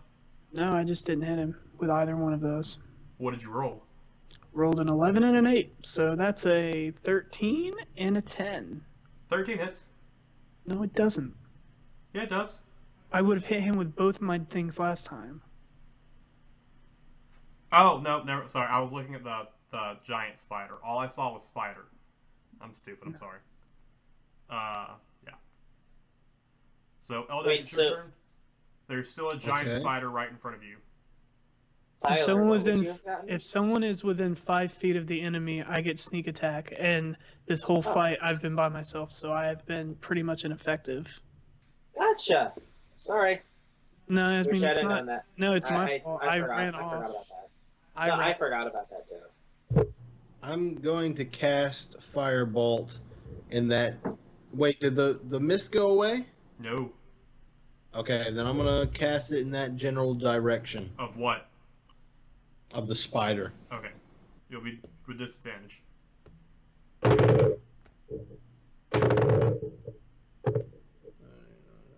He rolls a natural 1 and hits Sargus instead. What did you roll? 12. No, misses. Goes right past. Sargus, it's your Dang it. turn. Well, I won't be able to see how the spider's looking. Nope, but it is, as far as you know, still right in front of you. I'm going to attempt to finish it off. Alright, let's see how this goes.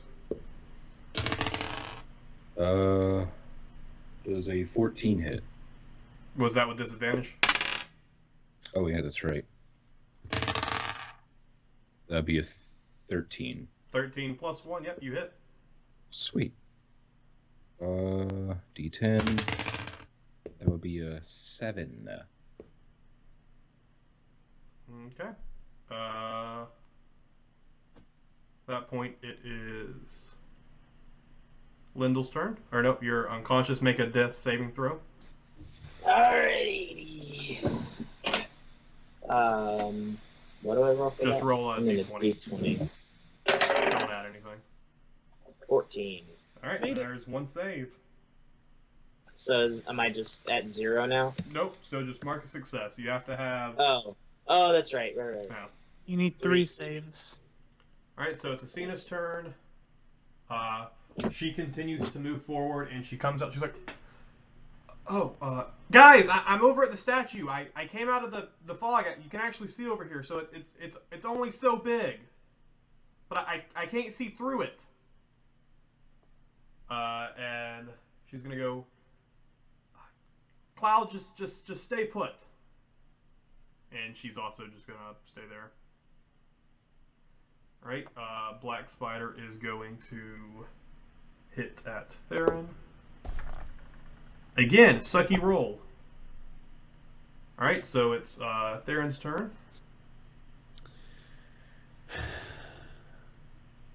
I mean, I just hit him again. Both scimitars.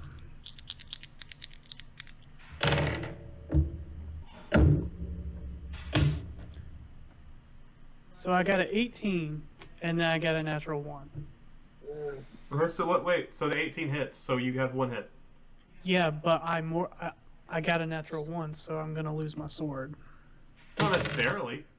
6 damage. You don't always lose your sword. I roll to see what happens when you do that. Sometimes you don't always lose your sword. Yeah, but this fight has been such a crap show for me. This time you do lose your sword, though. I know. So you go to slice with your first one, it hits it, and it just bounces off it. Luckily, is Theron left or right-handed? What? Is Theron left or right-handed? Well, he's dual wielding. Yes, but is he primarily left or right-handed? He's right-handed. Okay, so he goes with his right sword first, just as muscle memory. He hits it. It's the one, or no, the second one was the one that missed, right? Yeah, the second one missed. Okay, so that one hits. He goes in for a second one. It pops. It flips over. There's this pillar right here, so it just hits up against it. You dealt 6 damage to the black It spider. deals sex damage. Yeah, he's gonna make a concentration check. The darkness fades from the field. Hey guys, I did something. Everyone can now see clearly again. He's gonna look at you. I can see clearly. Sargus, you now see, with this darkness no longer being here, that spider's dead. You killed it. What a surprise. All right, so Sargus, MVP. The Peck's gonna fly over this way, and he's gonna cast a firebolt at him using another one of the spell points with a 9. That is not gonna hit. Eldak, it's your turn. Okay, I'm going to cast Firebolt at the frickin' black spider. Okay. Okay, that would be 17 Hits. with a big old 10. Nice. Decent damage. He lets out a loud rah. Sargus, it's your turn. What else is in here? Is it just Black Spider? Just the black spider. How's he looking? He's still standing. Still standing. Awesome. He's over there. Right in front of the door is Lindell, who lays unconscious. Cloud is behind you. Asena's across the room next to the statue, and Eldak is a little bit is about 10 feet away from you. How far away is he? Who? Black Spider? Yes. 5, 10. He's about 20 feet away from you. 20 feet? What if my boots of striding in spring would have helped if I had tuned to them? I guess I'll run over there and see if I can damage him. Alright. So you run up and get right next to him. Does a 15 hit? It does. Sweetness. 1d10. That would be 6. Nice. Alright, so it is Lindell. Can you make another death save for me? Si, senor. And Athena's going to turn around and go, Cloud, sick him! 5, 10, 15, 20. She's going to get right there and going to cast a non-infused flame. Going to miss. Cloud's going to turn around and take running and go for a hit on the black spider.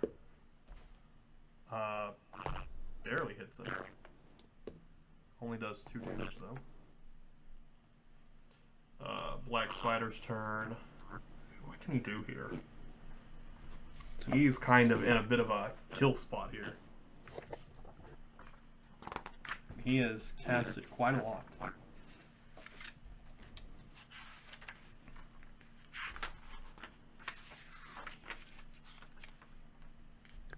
Theron, you are coming up next, though.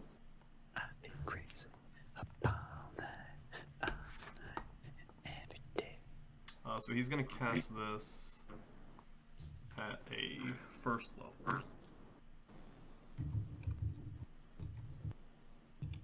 Oh, no, never mind. No, this is not casted like that. That's read that wrong. Alright, so he's going to turn towards Sargus, and he is going to put out his hand and cast Ray of Frost.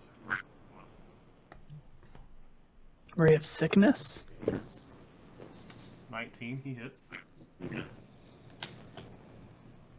It deals 2d8. Hey, am I the only one hearing that staticky feedback? I hear it very Yeah. slightly. So do I. Eldak, or Eric, can you undo your mic? I just did it. Okay, that was fine. Sweet. He does 5 damage to you, Sargus. Sweet. And it is Theron's turn. And you now I'm have gonna sneak attack. say, you are the most annoying piece of filth I've ever laid my eyes on. and I'm going to sheath, and I'm going to pull from my belt one of my silver daggers, because now I'm dual wielding like a freaking lunatic. Which dagger And are you pulling? the one that was dipped in the flame. Okay, so it's a +1. So +1 Yep. to attack and damage rolls. Yep. And I'm gonna go in with both of those. Is he looking at me? No, he's focused on Sargus. So technically, he just I dealt have an attack at advantage. Sargus. Do I have advantage? I'm not No. flanking him. No. Well, no, you have advantage because he's being flanked.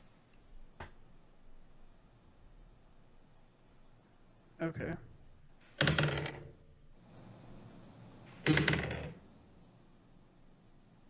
Okay, so that first one ends up being a 16, and this is, and I add +1 to the dagger. attack roll?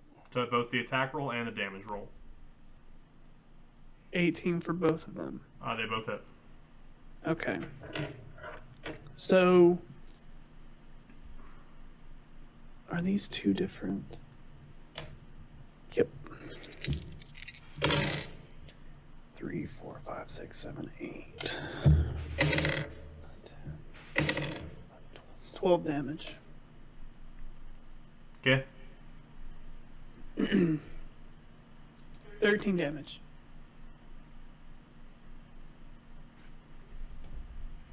I don't want to kill him. Okay, you don't kill him. What do you want to do? If that was 0 hit points, I don't want to kill him. That was 0 hit points. Okay, he's unconscious. So, non-lethal damage? Yep. Okay, he drops. He is unconscious. You guys are out of initiative. That was in the freaking butt, guys. Holy cow. Pull out some rope. Okay. I tie him up. Okay. Eldek is going to take his staff. Okay. I'm gonna rummage on his person. Okay. So on him, you find a potion of healing and Cool. an iron key with a head shaped like an anvil. Cool. That's where dude is. The spider staff was also on him, but Eric grabbed it. Yeah, I'm gonna stand up, going walk to- over, and give Lindell. Lindell the potion I got off of him, Okay, so feed it to him. and pick up my sword.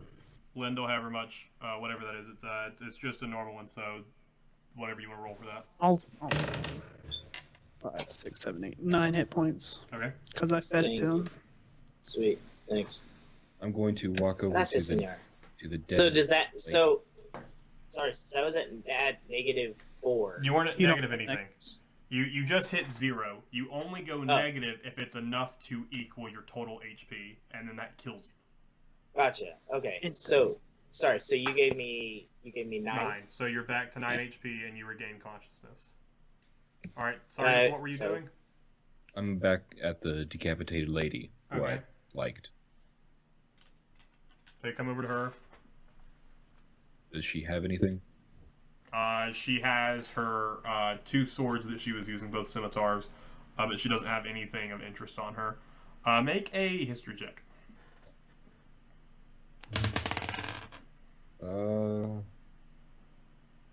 16. Looking at her now and actually studying the form that she is in now, and thinking back to the different stuff you studied, you recognize her as a doppelganger. Ooh. She is someone who can shapeshift at will to what she wants to look like. You know what would have been super effective against her, Mitchell?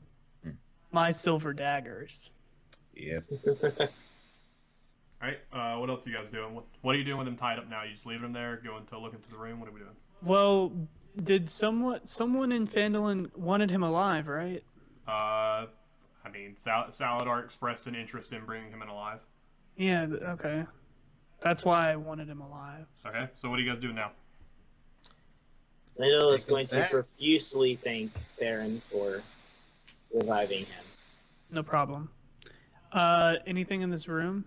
There is the table. Peck flies over and lands on it. There's a parchment laying on it. Peck starts looking at it, and he leans his head up and looks at Theron. He says it to everyone, but he's mostly focused at Theron. He goes, "He try make map."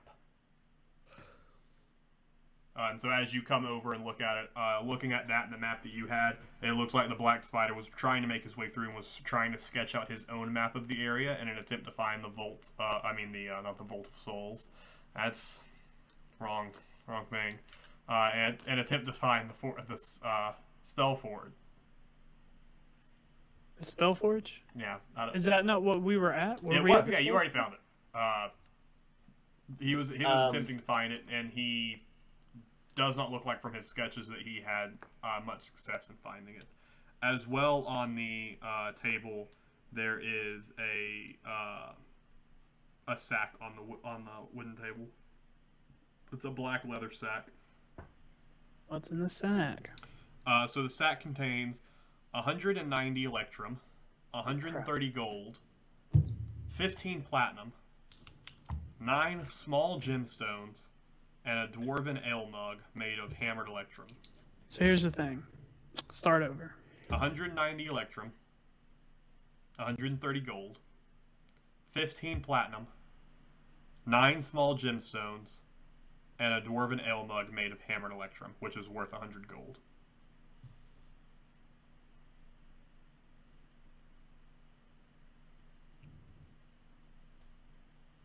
Any of the rest of you doing anything?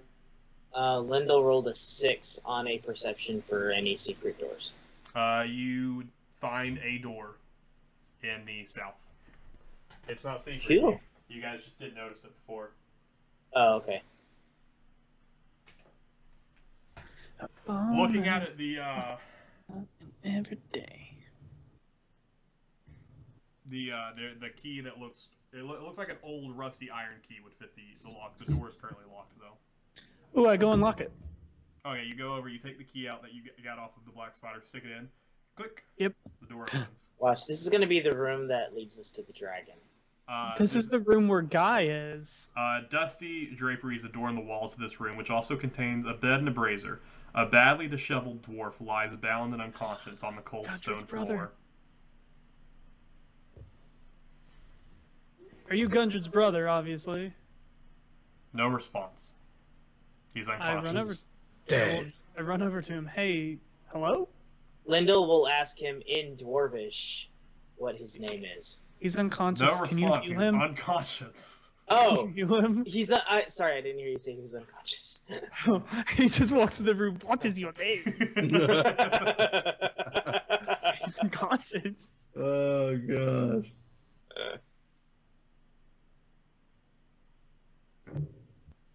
Go to bed, babe. Do you heal him? Oh, yeah. Yeah, sorry. Hello. Is he, alright. What would be better, Cure Wounds or Healing Word?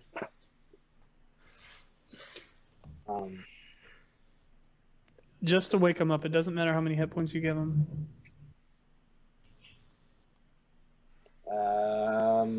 So at this point, while they're doing that, Peck. Well, here, how many health points is there anybody else here that's under half HP? I mean, we're all pretty beat up, pretty bad. I mean, you guys can also, at this point, you guys are in a safer area. You guys can also take a longer rest while you're in here after this. So one of the things that I can do with my Channel Divinity is I can evoke healing energy that can restore hit points equal to 5 times my level, and I can choose any creatures within 30 feet and divide the hit points among them, but I can only restore each person up to half of their hit point maximum.